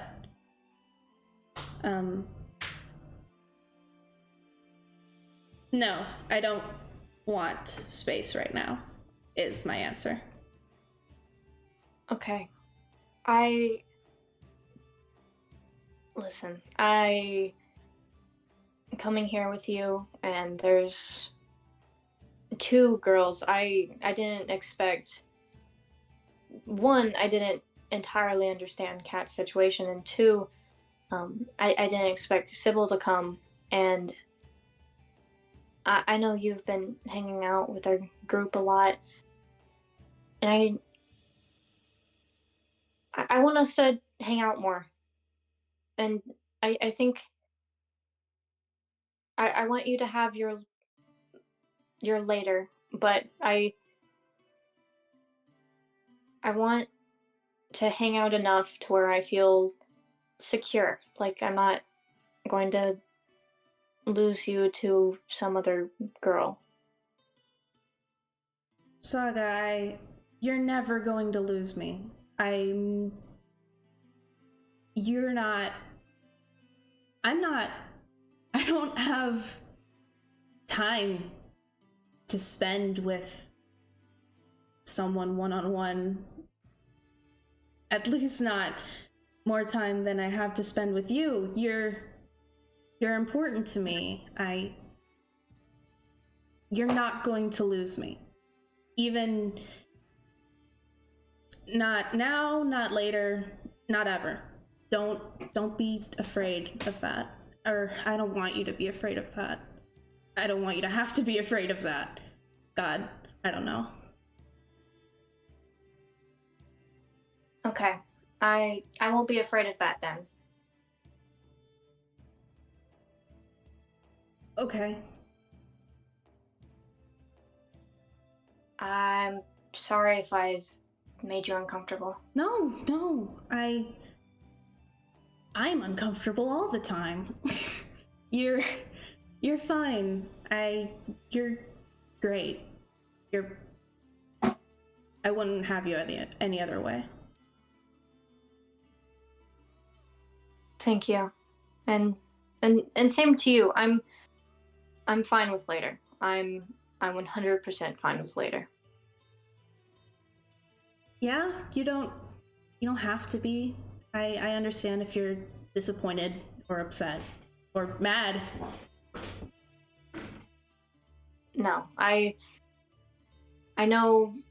I want to know that you make the right decision. Yeah.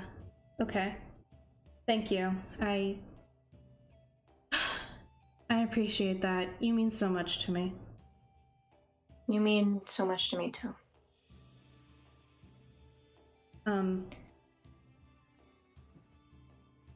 I kind of want to hug you right now, if that's okay. Of course it is. And she hugs you. Miko hugs her too, and it's very tight.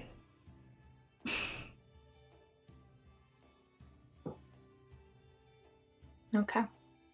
I think after a while, you do hear the voice of Kat and Sybil, and Kat says, "Ain't there some like legend around these cherry blossoms? Like that guy kind of mentioned it earlier, like luck with love and stuff." And Sybil says, "Yeah, it's like it's good luck." And Kat takes kind of makes Sybil lean down and takes her by the hands and says, "Sybil, I've loved you for so long." And Sybil goes, "Oh, Kat," and they very jokingly like kiss each other on the cheek. Fuck you, really? I am going to kill everyone around me. The legend of the cherry blossoms is a classic thing, and the minute you brought it up, I knew, but I could not ever be prepared for Dr. Fumble PhD. Okay, shut up. Hey, Chelsea, I love you. Shut up. Okay.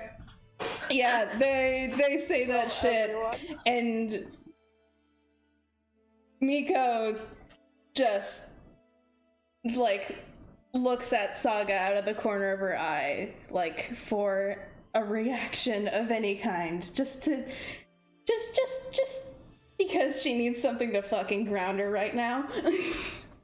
I think Saga blushes and kind of looks at you and just says, I thought it would work. Anyway.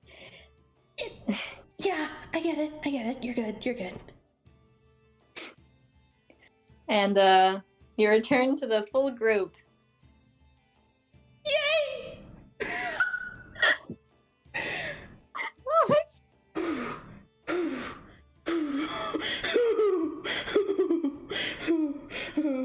And okay. So you guys look around a little bit more. I think is Miko like emoting, like showing any visible emotion? I think she's visibly a little nervous, but it's not, I don't know, like before this all happened, she was like nervous but like excited. Now she's nervous. And you can, you can still make her laugh like genuinely, and she's smiling and she's having fun, but it's noticeable. You notice, they notice, everyone notices. She's not uncomfortable. Okay. She's just nervous. I think Kat doesn't necessarily say anything, but you can just notice that she's like kind of keeping her hand on your shoulder or like kind of patting your back every once in a while. I think Sybil like would directly ask like after everyone's out of like hearing range, and she would say, "Hey, Miko, are you okay? Did something happen?" Oh, yeah, Sybil, I'm all right. Don't worry about me. I'm just, I don't know. I'm a nervous person, but I'm all right. Yeah. Well, okay. Well, if you need to talk about anything, I'm here and Kat's here, and and also your friend Saga. She is here. So if you need to talk to anyone, please remember to talk about it. Yeah, Sybil. Thank you. I really do appreciate that. No problem. And I was just gonna make Mika say, how are you doing, Sybil? You doing good? Yes. It's I've met Saga before, but meeting new people is always a little stressful. But other than that, I'm having a great time. That's good. That's really good. It's my first time like hanging out with you without everyone else around, so I appreciate that. Yes. I think it's really hard to approach people for the first time, especially in a solo sense. So I had to work up the courage to ask you if you were okay. But I'm glad that I did, because now I know that you're okay. Yeah, I totally get that. We should hang out more. Yes. I know that you have extensive knowledge on plants, botany. Oh, I wouldn't say extensive. It's a hobby. I have hobbies now. Wow. Well, Kat really talks you up then, because she said you're really good at it. Oh, really? Yes. I have a little bit of knowledge on plants, but I mostly know about animals and crystals. Crystals? Yeah. They can have many qualities. Some people believe in the emotional properties of crystals. So if you ever wanted to exchange knowledge, then I would be there. Yeah, that sounds cool. I think some of the girls at the shrine were into crystals, but I never got into it, so I'm sure there'd be a lot I don't know. Yes. It's quite simple on the surface, but it can get more complicated the more you go down. Um, yeah, I have a collection, so maybe you can come over and see it sometime. Yeah, that sounds fun. Mm-hmm.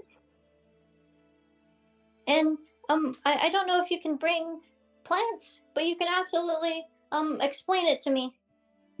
Yeah, that'd be cool. Yes, Especially if you want to hear that.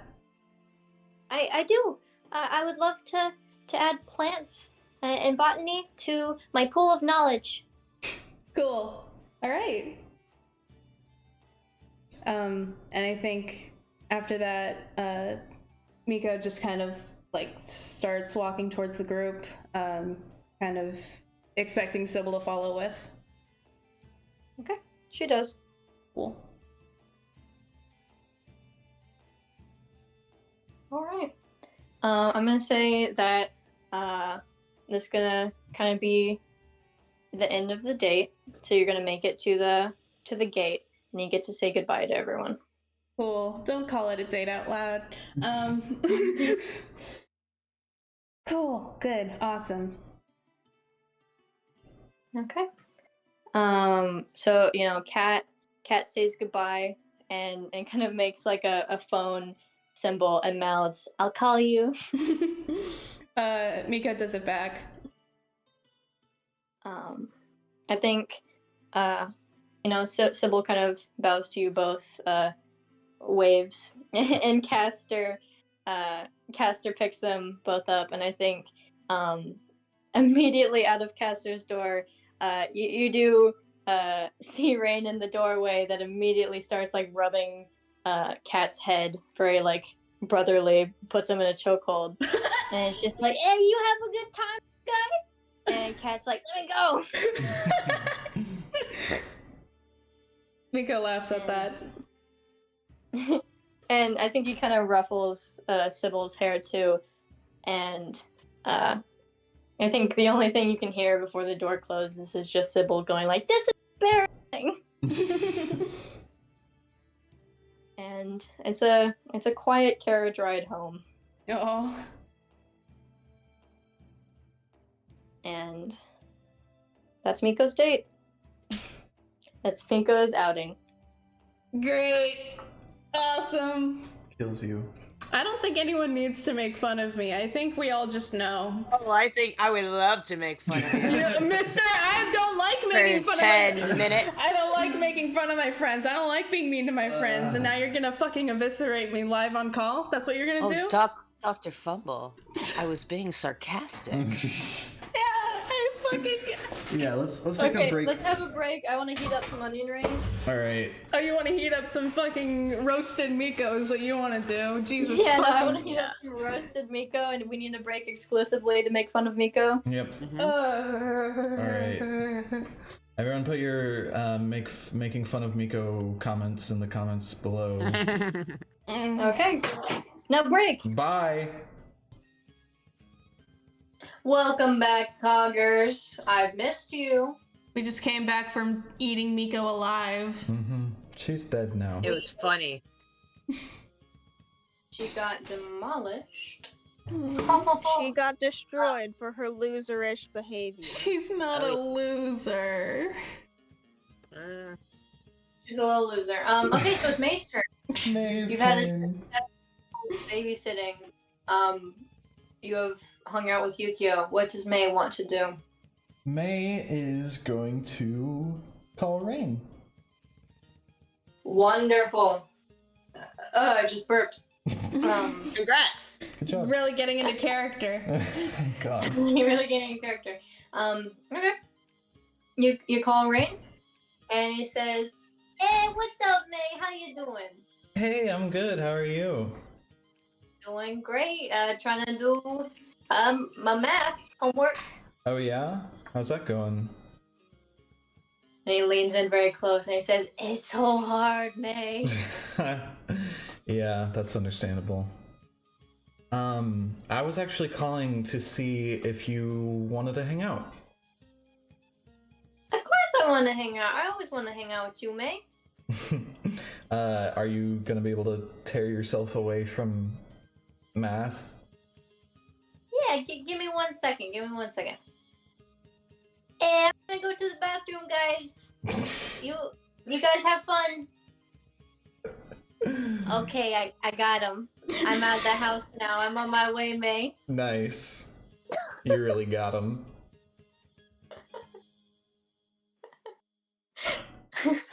All right. Well, we can talk more when you get here. I'll see you soon.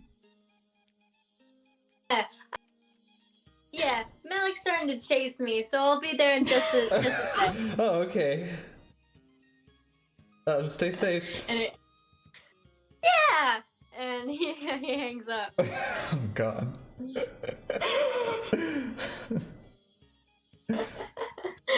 And my are you God. just in your room? Yeah. Yeah, okay. He bursts through the door and shuts it, and Castor goes like, "Everything all right?" And Rain says, "Close it, close it, close it, close it." And Castor disappears, Oh my God. Awesome. and Rain coolly looks at you and says, "Hey May, seems like my schedule is free." Yeah. Perfect. All right. So, do you remember when we were talking about how you kind of I mentioned maybe getting you to try out new things to see if there was anything you particularly like that you just haven't tried yet? We was talking about that. Yeah, I kind of had some ideas that I wanted to try out with you if you'd be down for that. Of course I am, May. What you got in mind? All right, I did make a list. Some of my friends are pretty good at stuff, so I was thinking maybe we could ask them to show us some stuff, and also I had some ideas for other things we could do.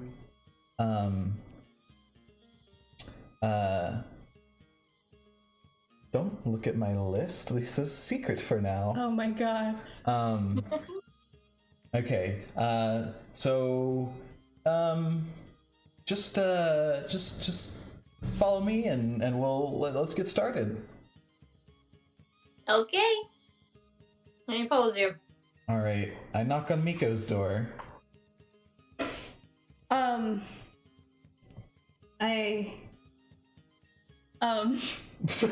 How's she doing? Holy shit. He's so well and normal. Miko does open the door. Does she say anything? Her eyes are a little wider than normal. She says, and she sees Rain just standing there. Yeah. And she's, okay, yeah, she sees that and she goes, "Hi, May, Rain, okay, what's up?" Hey, we just want to hang out. I know you are kind of into gardening. I was wondering if you could maybe like give us a tour of your garden, show us what's going on? Oh, yeah? Yeah. Yeah. All right. Yeah, I can do that. I actually got some chrysanthemum seeds that I was going to plant, so that works out. If you don't mind me doing that while we're out there. Oh no, I mean maybe we can help out a bit. Yeah, you want that? Yeah, sure. You good with that, Rain? Yeah, of course, May. I've never gardened before. Cool. Oh, okay, sure. Yeah, why not? All right, just give me a second. I'll get into some work clothes, I guess. All right. All right.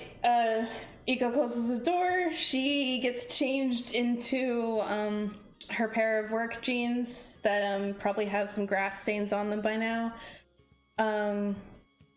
Just probably her green t-shirt, and she ties her hair up into it's actually a bit of a higher bun is what it is. It keeps stuff out of her face better. And she comes out with a little bag of seeds, and yeah. She looks at you guys and she says, "Okay, thanks for waiting. You guys, did you guys get changed at all, or are you guys just in whatever you were in?" I was thinking when I was like, May doesn't really have pants. So Rain doesn't have other clothes. yeah. So okay, yeah. So Miko comes out and she sees you guys are in your clothes still, and she goes, "Oh, let me see if I can get you guys something. I'm imagining like maybe there's some like work aprons or something in the storage shed in the garden area or something." Oh yes, it's a pretty extensive supplies that you have. Good. Okay, yeah. Yeah, she says, if you guys don't have any, like, better work clothes, I think we have some, like, aprons and boots and gloves, so you guys should be fine. Let's just head out. Oh, yeah, okay. Yeah, I didn't think of that. Yeah, it's no problem. It's no problem. Alright, cool. Cool. And Miko takes you guys out to the garden. What is this, like later in the afternoon? Yeah. All right. Yeah. It's not dark out or anything. But yeah. Okay. Yeah, she takes you out there, and yeah. DM, do you want to say if the magic plants are doing anything weird or notable? The magic plants are just growing quicker than the other ones, I would say. Yeah. I think that the only interesting thing is that some of them are kind of intertwining with each other. Okay. Like their stems. All right. What do you got out here, Miko? Yeah, okay. So, there's that, in that corner over there, there's actually, like, a bed of flowers that just was there before I came, underneath that tree. I haven't touched that, so that's not me. But, everything else, yeah, there was a ton of weeds. Saga helped me, clear everything out so I could start growing stuff. We've got some really good dirt over here. We've got this gazebo that, I don't know, maybe we could do some decorating or something. We've got this pond that Saga also helped me filter out. It was gross before, but it looks great now, and I got some lilies, and they're taking well, and yeah. Other than that, not much. And those are the magic flowers that we got at Living Shadow. May, do you remember? Oh yeah. Yeah. But yeah. I think very quickly Rain's going to ask, what's magic about him? You know what? I don't know. I guess at this point, they've grown enough that I could probably cast Detect Magic and figure it out, but I don't know. I just kind of want to garden today. You think they got magic juice inside? Magic juice? Magic juice? Maybe. Don't try it. Oh. I don't want you cutting open the stems of these flowers right now. They're growing well, but I don't know how well they're gonna keep growing if you do that. So. All right. Yeah. And I think Miko finds a little patch near the outskirts of the garden that it looks a bit empty, and she decides that that's a good place to start for the chrysanthemums, and she she leads you guys to the storage shed over in the corner. She gets you guys some stuff. I think both of you probably look a little bit silly in these gardening stuff, but it's fine. They definitely look silly. Yeah. And she just gets normal tools like shovel, hoe, trowels, stuff like that. We already have a hoe here, though. Shut the hell up. And yeah. She heads over to the little spot and she says, okay, so basically, I just want to get this grass up. So. Do you just pull them all out? Well, not with your hands. It's grass. It's kind of like, it's got this like root system that it's all like connected and shit. So, basically we just have to find a spot and just like, we just need to break through the root system at a specific point and then keep going from there until we can get like a sizable area cleared out.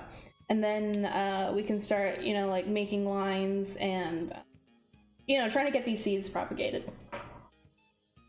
And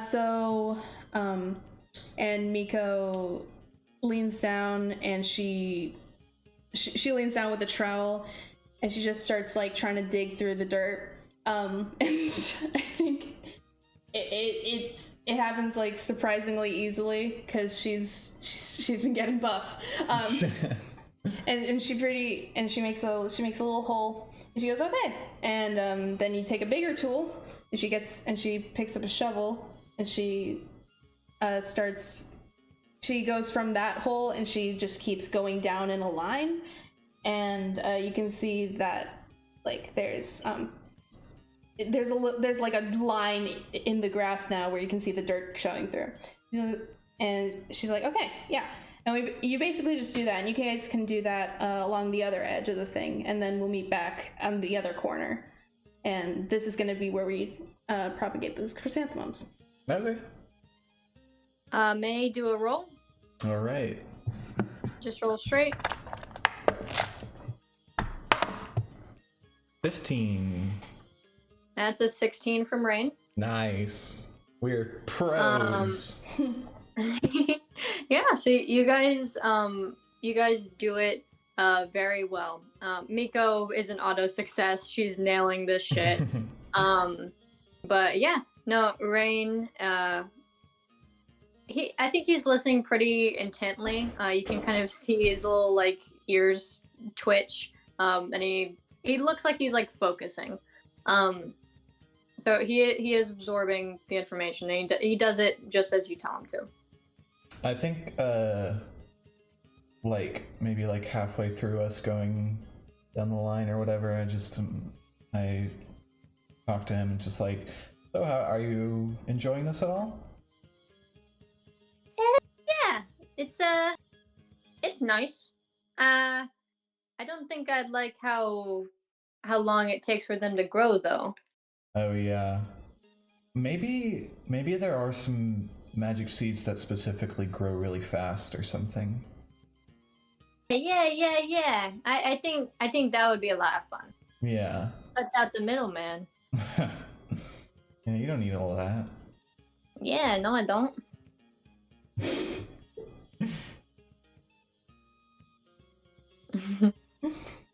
Okay. So they do it well, Miko. Nice. So yeah, you guys do that, and you guys meet up at the other corner. And I think it's funny because Miko's doing one half of the thing on her own, and you two are both doing the other half, and you guys still meet up at the opposite corner. And she goes, "Okay, great, yeah. Oh my gosh, you guys did so good. This would take me like double the time if you guys weren't here. This is great. Yeah. Glad we could help. Yeah, of course. And Yeah, glad we could help, Miko. yeah. Now we just gotta get the grass up. So just take, the same shovel you've been working with. Maybe a hoe would work better. It's got that sharp edge. And and you just start I lean over to Rain and go, I got that sharp edge. and you just You didn't keep hear that. all right, yeah, I didn't. And you just get at the root system, and that's not super interesting. So, I think we can just do that, and then afterwards we make little lines in the dirt, and we put the little seeds in, and we water it. I don't know if any of those you want to do rolls for specifically, Haley. I think just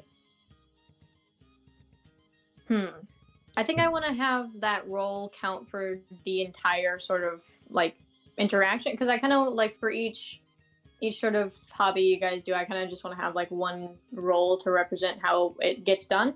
Yeah. I'm gonna say that just carries over. Yeah, good. Okay. That works. And you both do great.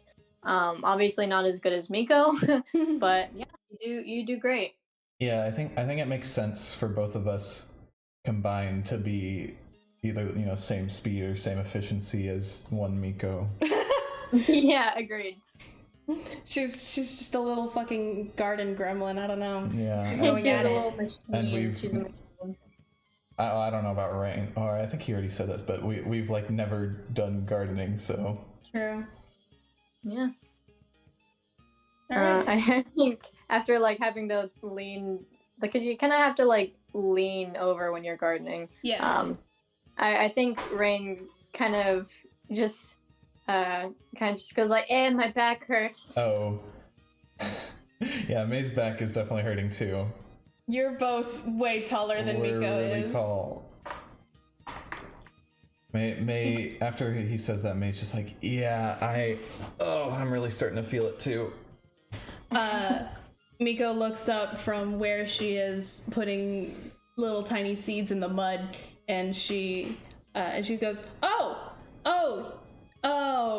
yeah. You guys want to sit down for a bit? Don't have any like chairs out right now, but if you guys want to just sit in the grass or whatever, you guys can take a break. Yeah, absolutely. Don't mind if I do. I lay in the grass. I think I think Rain looks a little conflicted and then looks at you laying in the grass, and says, yeah, I'm gonna lay in the grass. and flops on his back. Hell yeah. Miko finishes up what she's doing, and then after that she walks over to you guys, and she's kind of got like mud on her face from where she like wiped her glove against her face, the back of her glove, and she's like, so you guys have fun? Yeah? Yeah. You It have was fun? Yeah, I did. I always have fun in the garden. I lean over to Rain again and I go, her last name is Oak Dance. She likes plants. what a nerd. What a nerd. Mhm. What a nerd, Miko. You're such a nerd. Such a nerd. Uh-huh. All right. Well, You guys are the ones digging in the dirt with the nerds, so who's the real winner? I'm actually relaxing on this nice grass here in the sun. Uh-huh. Laying on our backs. Yep. We're doing the thing cats doing where they just bask in the sunlight. Aw. Oh yeah, Cat does this all the time. Yeah? Yeah, alright. Okay. May pets the other side, like the other side to her, and is like, "Come on, try it out." Okay. Emika does that. Isn't this so nice? Yeah? Yeah, it's alright. It's nice. I like the dirt. The dirt. I like the dirt. I'm more about the sun. And the dirt specifically? Yeah. I like the dirt. I like the smell of the dirt. May just like after hearing that just turns her head towards Rain and just kind of like looks at him like confounded by that.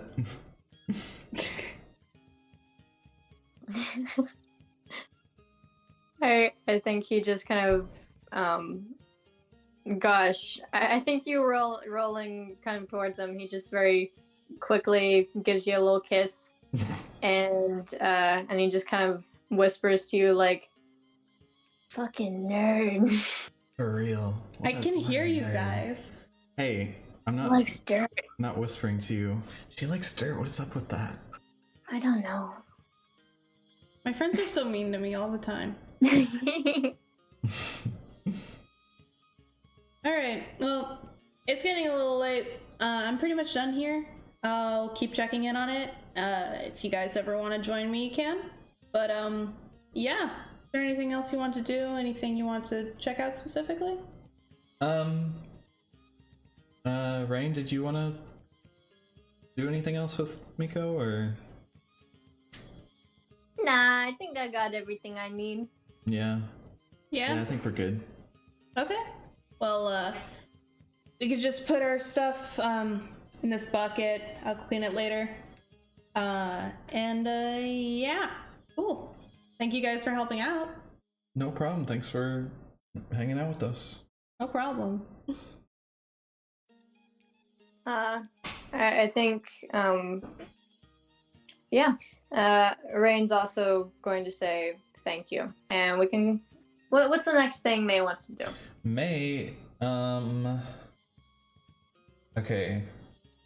I think to relax a little bit after that outing, May is gonna like show off her yoga book, to Rain and just try out some yoga for a bit. Nice. Give me a roll. All right. 11. Oh my god, he also got an 11. Oh my god, it's meant to be. Shut the fuck up. Yeah, so you guys both, gosh. I think Rain's fucking clothes are sweaty, so he's gonna take his shirt off. And yeah, now you both do it okay. You do it as well as beginners, novices can. Mm-hmm. Stop pogging while you do mediocre yoga. He took his shirt off. Shut up.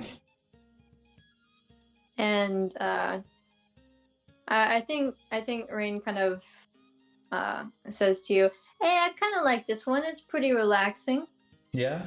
If you ever want to borrow this book, you can. It's. Hey, hold on! Stop looking at me. I haven't finished my sentence. Finish it then. I need to start over. If you ever want to borrow this book, I don't mind. It's pretty nice because it has pictures of all the different poses.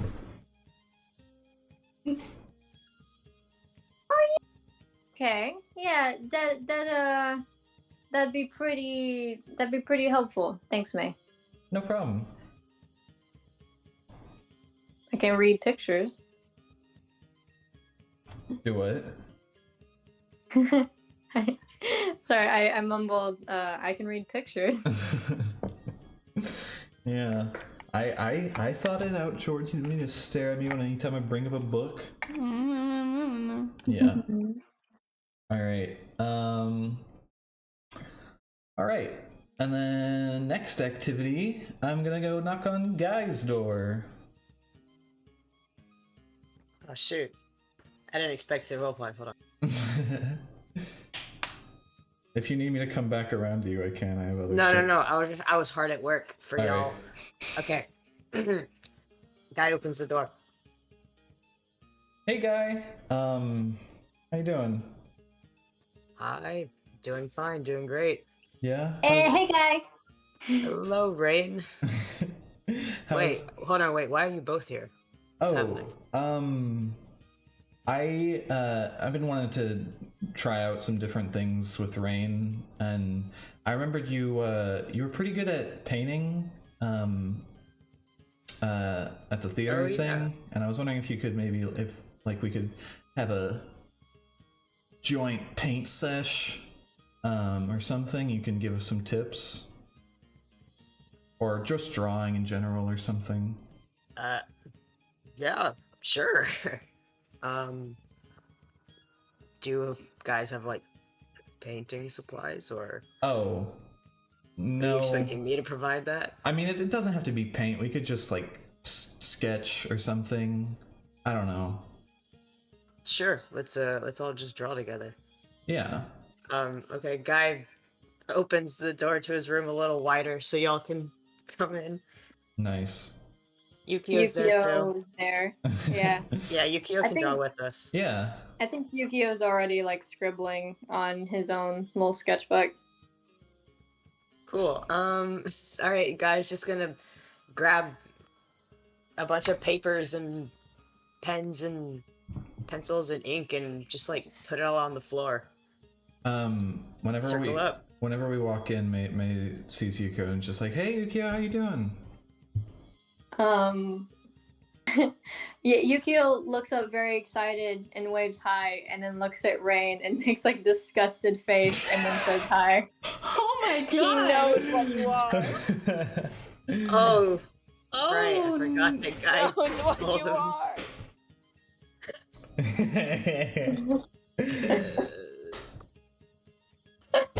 Okay. Guy sits on the floor and has kind of arranged everything in like a circle. Hell yeah! I circle up. Circle up.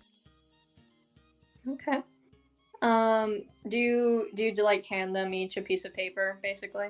Yeah, Guy has put like papers and pens and shit just like on the floor, up for grabs. Okay. Any like color or anything? Yeah, I imagine Guy doesn't use color when he draws, but Yukio probably got like crayons and like watercolor and shit for Yukio. Markers. Okay, I'm gonna say there's watercolor and there's some markers, and then there's like the pencils and pens, like you said. I think you guys are like sitting on the floor. Yeah. Mhm. Okay, Rain's gonna lay on his stomach and just And kick his like legs. kind of think Like about what that. he's doing. Like that one drawing that I did. Yeah. Yeah, like that one drawing. I think he's just gonna think for a bit. What does Guy draw? Good question. What stuck out to him recently?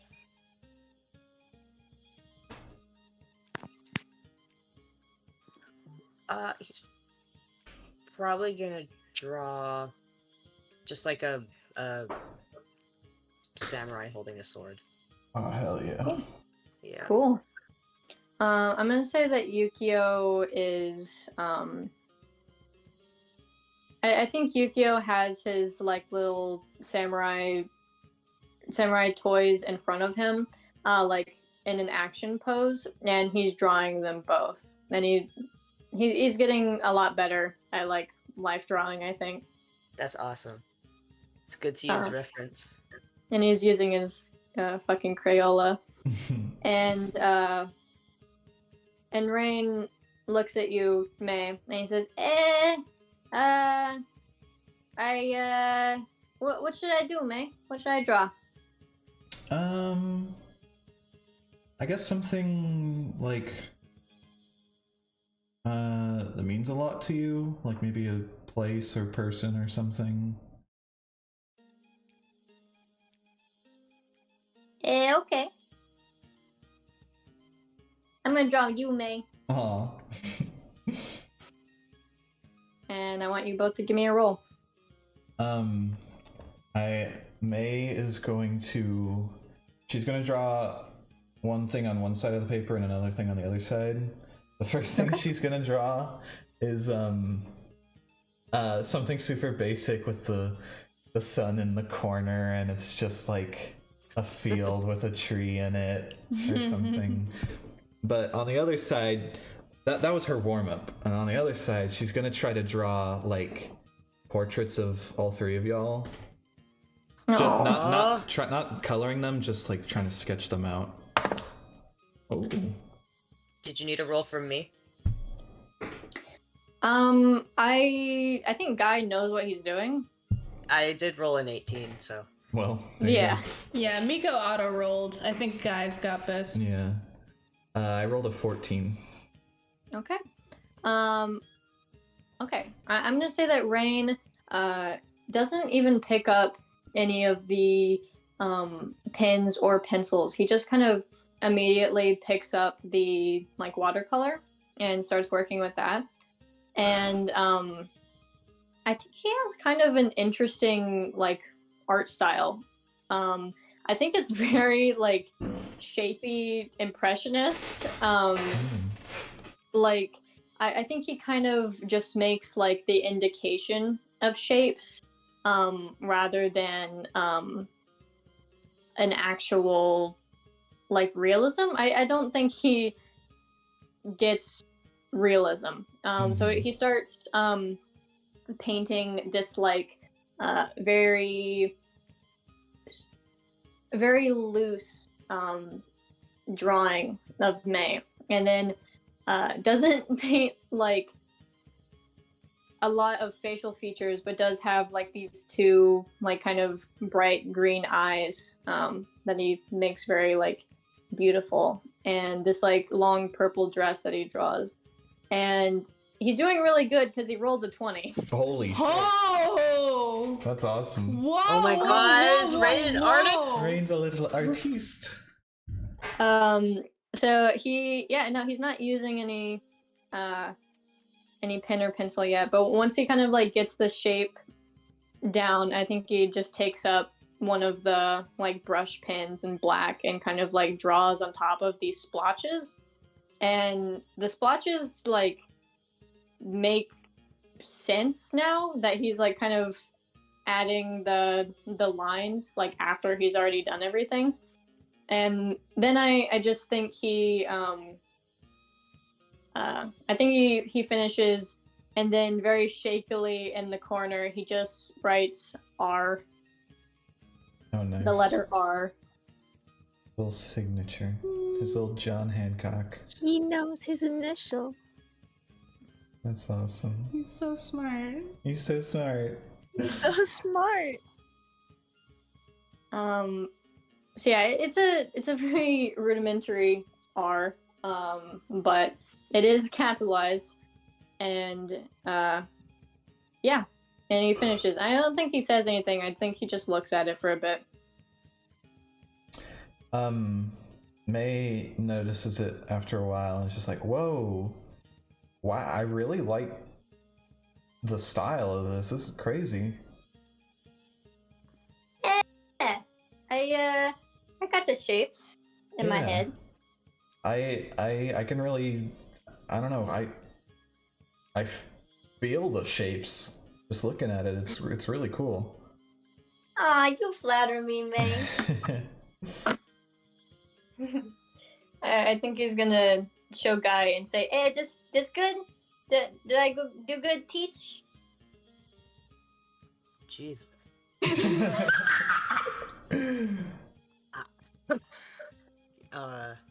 Can I, and Guy takes it from him. And kind of just fucking looks at it. It's like, damn. It's good, right? That do you, Rain? Or do you know like the Impressionists? Do they do impressions? Oh my god. Yeah, like Robin Williams. No. Fantasy Robin Williams. Fantasy Robin Williams. He is a bird person. He's a no, he's an Aarakocra, a robin. Yeah. Anyway. Jeez. Brain, you should continue with this.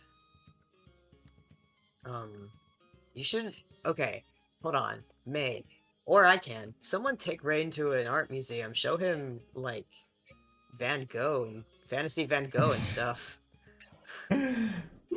Yeah, would you be interested in going to a art museum, Rain? Does this interest you? I can meet them impressionisms. Yeah. No, you can't meet them. They're dead. All of them? All of them? Guy points at Rain and says, "Not anymore." Oh. And I think Eh. I think he tries to like fucking chokehold like rub your hair, but you're a ghost, so he just kind of like falls through you. Oh. Yeah, Rain, if you want, I can like give you some papers and paints and stuff. Yeah. That sounds good. I don't have none of that stuff back home. Yeah, here. And guy's gonna gather up like some papers and some paints. He looks at Yukio. He says, "I'll buy more." And, Yukio nods. He kind of like puts them in a bag and hands them to Rain. Okay. He takes it, and yeah, I think he just I think he's kind of blushy and kind of smiley. Yeah, Rain, that was crazy. I kind of expected you to go for a more like, I don't know, realistic style, but this is really cool. Realism seems too hard. So yeah, May's drawing of the other three, she doesn't really know what she's doing, so she kind of just tried to like copy like exactly how they look without like any guidelines or anything. Just raw dogging it, and I don't think it looks super good. But she kind of looks at her own thing, and it's just like, yeah, realism is pretty tough. May? Sorry, you cut out what? Oh, sorry. You did so good, May. Thank you. You did better though. Can I think he points at yours and he said, it's really, I like it. Can I keep it? Oh yeah, sure. Can I keep yours? Of course you can, May. It's of you. Oh, thank you. May looks over at Guy and Yuki and is like, do y'all want the other parts of this, or Other parts of what? because I drew all three of you. Oh, yeah, sure. Okay, cool. And she just like tears it apart and hands each one. And on the back of each one is like, on the back of one is a sun. On the back of the other is a tree. And the other one's just An half empty green, field. half blue. Yeah. Nice. It'd be kind of messed up if on the back of Yukio's it was a sun and on the back of Guy's it was a tree. Whoa. Oh shit. Oh, Tree fuck. death. That'd be messed up. That's what it Anyway, is. That's what it is. Yeah, I It decided is that. what it is. oof. So you have a tree on the back of yours. And Rain gets blue. Gets And green Rain and is blue. blue. Woo! Rain is blue. Okay. I think he Wait, has no, all his stuff. he can have a cloud. There was one Oh, he white can have a cloud. cloud. There's one cloud. Okay, he has a cloud. I think he says, all right. I guess, May, you'll take me to my first art museum, so pretty cool. Yeah, I'm not too knowledgeable on art stuff either, so that'll be a first for me as well. Yeah. All right. What else you got on your list? All right. Let's see.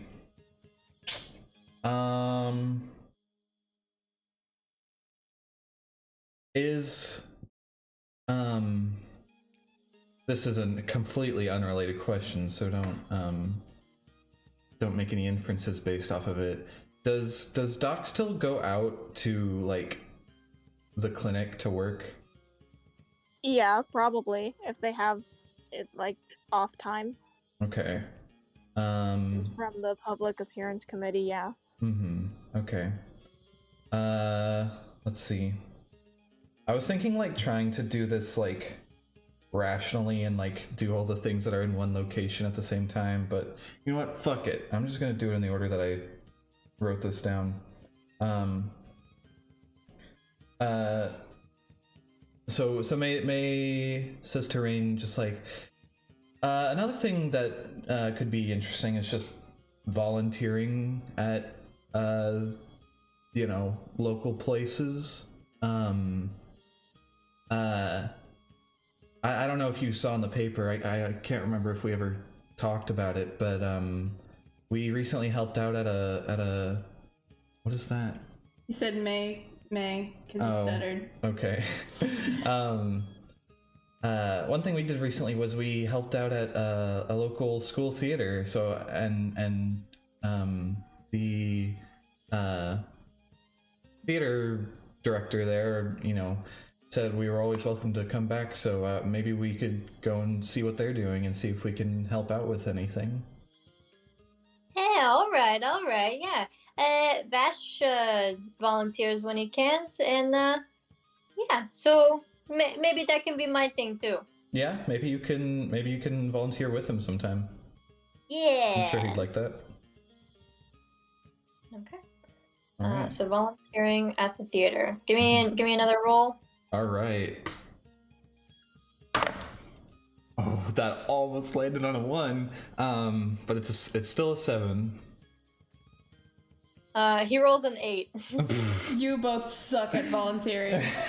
I think what happens is that you go to you like Miss Harmony and you're like, hey, do you have anything maybe we can help with? And I think that like the kids are just behaving really well that day, so she's like, oh yeah, you can like sweep this part of the stage. You can like there's some wallpaper kind of falling down here. So I think you guys help the best you can, but it's just kind of like mundane tasks. Yeah, I think while we're sweeping, May's just like, yeah, last time this was a little more exciting. We got to like do like specific things for the kids, but I mean, it's not always gonna be a crazy roller coaster, Yeah, there's what's the word? Mundane? There's mundane things Yeah, sometimes they just to do. gotta get done. Yeah. Well, now these kids don't gotta sweep, so I guess we helped. Yeah. I would much prefer kids to not be sweeping than sweeping. Yeah, I hate child labor. Me too. High five. High five! Yeah.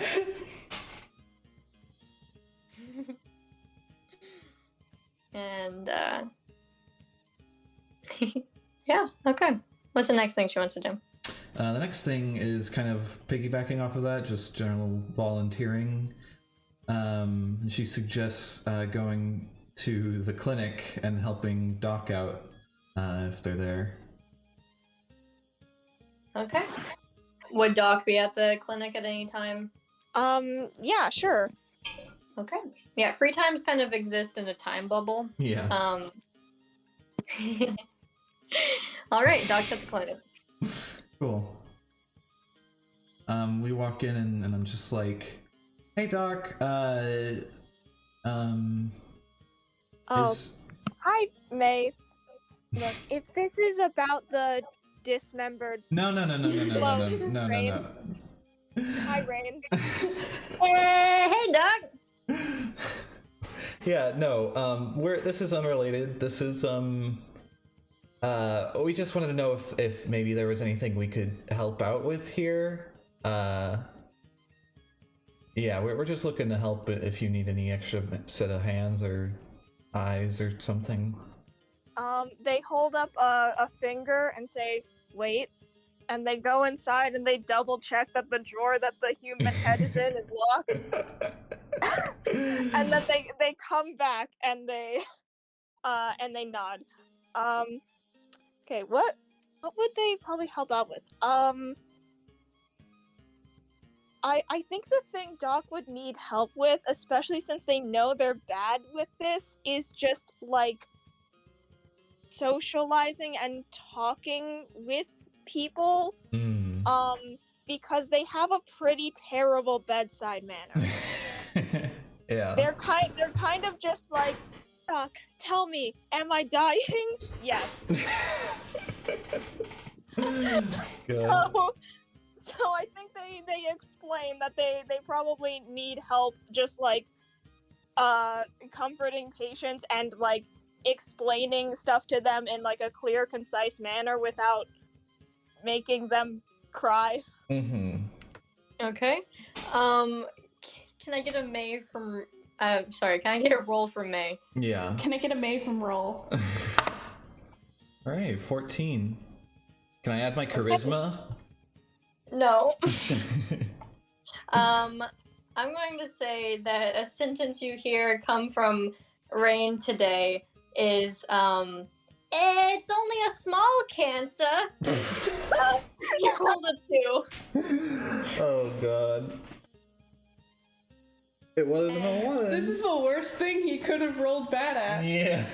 And I think you also hear, hey, good news, it's internal bleeding. That's where blood's supposed to be. Oh. So he's not very good at that. Good. Okay. Yeah, but no one dies. No one dies. No one dies. Just someone with internal bleeding. Yeah. The And thing cancer. is, Doc calls it a successful day as long as everyone goes home healed. So, like, the fact that Rain did terrible is like, that's nothing. Awesome. Awesome. It's just work as normal. Yep, that's work as normal. If Rain made someone like just like tear up, that's about the level that Doc would normally be at. So like that's business as usual. And I mean, May rolled a 14 there, so Yeah, Rain says so the actually Generally- it's slightly better than normal. yeah. Rain says it's just a small cancer, and May says, which is bad. Mhm. Yeah, everyone gets to give out candies though. Nice. Does Rain get a candy? Rain Yeah, and Doc steals a gives candy. them both candy at the He end. steals the Yay. candy? I think he would sneak a candy and then be given a candy at the end. Okay. What's May want to do next? All right. Oh yeah. So just at some point, maybe we could go to like. Okay, now hear me out. Hold on. Maybe we could go to like a bookstore, and go to the graphic novels section, and just kind of look over some of them. And May's just like, yeah, I think you know, in addition to the yoga book with the pictures of the positions, I think these could probably be a good starting point, because I mean, they kind of give you all the context in the pictures anyway, so you know, we could try reading some of these sometime if you'd like. I think he blushes a little bit and he says, that's a good idea, May. You gotta start somewhere. Yeah. I've never been into graphic novels, so I don't know which ones are the good ones, but I mean, we could probably just pick one at random, right? Should have asked Mina. I don't know if Ask May. Yukio. Yeah, I don't know if May knows that Mina knew about them, and May could probably assume that Yukio is into them, but yeah, just didn't think about it. Maybe you've seen some of the ones that Yukio likes. She wouldn't Jesus remember. Christ, You fucking. Did he already finish? Or... Jesus Christ. Oh my god. Okay, thanks, Guy. Jesus. That's awesome. This is I was trying to explain it. It's very like gesture drawing esque.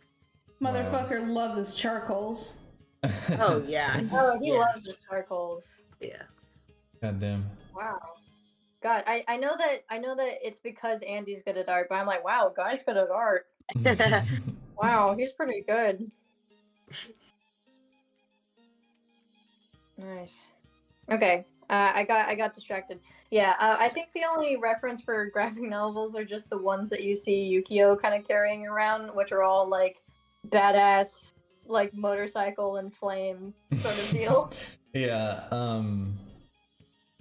May, I don't think would remember the title or exactly like any specific covers or anything. I think she'd just pick up like fantasy ghostwriter or something. Nice. Okay. I think he kind of grabs this and he says, wow, I didn't know a book could be badass." Yeah. This guy's got fucking flaming skull. That's pretty crazy.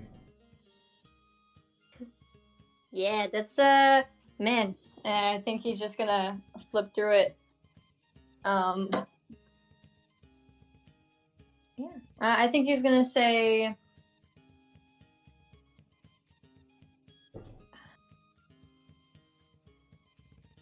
I don't know how to say this in character, but basically he's going to convey that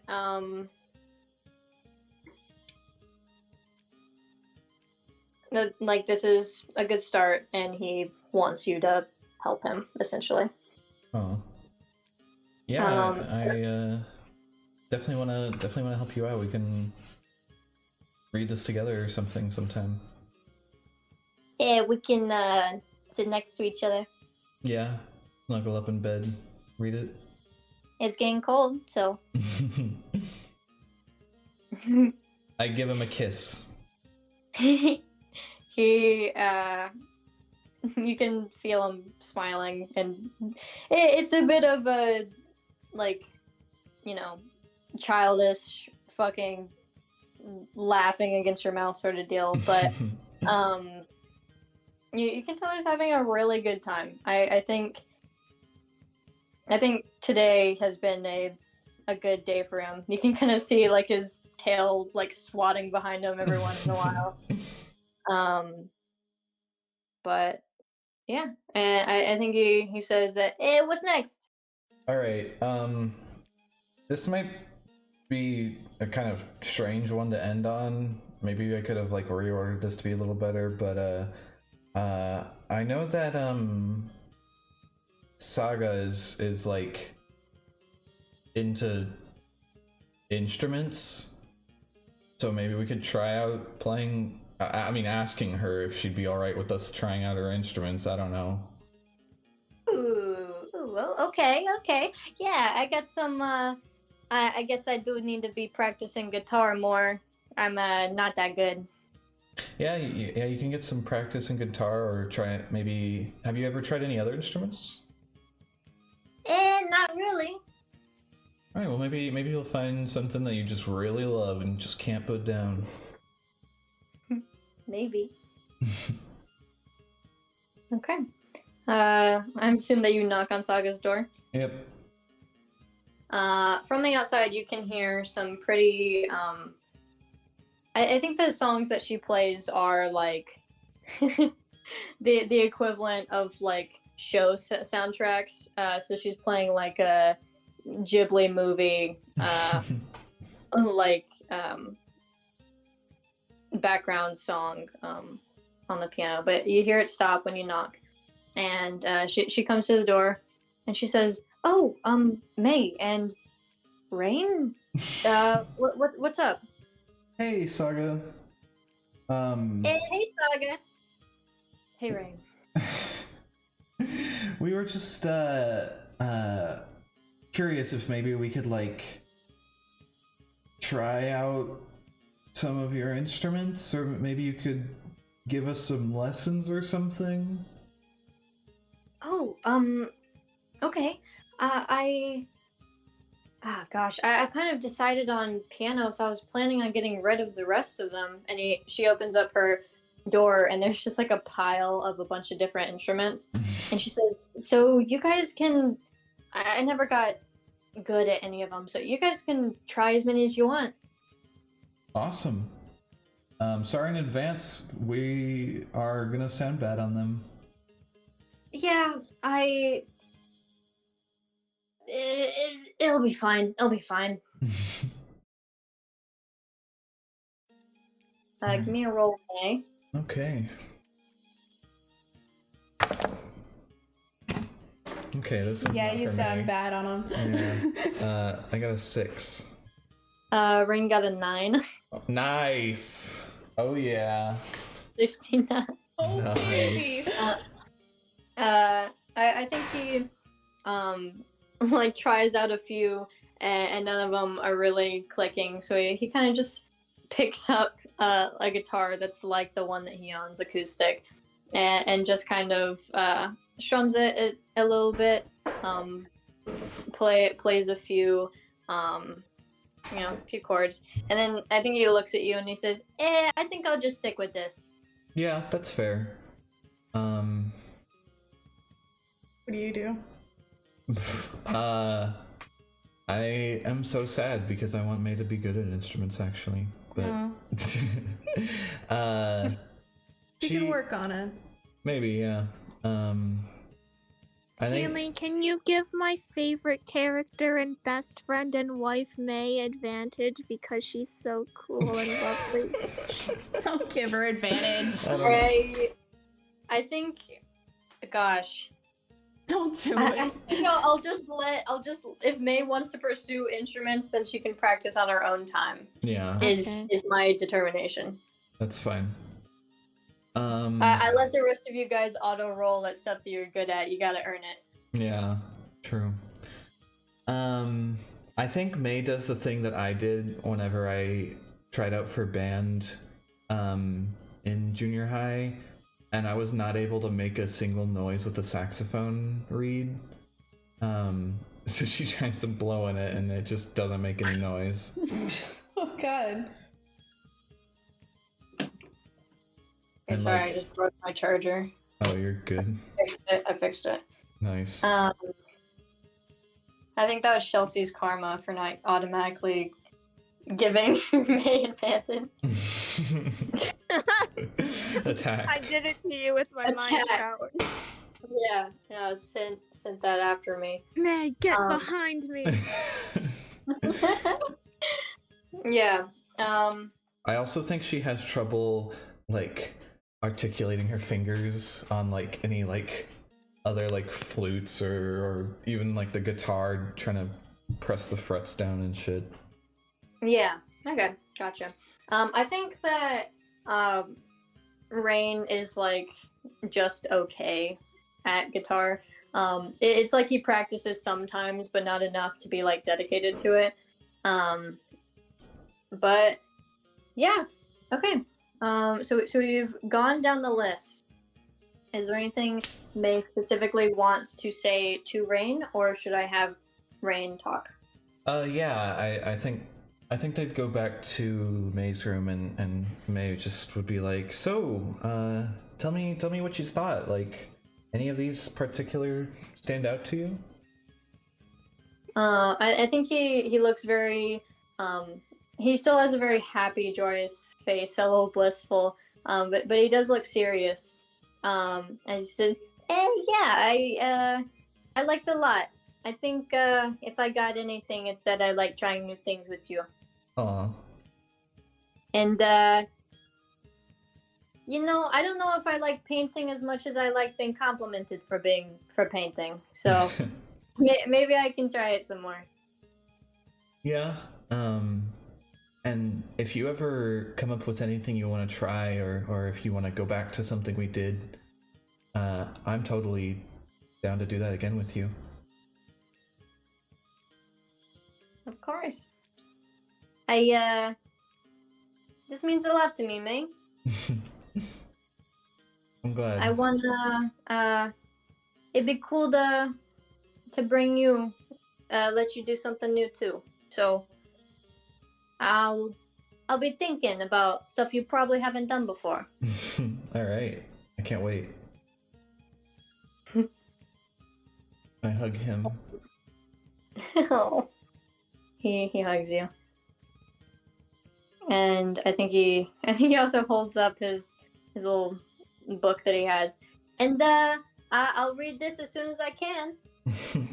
All right. Let me know if you need anything. Of course. I love you. I love you too.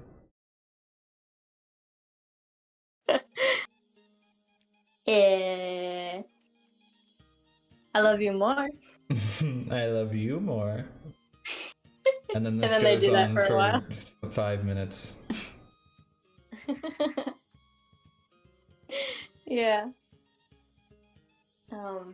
Okay. So I will say that they probably hang out for a while. Mm-hmm. And then you know, after a while, you know, it's time for Rain to go home. And I think once Castor appears, I think once Castor appears, Rain very happily goes like, "Hey, okay, I'll see you later." And as he opens the door, Malik's standing in the doorway. Oh shit. And he's wearing his glasses and he's very sternly holding like a roll of paper, and he smacks Rain over the head with it. Right? Like a split second before that happens, May is just like, "Look out behind you!" But not able to do it in time. He absolutely just like smacks Rain's head with this like roll of paper, and Rain goes like, "Ah!"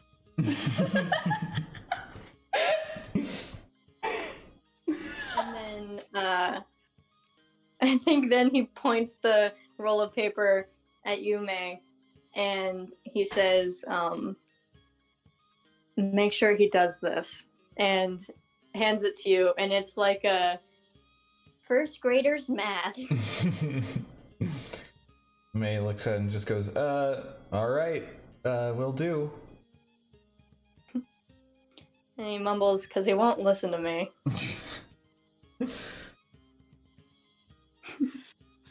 And I think Rain goes, "Hey, because you hit me on the head." You did hit him on the head, though. Yes, well, he deserved it. May just kind of like slightly nods at that.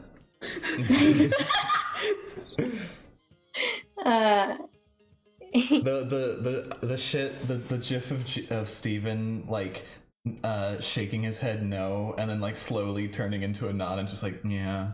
Oh my god.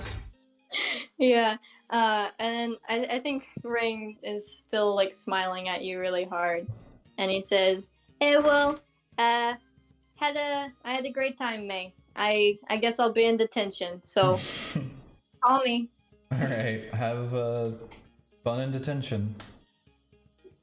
He won't. And then he fucking grabs him by the scruff and then takes him away.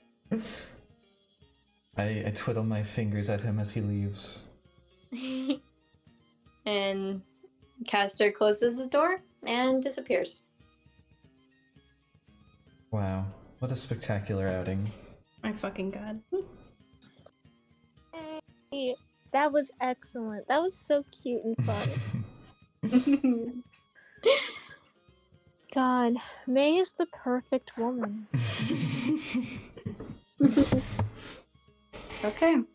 She's literally so smart for coming up with such a wonderful date idea. He kind of is, though.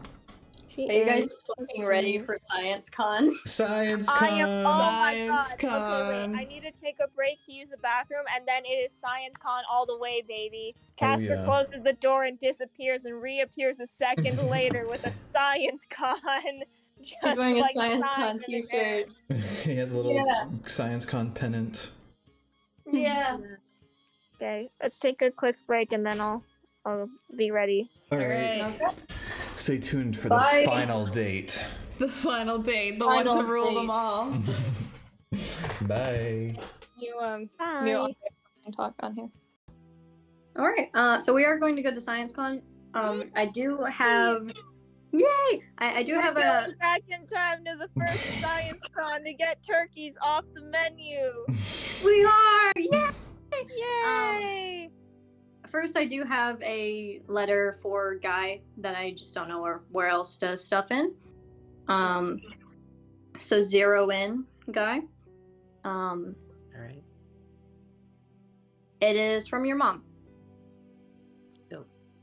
And it says, Guy, obviously you are aware of the attack on the wall. I assume that you are safe and pray that undead cannot be harmed. Mina has sent a stack of letters since we talked. Some of the letters she sent us were dated from last year. Safe to say we forgive her. To the point, your father and I have been thinking about taking the palace's offer to live in the inner circles. Yes, there was an attack there, but no casualties. The 2 outermost circles have been destroyed for the most part. Around 10 people have moved into our circle. Not a lot by any means, but you know how small we are. Anyway, I'm writing because I wanted to consult you. Guy, my beloved son who is also dead. Since you visited, I realized that I can't bear to lose Gal or Lad. They might not be as lucky as you.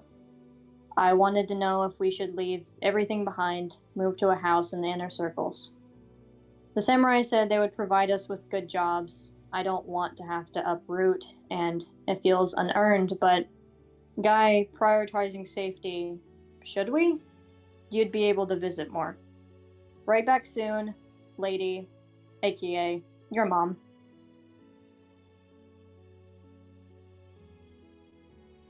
Okay. Cool. All right.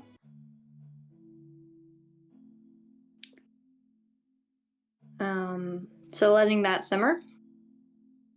I'm gonna have someone else control the music, cause it's fucking science. It's Science Con. It's Science Con, baby! Science con! So how do you want to start this? If you want to talk to Vash first, that's cool. If you want to Science Con it up immediately, that's also cool. Okay, so here's the thing. I had a thing planned for something I want to talk to Vash about, but I'm not sure pre-Science Con is the time I want to do it. Okay. So I'm just gonna start the Science Con train trucking. Yeah, maybe like, I think, Doc might tell Vash when they meet up, that they want to talk with him later. Okay. Wonderful. I'm just gonna say, that later I think Castor would give you a little heads up to like tell you when you're ready. Is Doc changing at all? I don't expect it, but just in case. You know what? Maybe they should change a little bit. Yeah. You know what? They're changing from a black coat to a really dark gray. Alright. That is pretty good. That's pretty good. When Castor arrives, he is wearing his normal attire, except for he has a big button that says "I Heart Science Con," and I think behind him is Vash, who's he's a little dressed up. He's got like his button up. He's got his like nice pants, nice shoes, sort of deal. Not anything like floral, but there's probably, I can't think of anything right now, but there's probably some like a little quirky fucking accessory he has on right now. Like But a other than tie. that, yeah, he has like a tie. He looks a little dressed up. And Castor appears and he says, "Ooh, nice coat, Doc. Thanks. Looking sharp. All right, all right. Are you guys ready to go to Science Con?" Yes. Yes. And I think Vash looks at you, Doc, kind of points at you and says, "Glad you're here." You too. All right. Mature Gentle Persons Club, let's go. And you walk through his door, and you're at Science Con. It's held at a college university, and they kind of, it's like a big science college, and they have like just it's inside the building, so we're going to imagine inside the building, big room, kind of like in there's like an auditorium where there's going to be like Awesome. We're at Fusty. no. Sorry, I didn't mean to say that. All right, I'm busting out Fusty Session 2. Let's go. No. Yeah, but there's a big auditorium. There are some like kind of like tents that have a bunch of different like inventions in them. There's like a ton of stuff to do here. Later there's going to be a car show because cars are new. It's gonna be a really fun time. At the door, there is a let's just say a blonde human woman with these big like goggles, and she says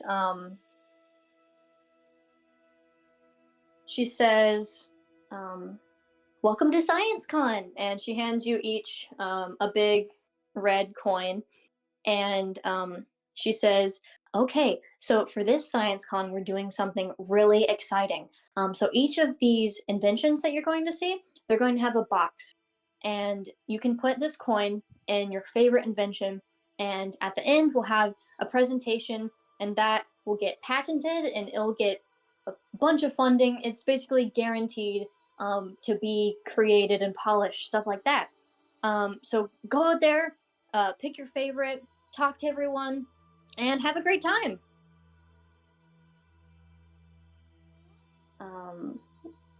So I think Castor's fucking pumped and kind of like looks at you, Doc, and like clinks your coins together. Great. Doc gives him a thumbs up. Okay. So I am going to start with giving Doc some choice. So there are some inventions that are in this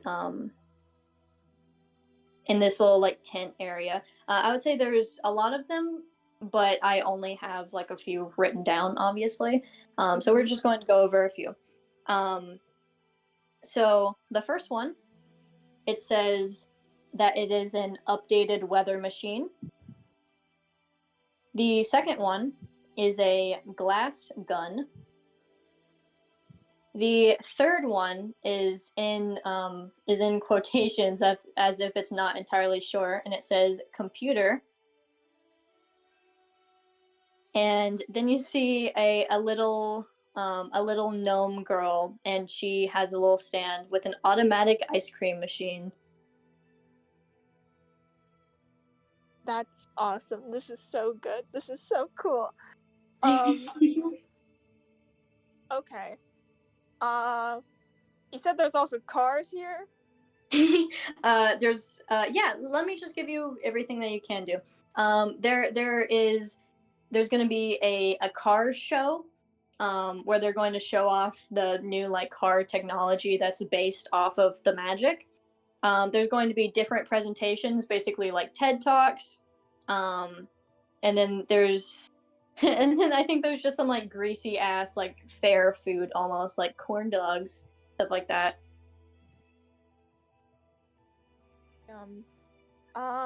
Okay. Do Castor and Bash look particularly interested in any of them? I think Castor looks jazzed out of his mind and is kind of like pointing at different things and saying like, "Oh, look at that one, dog," and look at that one. And I think Vash just kind of like you kind of just like feel his claw like at your arm, and he just goes, "Computer." He Doc looks is very pretty excited. interested in that, so they nod and like kind of wave Castor over to check out the computer. Yeah, okay. So you walk over to the computer tent. And I will say that computers don't, like, as we know them, don't exist in this For universe. sure. So this is a very rudimentary, very boxy computer. And Yeah. who is in this tent is a portal. And I think she's just wearing like a lab coat, and she's displaying her computer, and she says, "Oh, hello. I am Dana, and this is my invention. It is a computer. I call it that because it's good for computing. It's good for data compilation, and you can even create a few games on it." And if you look, it's a demonstration of Pong that is happening on the screen. Oh my gosh. And I think that she explains further that it's a mixture of like actual electronics. Scary computer. It's not a scary computer.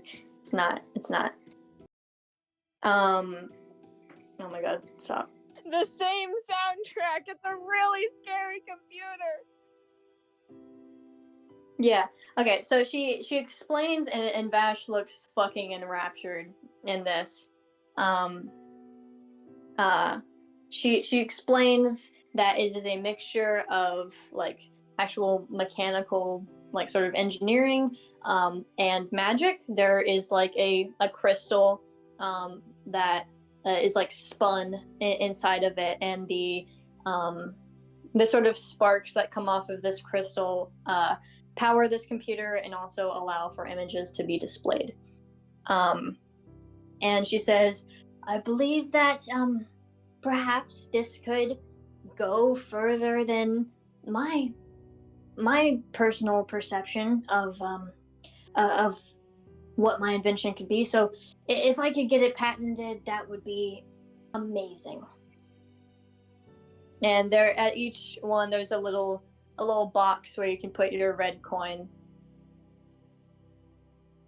And I think she also says, "Oh, and at the end, just as a little encouragement, anyone who puts their coin in the bin, if we do end up winning, I was going to raffle off this computer to someone who voted."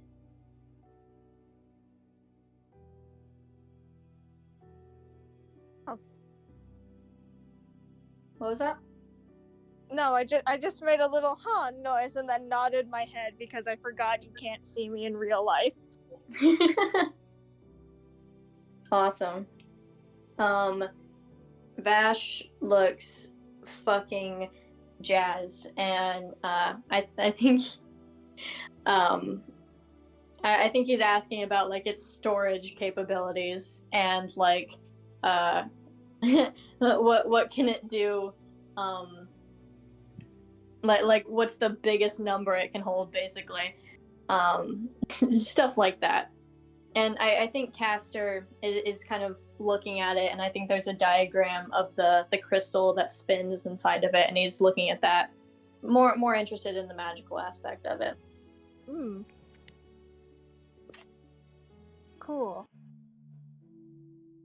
I'm not gonna make a decision on where I put the coin just yet. I want to check everything out first.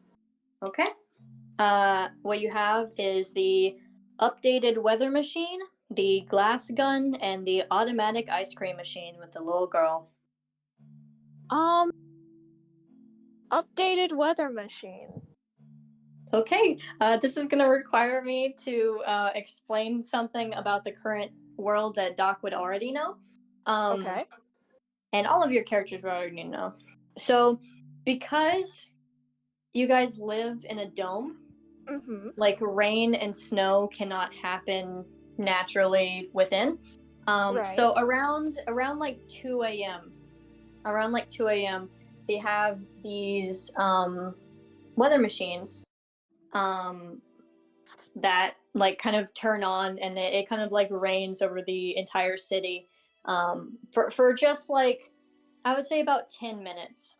So about like every night, every other night maybe, um, there is rain around like 2 a.m. And sometimes just for like mood purposes, because seasons, people enjoy seasons. When it's winter, sometimes they'll like create snow for people because it still gets cold and it still gets hot in the summer. So weather is kind of controlled by these like steampunk machines that like I think that they would be built like into lampposts. So yeah, so you would already vaguely know about this. I don't think many people are like awake at 2 a.m. So I don't think rain is a super common thing. Besides the fact that when it rains outside of the dome, the rain kind of travels down the dome, and you can hear it tapping on it. Anyway, so you go up to this updated weather machine, and there is a quite eccentric looking man there. He's quite skinny. He is a half elf. He has a top hat, a gap tooth. He has like these glasses that have a swirly pattern on them. Gotcha. The exact sort of man that would create a weather machine. Yes, absolutely. You might assume that he drives a penny farthing. Yeah. So you walk up to him, and he says, "Hello, my name is Leopold Ackley III, and I have updated our current weather machine. You may have noticed a few glitches in the original, and this version fixes them all. For one, rain will no longer start randomly appearing, interrupting our day, annoying stuff like that. And as the winter months are coming up, more convincing snow. There is a fog setting. It's a really atmospheric updates that I've given what we already have. So I think that this would be a very, a very conventional, a very useful, everyday invention, and I just think it's worth it. And I think he would, have his diagram out of stuff like that. And then I think he would say, "Oh, and one of the best components is that it can increase or decrease sunlight in certain areas. So rather than completely blocking it out or having all the sunlight at once, it can filter it in many different ways, and perhaps patio stuff like that." Oh my god, all of these are so cool. I can't believe you want me to make choices. Okay. Oh god, yeah. Doc nods excitedly, and then continues on to the next thing. Okay. You have the glass gun or the automatic ice cream machine. Glass gun, baby. Okay. At the glass gun, you see two familiar characters. You see Gary Glassman and Carl Carpenter. Yes! But something new that you see about them. Carl Carpenter is wearing glass earrings, and Gary Glassman is wearing a necklace that's made of like polished wooden balls that are painted in these beautiful colors. Together! They got back together! And this glass gun, I think that they have like a kind of like brick wall in their little tent together, and Carl Carpenter holds this gun, and it's a little hefty, and he blasts this wall, and just a glob of hot glass like hits it and hardens almost immediately, and he explains, with the current hole in the dome, we thought it would be appropriate to have a faster way of fixing accidents like these, especially with the upcoming war. We thought that being able to fix the holes as fast as possible would be extremely beneficial. And Gary Glassman, he adds on, and it's extremely easy to smooth it out once it is laid on any surface. This will not only expedite the process, but will allow for an aesthetic flair as well. This glass is our best glass. My gosh.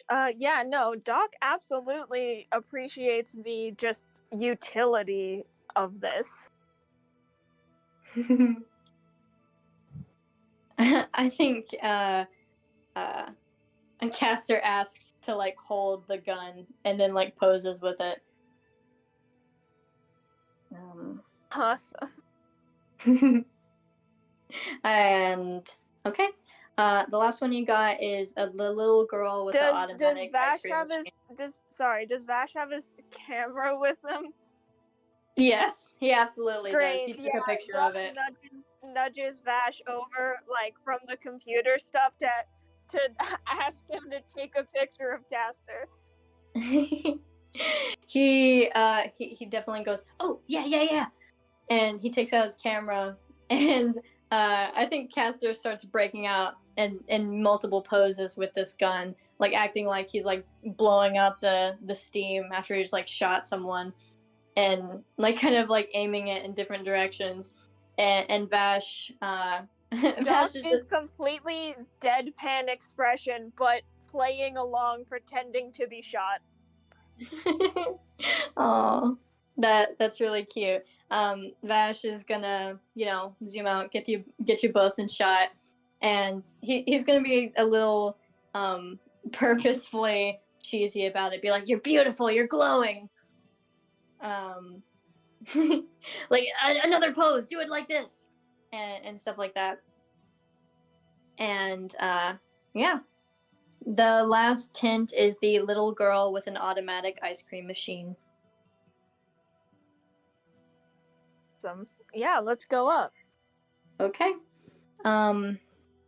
She sees you all come up, and she says, "Hello, and welcome to my automatic ice cream machine. It gives you ice cream super fast." And she takes out a cone. She takes out 3 cones, and she looks at you, Doc, and she says, "Any preference for flavor?" Doc just looks at Caster. Chocolate, please.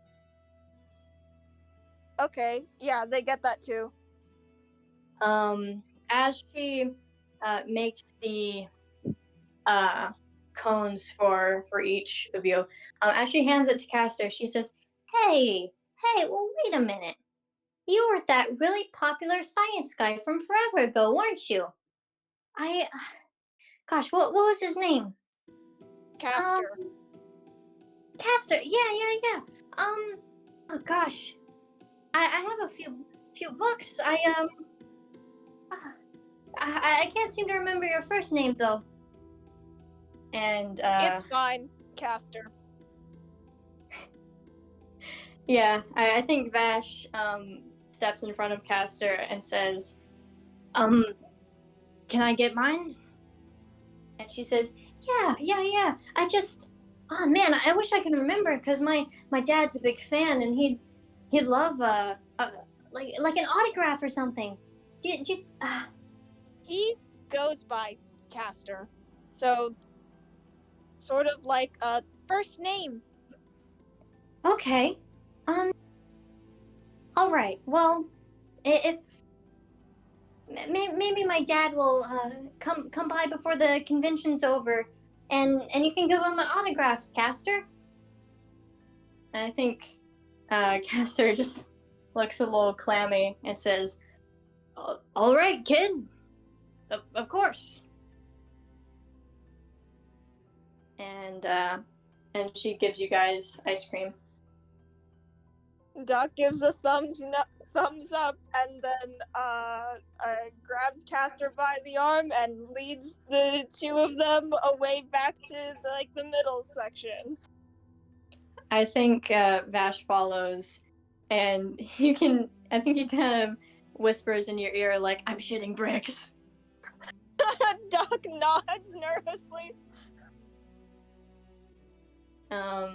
Okay. Stop triggering my dad!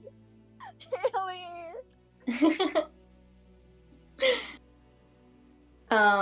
Okay. So you also have like the car show, different presentations, new technology, stuff like that. Where is Doc going to put their red coin? Oh god. Okay, so for me, oh my god. Okay. Oh god. Oh no. Shoot. Hold on, I'm so bad at making decisions. It's alright, I want it to be accurate. Yeah, I think it's between the computers and the glass gun.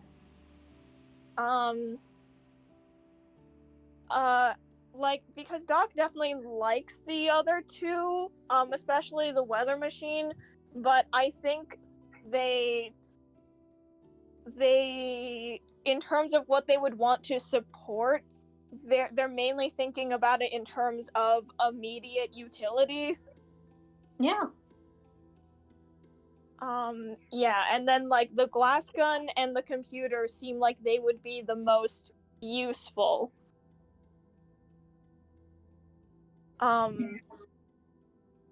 Yeah, shoot, I don't know.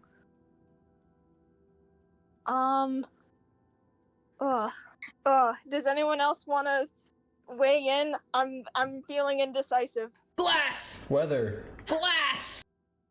I'm not choosing the weather one. Weather it's was between the never glass an gun option. and the computer. Alright, then my second vote's computer. Glass. You guys are so Gary Glassman, Carl Carpenter. Carl Carpenter wants Glass to succeed. He does. Andy, what's your vote? I can see something cool with all of them. That's up to Doc. Oh god, okay, so that was completely unhelpful. Glass! Computer. She doesn't even like the computer that much. Me? Yeah. What? You I wanted do. weather.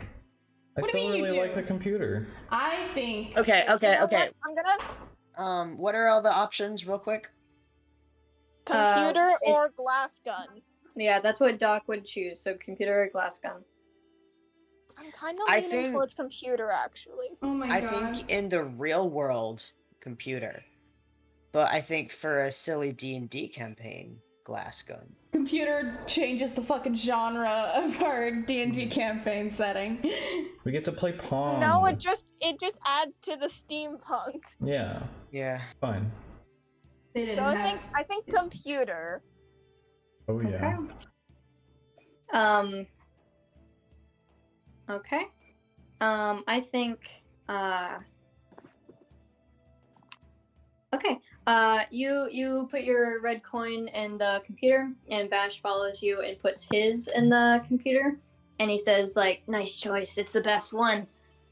And I think Doc Castor. shrugs.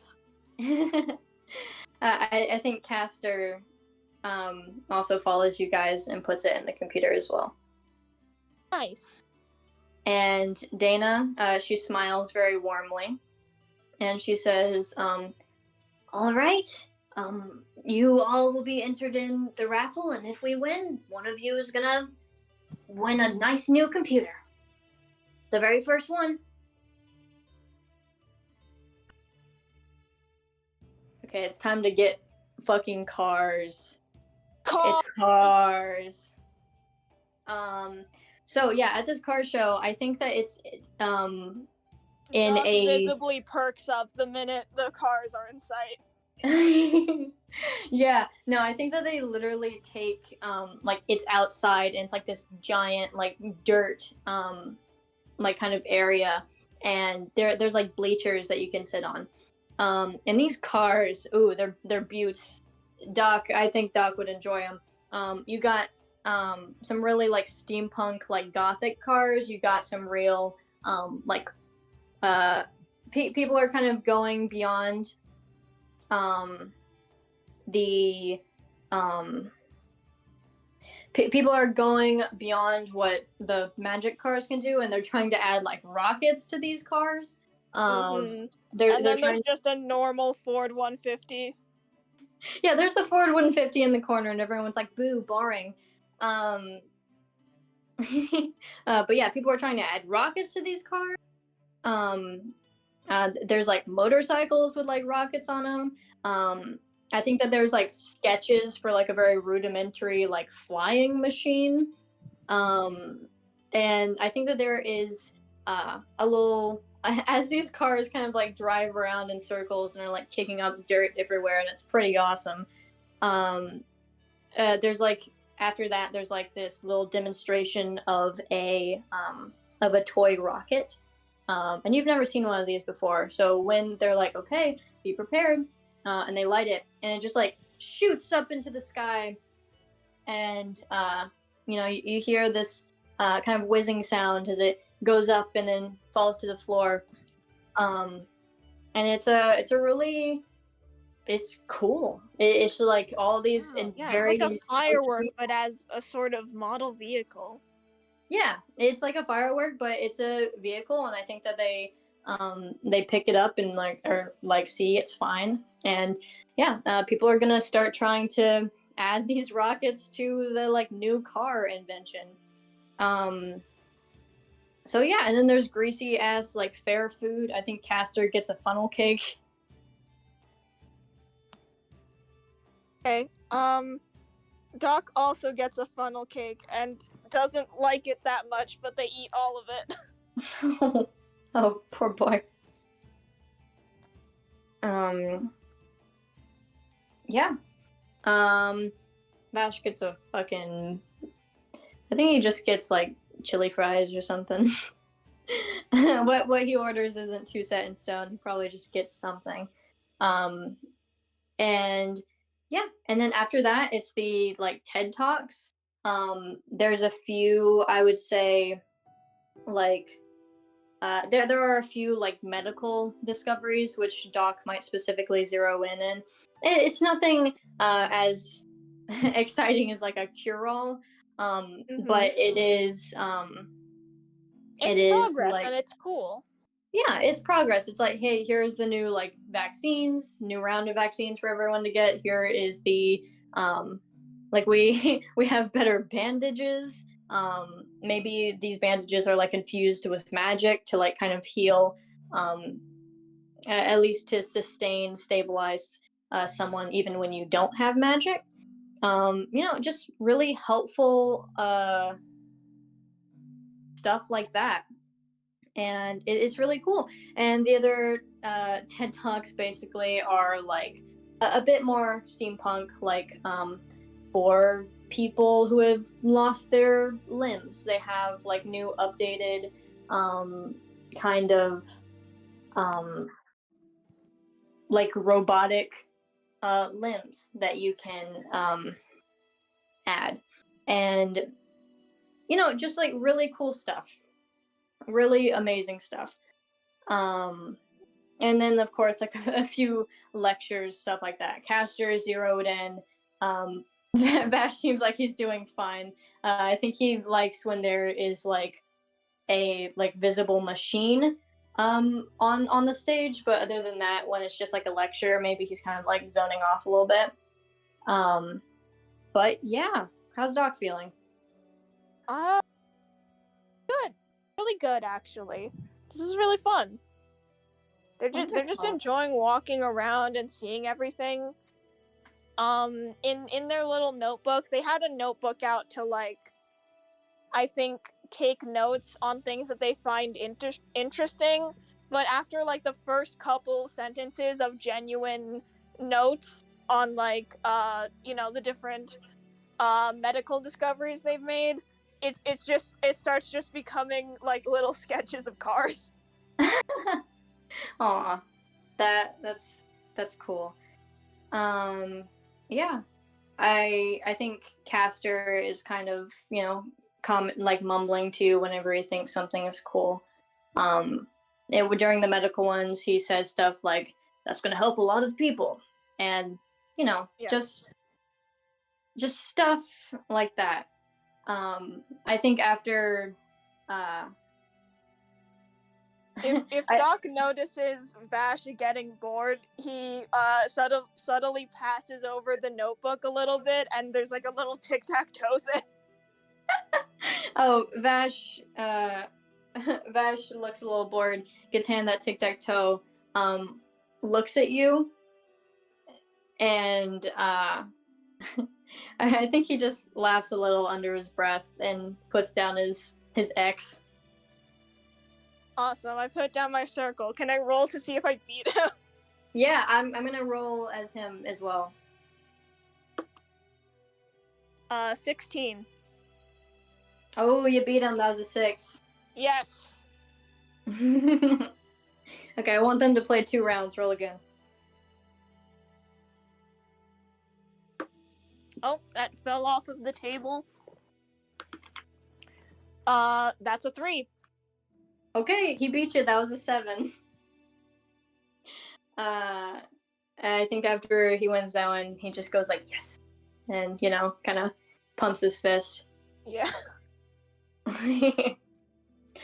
Caster does not even notice this because he's enraptured and like whatever like amoeba lecture is happening in front of him. But finally, it is time for the winners to be announced. And I think what happens is that they say like, and here are our finalists, and the weather machine, the glass gun, and the computer get up on stage, and you can kind of see the little girl with the ice cream machine, kind of. She's not on the stage. She wasn't a finalist, but she is kind of near you guys. And every once in a while, she kind of just like stares at Castor and makes like a thinking face. But yeah, so we have our 3 finalists, and they start counting up the red coins. And third place is the updated weather machine, and second place is the glass gun, and then first place is the computer. Woo! Computer! And Dana gets to computer, and Dana gets to make a little speech, and she gets up there and she talks about how proud she is that this is going to get patented. She is so excited for what there is to come, and is just she's humbled by the experience. Maybe she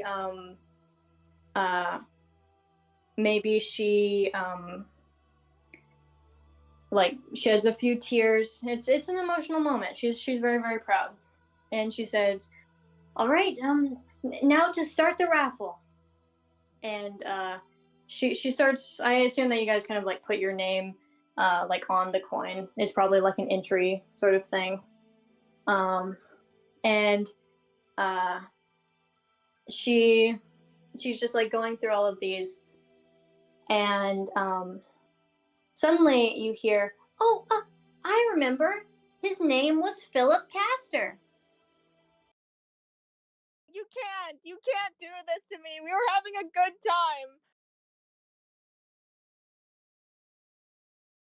Doc whips his head at this like little girl, but like very quickly whips back around to look at Castor to see if he heard that.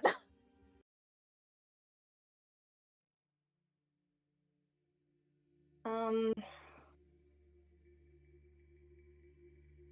Why is the music like that? I think you see the little girl have the biggest smile.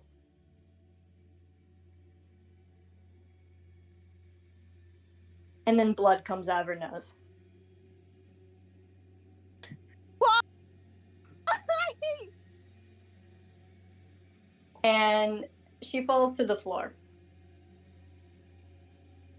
And the people surrounding her, they look at her. And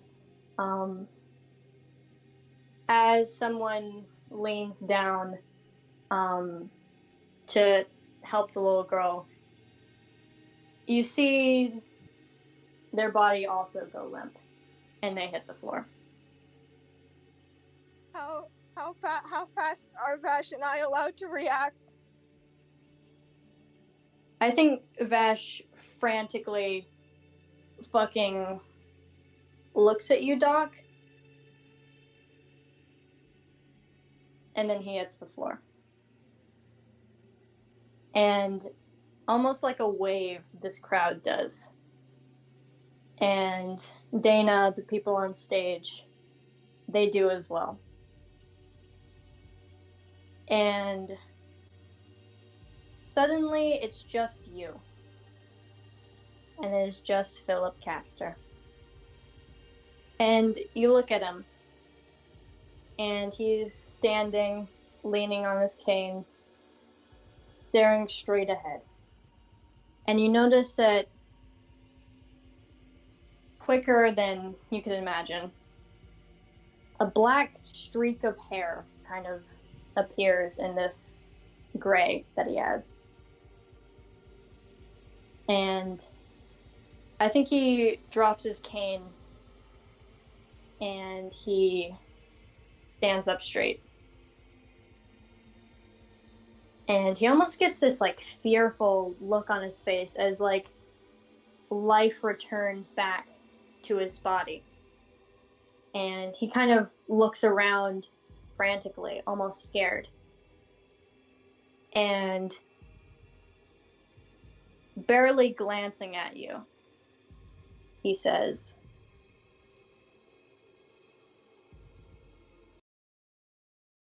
"Pulse, where are we?"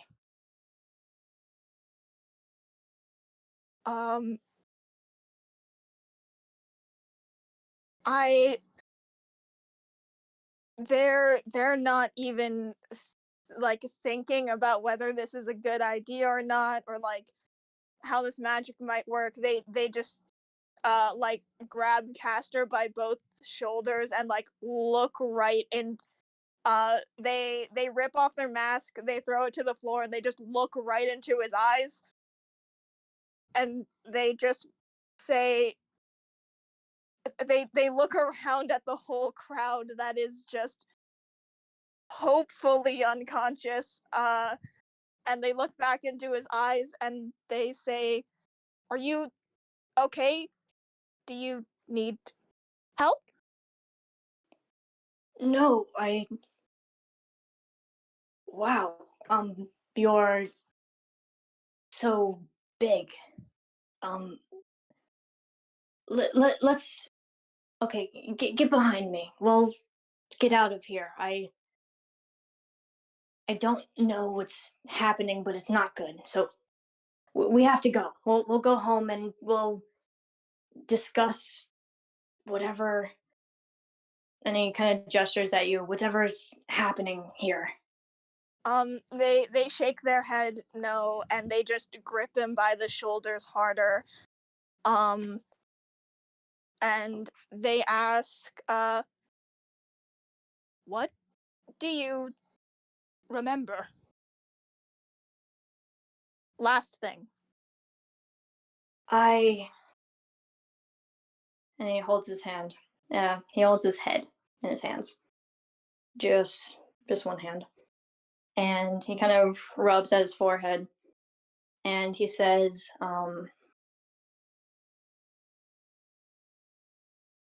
I remember.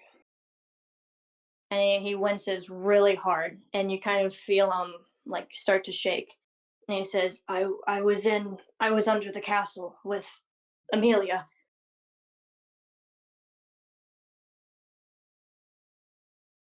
Okay.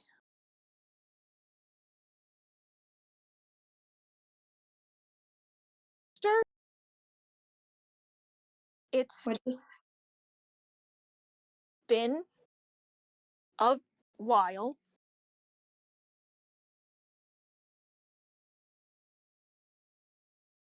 How long?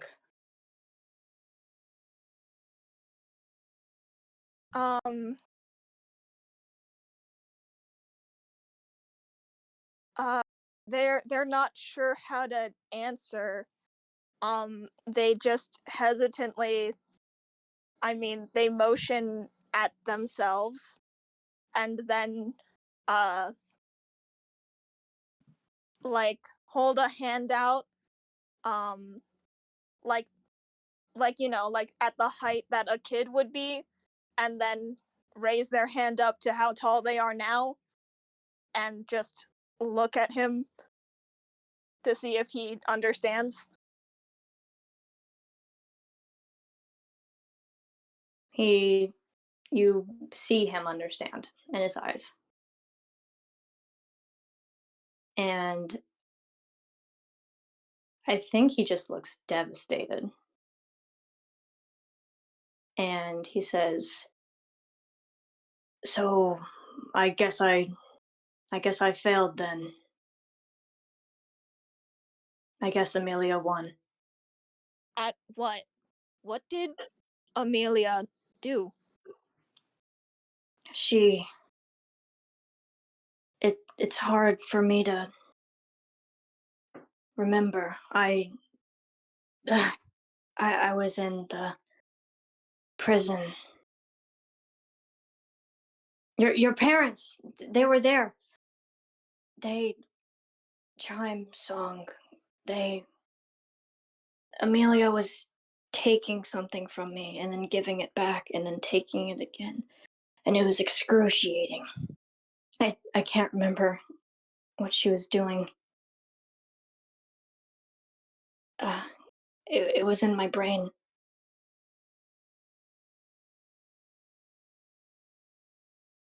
Okay. Um,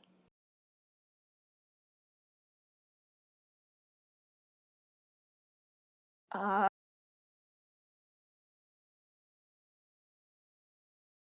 I think they just hug him and ask, what should I do?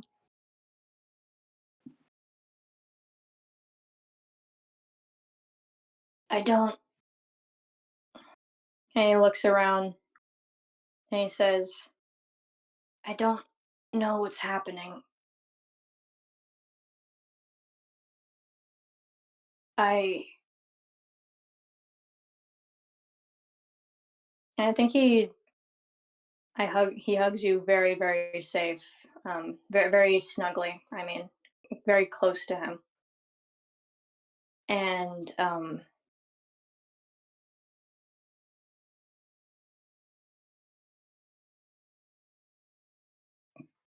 he says, I just you shouldn't have to do anything. I should keep you safe. I I don't want No, you to have to do anything. no, I have to do something. It's it's too late.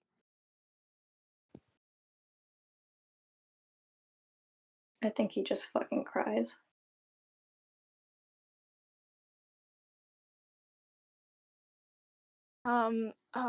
Doc awkwardly rubs his back and says, "I'm sorry for your loss." And I think he just cries, and it's not pretty. But as he does this, I think something that Doc would notice is that the wrinkles on his face disappear slightly, very slightly. Um, there's something a little different about him. And I think he just cries and he says, "I'm sorry I wasn't there." Um, Doc wants to say it's okay, but they don't. They just nod.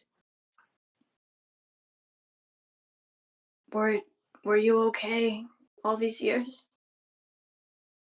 Yes. Okay. So no one got to you. Someone got to you. Amelia. She changed.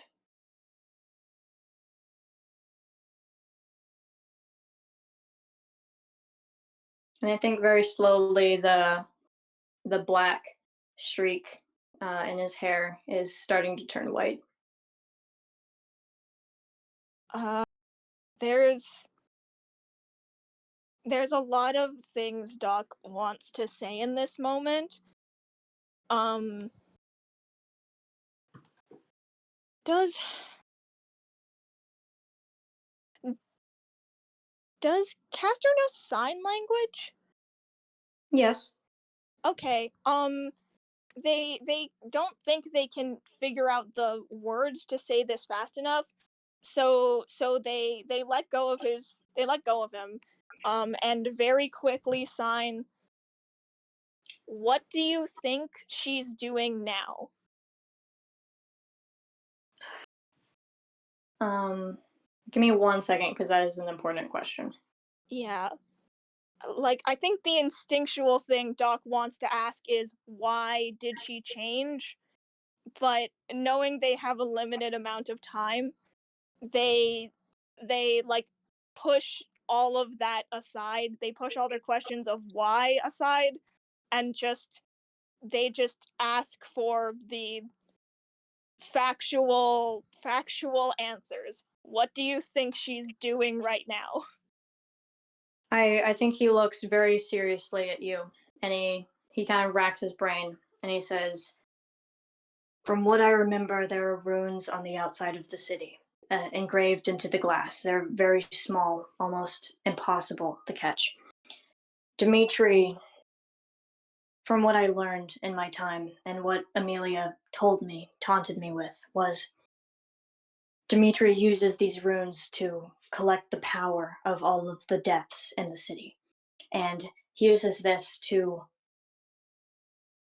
he wants to achieve godhood. And Amelia, she was training under him, learning a certain power, something that kills. A former doctor learning to weaponize that sort of thing. And I think she was working for him in a way. So, whatever he was doing, if he's not still doing it, then she must be continuing it. That's all I know. That's all I can remember. Pulse. I don't know what you can do, but if you can stay away from Amelia, don't get hurt, don't get killed, don't just be safe. I can't I can't remember, but you I know that I love you and that I failed already, so if I can succeed in anything, it's telling you to be safe and it's telling you to not don't do that. I couldn't do it. Maybe run from here. Get get out. Get get away from him, from her. Live your life somewhere else. I don't think it's possible. I think she's too far gone. Um,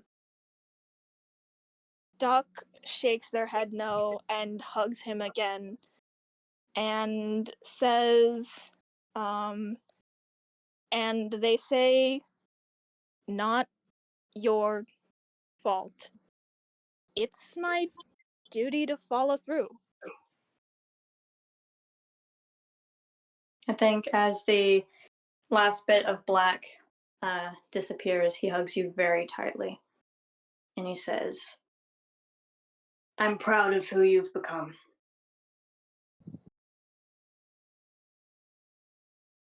They don't say anything. They just hug him tighter.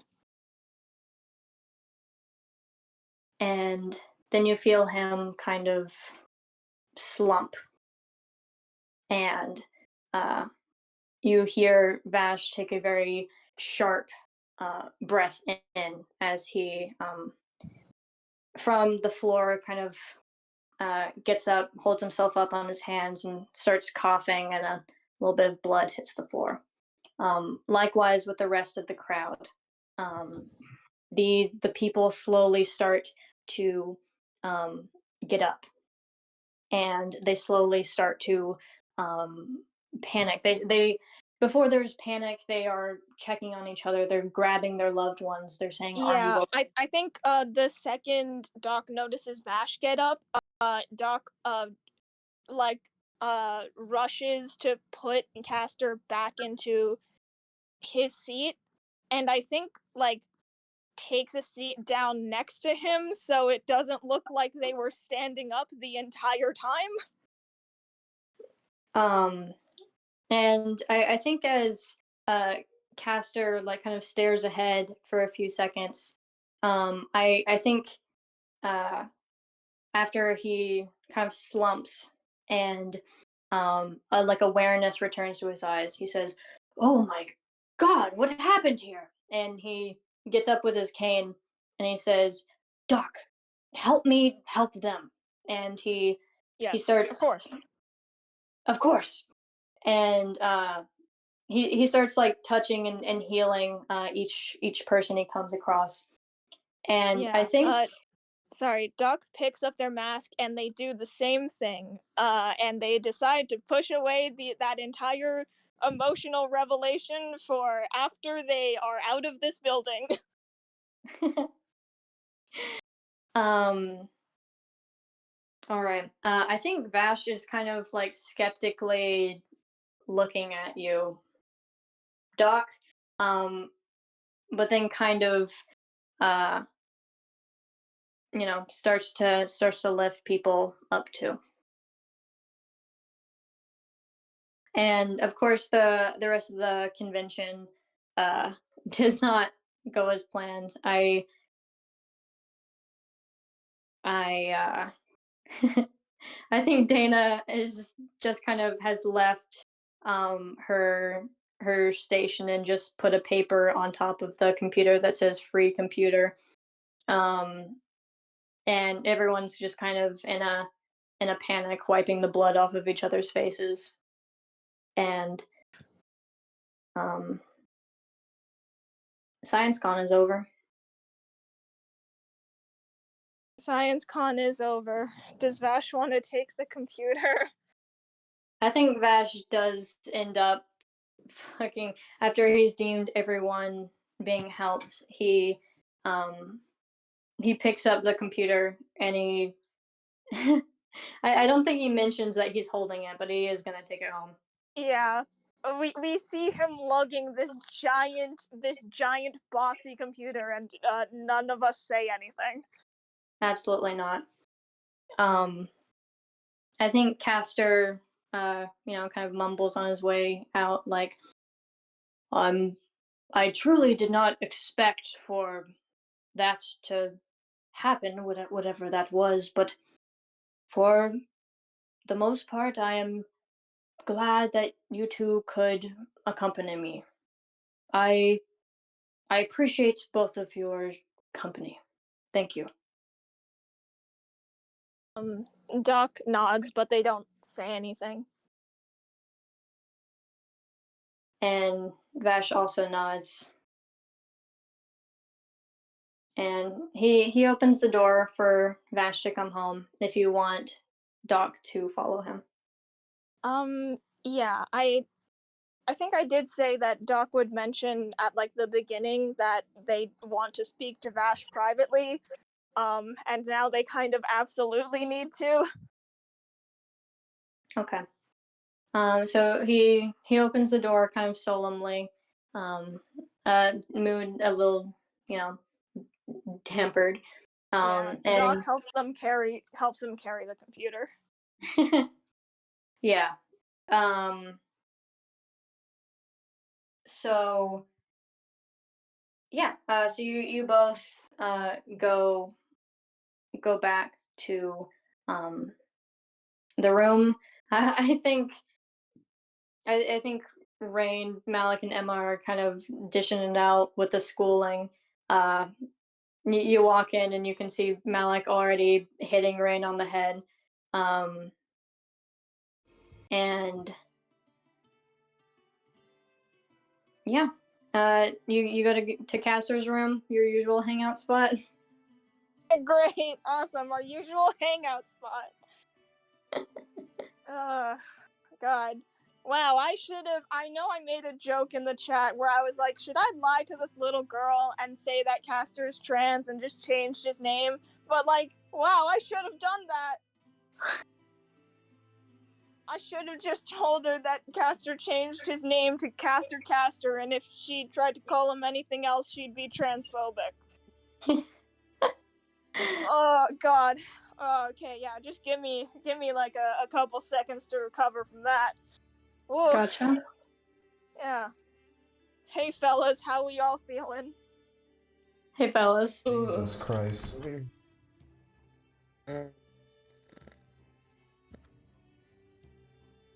That was fun. Just a Science fucking Con noise. was fun. Yeah, that was fun. Science Con.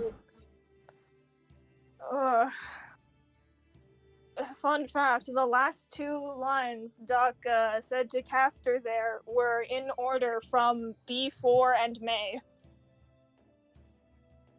I noticed that. I remembered when B4 said that. What specifically? Not your fault, and it's my duty to follow through, which is the thing May said sometime before the sometimes you have to sacrifice things for what you love line.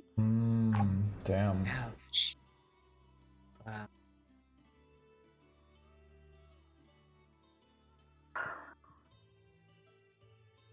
Jesus Christ.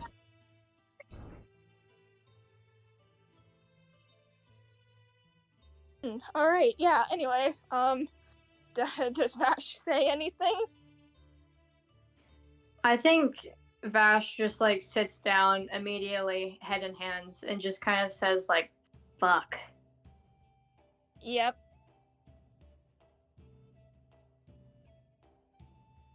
Did that affect you? What the magic did? No.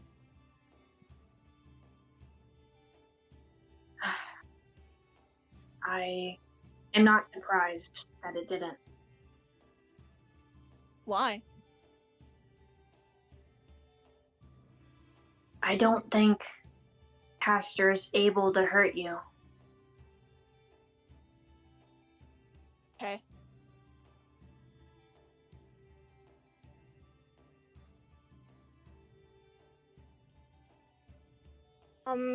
Doc takes out their notebook.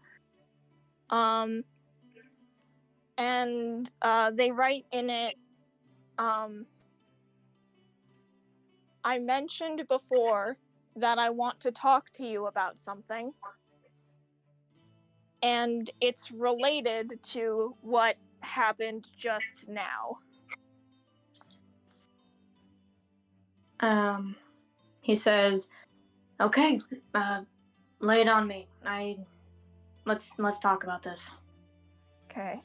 They flip a couple pages ahead, like 1 or 2 pages from. Sorry, they flip like 1 or 2 pages back, to a note that they wrote down earlier, which says, "I unlocked Castor's journal."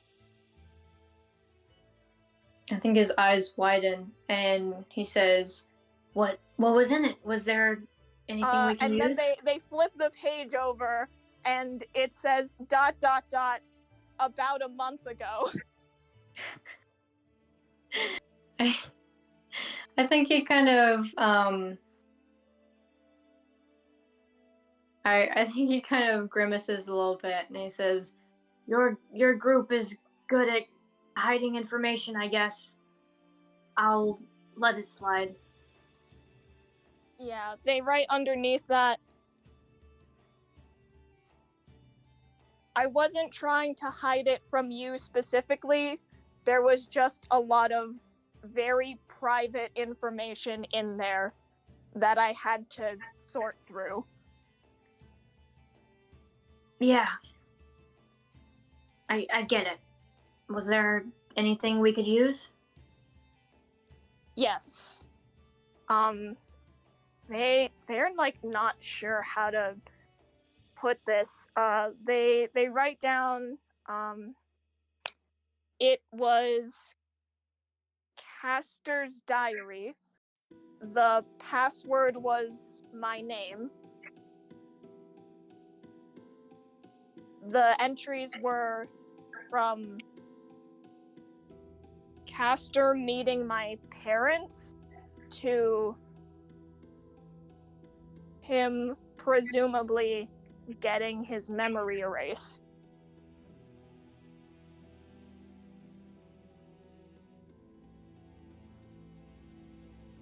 Do you have any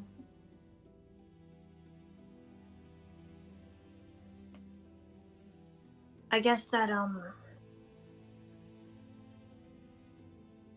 our leads for getting his memory back, that God you guys have contact with that was talking about Castor's soul, how he's in the astral plane, and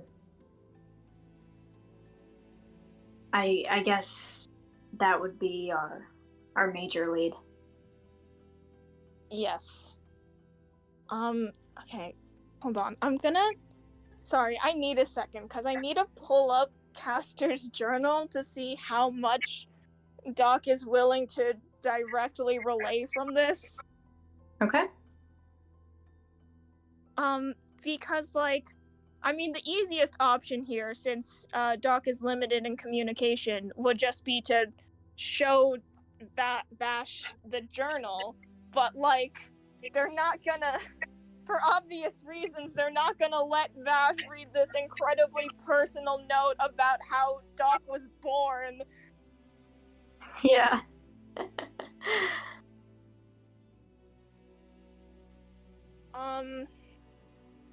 Okay.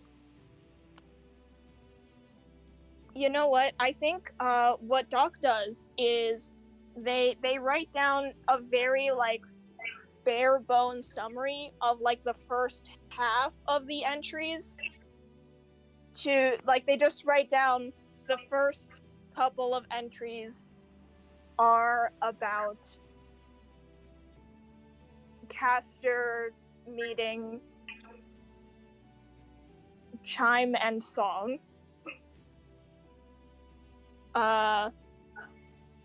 And then the two of them disappeared, and Castor took care of me instead.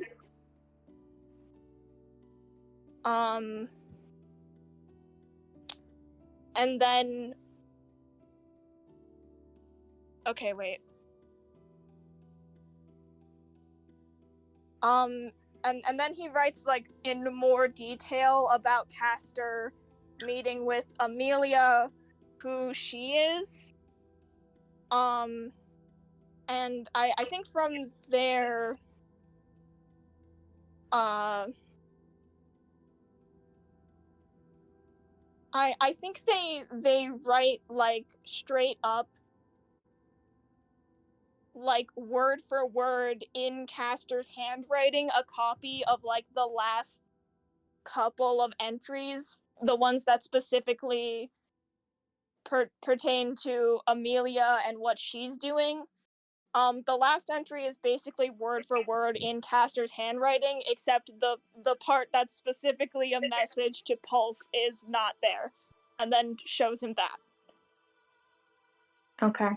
So basically, to summarize, Doc explains and gives Vash all of the relevant information that is not a personal account of Pulse's life. Okay. I think Vash is going to His name is look at Castor. this. Vash is going to look at this very seriously. And he's going to say,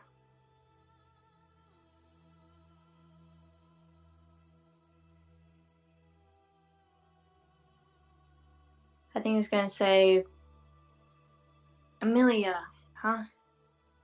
I have heard of her before. Wait, does Doc still have that that photo? There was a photo, like, of Amelia, right? There was in the fucking, I think it was a scrapbook. Yeah, in the Pulse's scrapbook. room. Did Doc take that?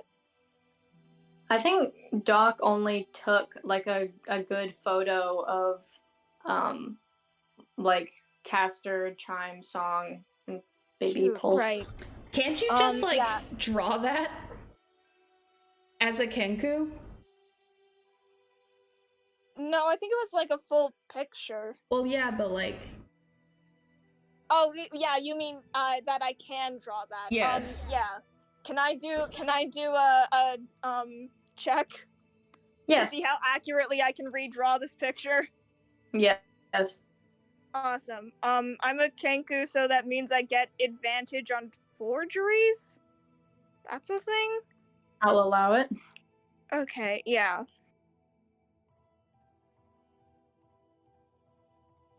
Yeah, you have advantage on ability checks you make to produce an exact duplicate.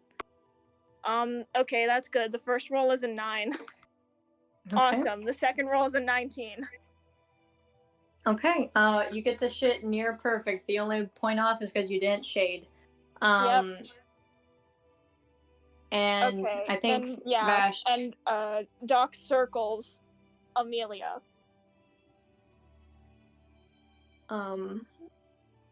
I think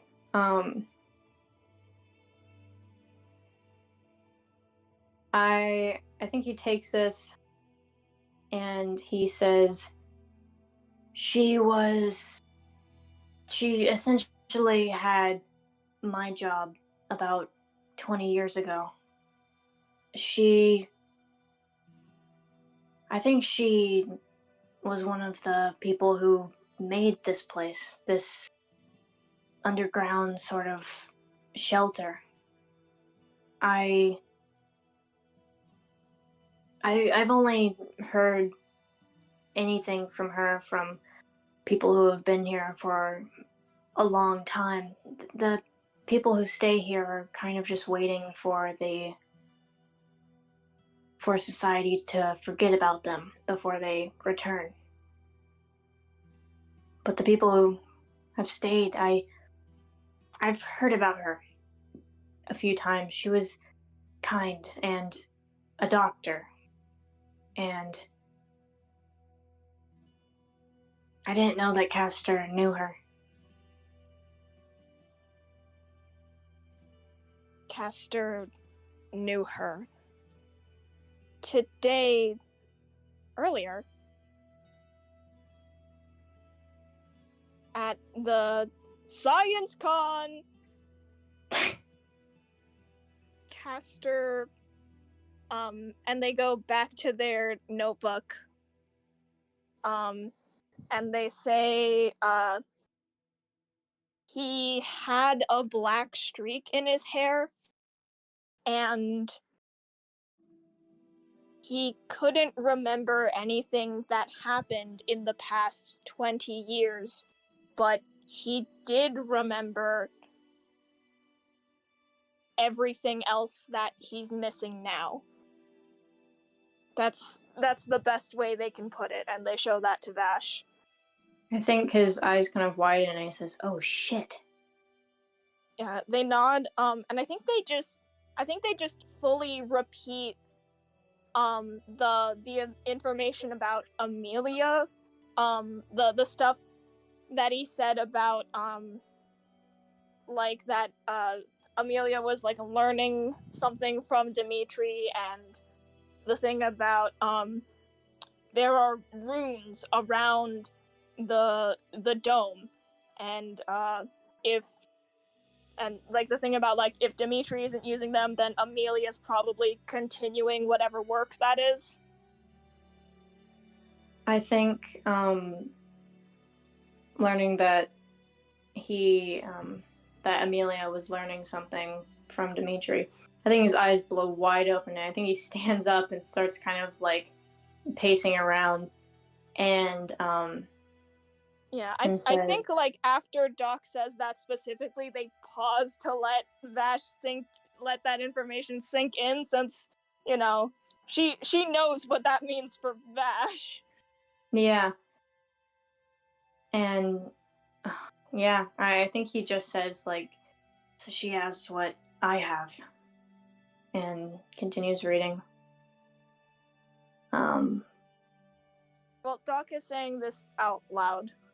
Oh, then in Castor's voice. sorry. Then you would continue listening. Yeah. But yeah, they basically communicate all of that information about what Castor would assume Amelia's doing now, which is continuing whatever thing with these runes on the outside of the dome. We'll have to see if that's still true. It has been 20 years.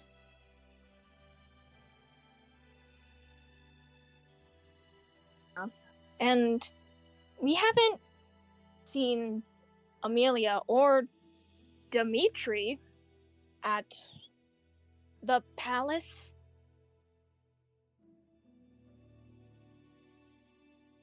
Right.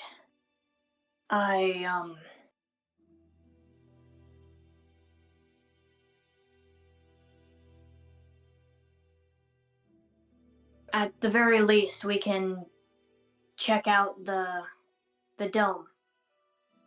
And Yes. if we mess up any of those runes, I think Dimitri or Amelia might show their face, since they seem to be using them. Okay. I think having communicated the final piece of information, Doc just like slumps in their seat a bit, like ugh. I think Vash mutually slumps in his seat. This sucks. This sucks. It's pretty bad. It's pretty bad.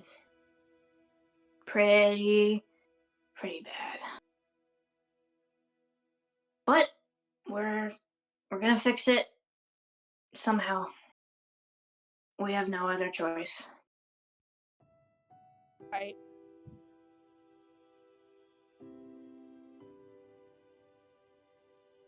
I just want to go to bed. That's a good idea.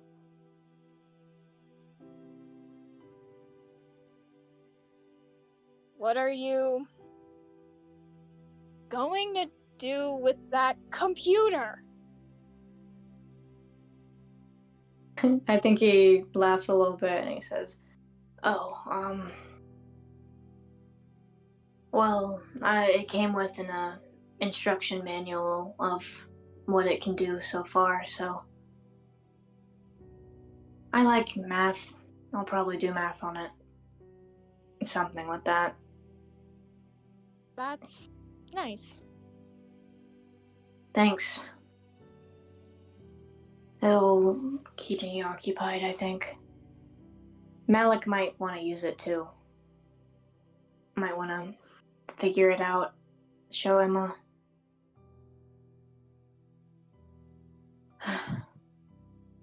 But I'll mostly be using it. Okay.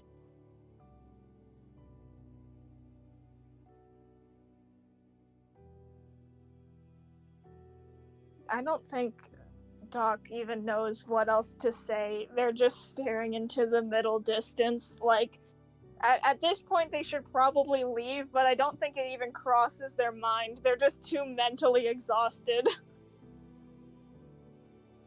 I think, I think Vash is just gonna, like, tiredly kind of spin himself around in a circle, in his chair, before he, before he says, God, I'm gonna have to make dinner soon.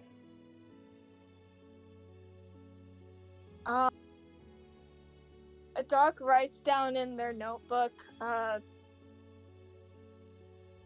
I can get food from the palace and just bring it back to you. Please and thank you. Take out, please. Yeah, they nod. Yeah, with like a sigh, they like stand up to go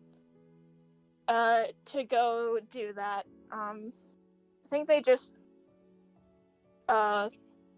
nod at Vash and they say, "Thank you." I think he very weakly smiles at you and then says, "Thank you, too." And before you can like fully make it out the door, I think Vash like kind of rushes out and has like this big kind of like cheesy smile that you can tell is a little fake. And he like runs to meet you at the door, and then he yells to Malik, Emma, and Rain, and anyone who can hear, "Doc's bringing takeout!" And they all go, "Woo!"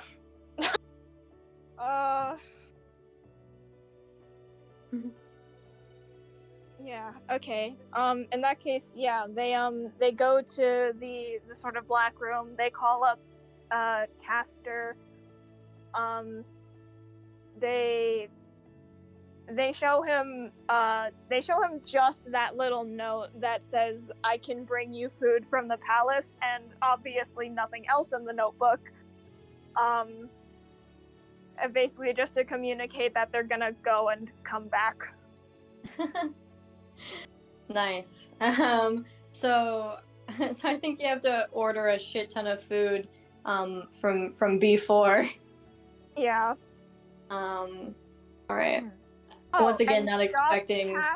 Doc casts Mage Hand to help carry some of it. Nice. You bring it back, and I think they're all ecstatic. You know, even Malik looks kind of excited, and Emma, she's she's trying to be moody about it, but she's pretty happy. And I think Doc I think that Yeah. Vash kind of just. That's me. Yeah, that is you. I was just referring to you. Vash, I think he just kind of wordlessly like kind of just like headbutts your shoulder for a sec, just because he's tired, and then he returns to his kind of like, yeah, woo, food, and gets Yeah. everybody hyped to finish to eat it. Vash headbutts Doc's shoulder, and Doc like does not know how to respond, so they just inch away and then shake Vash's hand. Yeah, he It's shakes a your very hand. professional pump up, pump down. Nice. Vash thinks that's funny, and continues to hype up his fucking family. Awesome. Yeah, okay. Yeah, alright. Doc goes back to their I think just like wordlessly it goes out the door, goes back to Castor's door.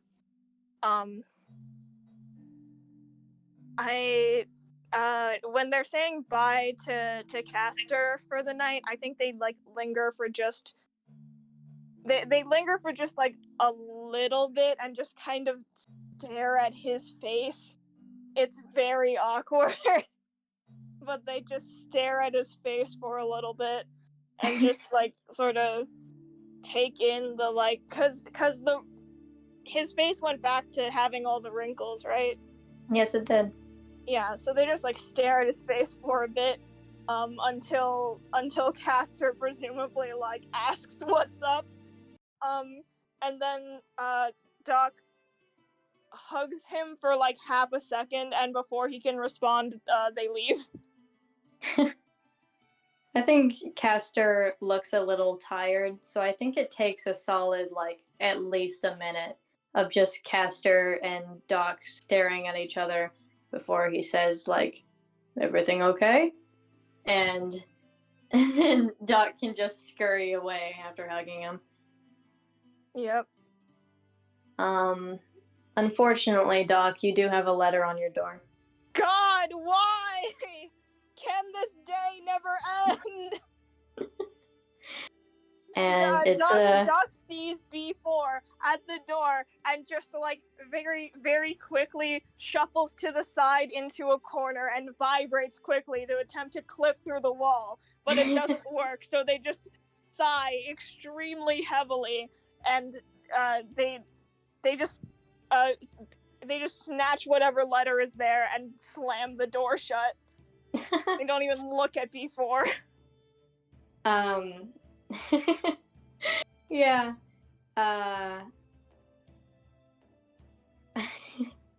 Yeah, B4 does not say a damn thing. You just snatch the letter. He doesn't even move his like arm from after you snatch it. And it's a black letter. And it says, Doc thinks to themselves, "Oh, what a surprise." It says, P. You must be aware of a special amulet. That is wonderful. If you ever come in contact with it, please return it to the library. Chime. And Doc reads the line, "That is wonderful." They just like I think they honestly like rip open this letter to read it, and when they're done, they like very roughly shove it back inside and just toss it onto the table haphazardly and like sit on their bed, and then after a couple seconds they walk back over to the letter and like smooth out all the creases they made.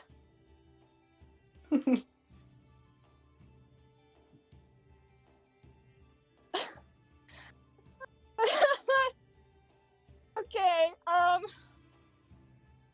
think okay, it's night already, right? Yeah, we've gone through a full day from tip to toe. Okay. Doc puts this they smooth out all the creases they made and they reread the letter again. Because I think they've been very careful about all of the past letters. So they feel bad that they handled this one roughly. So they try to fix it a little bit. But then they put it in the same. I guess they just put it in their coat. And then hang their coat up on the wall and attempt to go to sleep. I think they're a little bit of an insomniac, but this time they're just so exhausted. I think they go to sleep pretty quickly. Okay.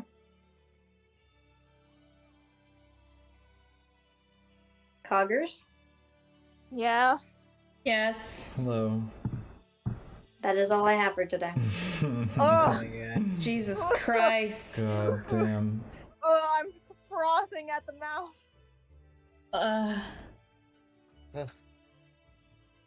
I hope you enjoyed your dates. Yay. Yeah, thanks. I really enjoyed my date night. I hope you enjoyed each of your free times. Actually, What? I do have one more thing. Oh. And it's not something necessarily that you guys will roleplay. It's just something I would like each of you to remember. Oh god. As you each fall asleep, as Guy begins to meditate, you each kind of find yourself almost like you're watching a video. And it is in this white, perfect white plane. And No it is way. the god of nothing. Oh, whoops! I And- thought this was a Baiju dream. Oh my god. I was thinking that for like a second. That would be so fucking funny. No, This is but the- I this get is it. The I get second Okay. half of this No, this video makes is way the more body sense. swap episode. That would Makes be way more goddamn unhinged. We're going for of me. another 7 more hours. Oh God. I will say that and you're in this perfect white plane, and in the middle of this almost like screen, you see this like black gingerbread looking creature,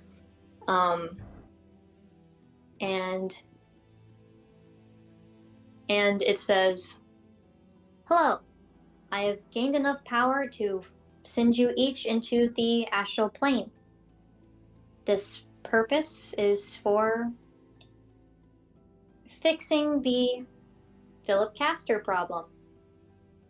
Each of you are welcome to help me in this, and anyone you deem trustworthy may come along. You may talk to me when you are ready, but just know this will be difficult.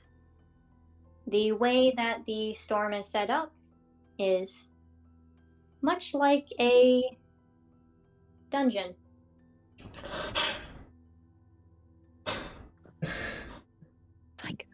like Dungeons and Dragons. Like the Dungeons from Dungeons and Dragons. If we bring Vash, it truly will be Dungeons and Holy Dragons. shit. Wow. Yes, we have to bring Vash. We're bringing Vash. Oh God.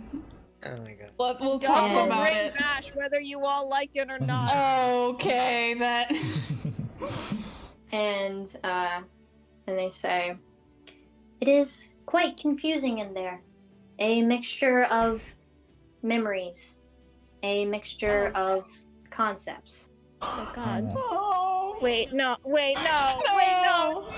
Just went to sleep. You And gotta be kidding me. You gotta be kidding me. Dog just went to sleep to have like some sort of good night's rest after the events of today. Are you telling me we have to go through Castor's memories or whatever the Not hell? now, not now. We can wait. I know, but like tomorrow. Not tomorrow! No, We're not doing this God. tomorrow! Jesus.